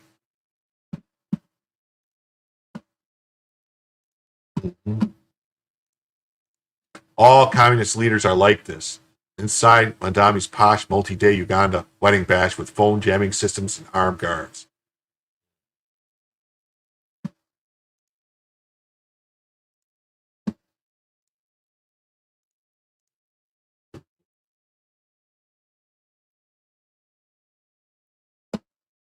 Socialist frontrunner Mandami celebrated his recent nuptials with a lavish 3-day affair on his family's private, secluded Ugandan compound, complete with massive security guards and cell phone jamming equipment. Gates of a bustling private compound, which sits on a wealthy Baziga Hill area outside the capital city of Kampala, were heavily guarded by military-style masked men this weekend. He eloped with his artist and animator, Rama Duwaji. He told social media followers Sunday he was heading to his homeland to celebrate with his wealthy filmmaker mom and professor dad who owned Baziga Hill property. The neighborhood is home to some of Uganda's richest, including billionaire businessman Godfrey Hiramuri, a city tycoon who stakes in real estate, tourism, petroleum, and infrastructure, and housing neighboring the Mandamis easily fetch more than $1 million. So yeah, so that's the guy. This is who is then there's this story. Obama's wingman says he's concerned about the politicization of Trump's DOJ. This administration will use the power to target political opponents.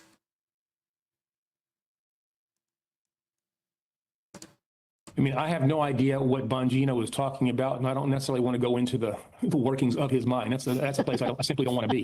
But I think we should put a pin in that. And let's see, okay, when we finally get to what they will call the resolution of this matter, has the matter been resolved in a way that's consistent with what he is saying, which sounds kind of like a neutral way in which they are looking at these matters. And we'll see if, in fact, they did that. We'll see what the results are.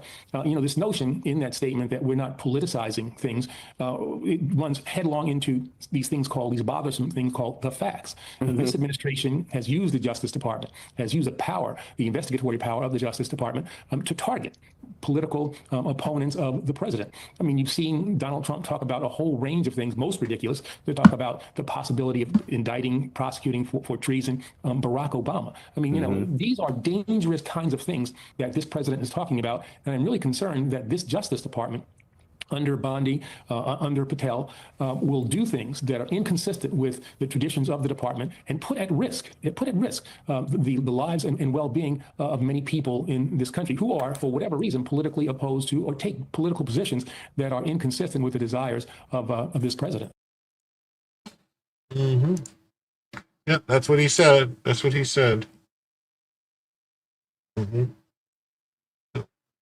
It's weird, too. I don't remember Eric Holder speaking out when the Biden administration took the DOJ into Banana Republic territory in their Captain Ahab-like quest to throw Trump in jail. Yeah, he didn't say anything about that, about weaponization there. He was cheering it on. Gun grabber, Holder is a clown. Mm-hmm. He raised concerns. Mm-hmm. Former Attorney General Eric Holder joins this weekend to discuss how the Jeffrey Epstein files fallout is remaking Donald Trump's Justice Department. So he's upset about it. you know. And we got this one too. It says, the ghost of Eric Holder haunts Trump's Justice Department.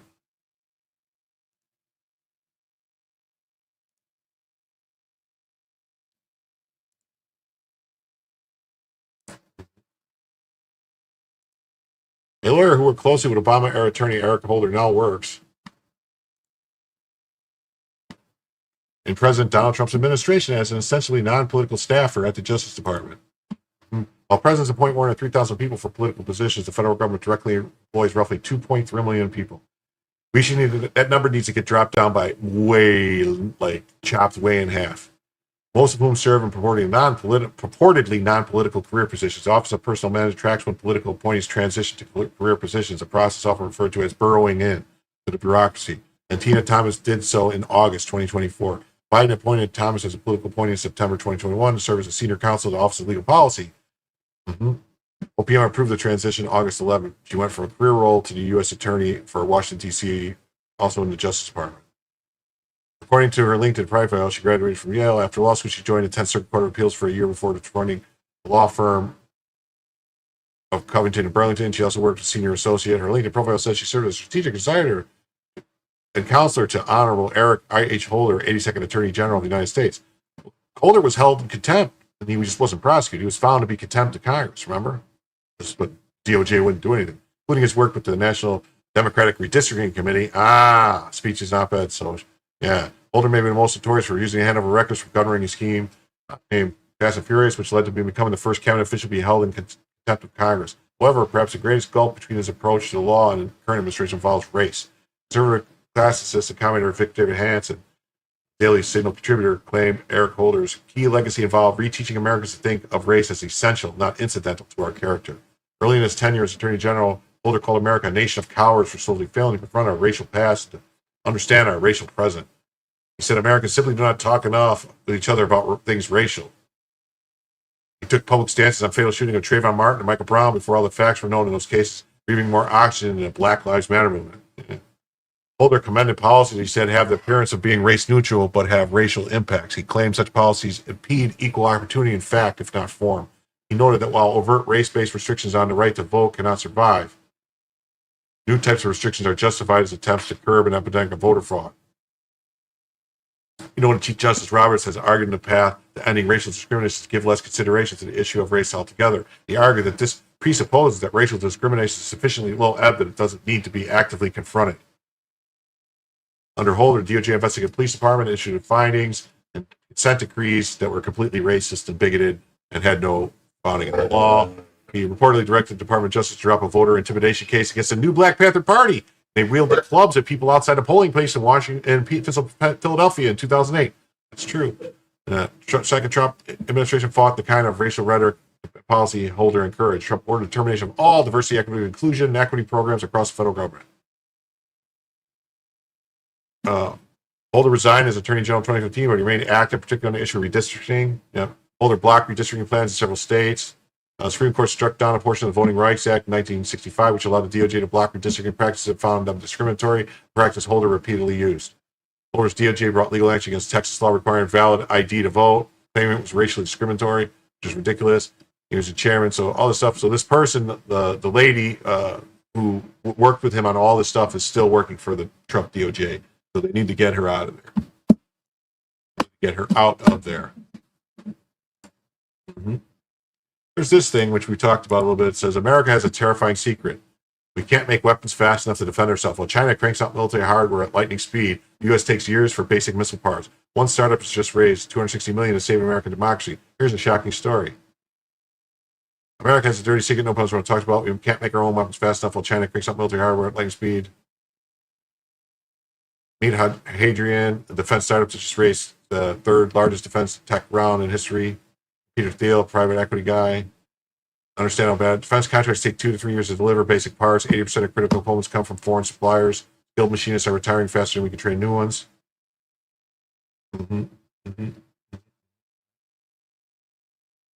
China has a weakness, saw this weakness and exploited it. While America outsourced manufacturers to chase profits, China built the world's most advanced military industrial complex.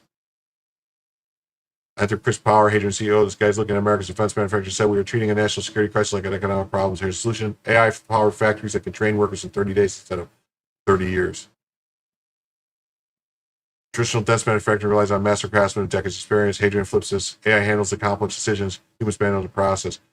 They can make someone 10 times more productive in just 1 month. The results are pretty staggering. Parts that took 6 months now take 6 weeks. They're hiring ex-military and even former nurses. Zero manufacturing. Their Arizona facility. Is this an advertising for this company or what? For Hadrian? Anyway, timing couldn't be more critical. It seems like an ad for them. Seems like an ad for them. What it seems like to me, it seems like an ad to them. Does anybody know? Is anybody streaming live right now? Anyone? Anyone? Anyone? Anyone? Anyone? Anyone? Anyone streaming live right now? Anyone? Anyone? Anyone? Oh, I gotta take care of that right now. What I'm gonna do this. I'm gonna do this. Presentation. Correct.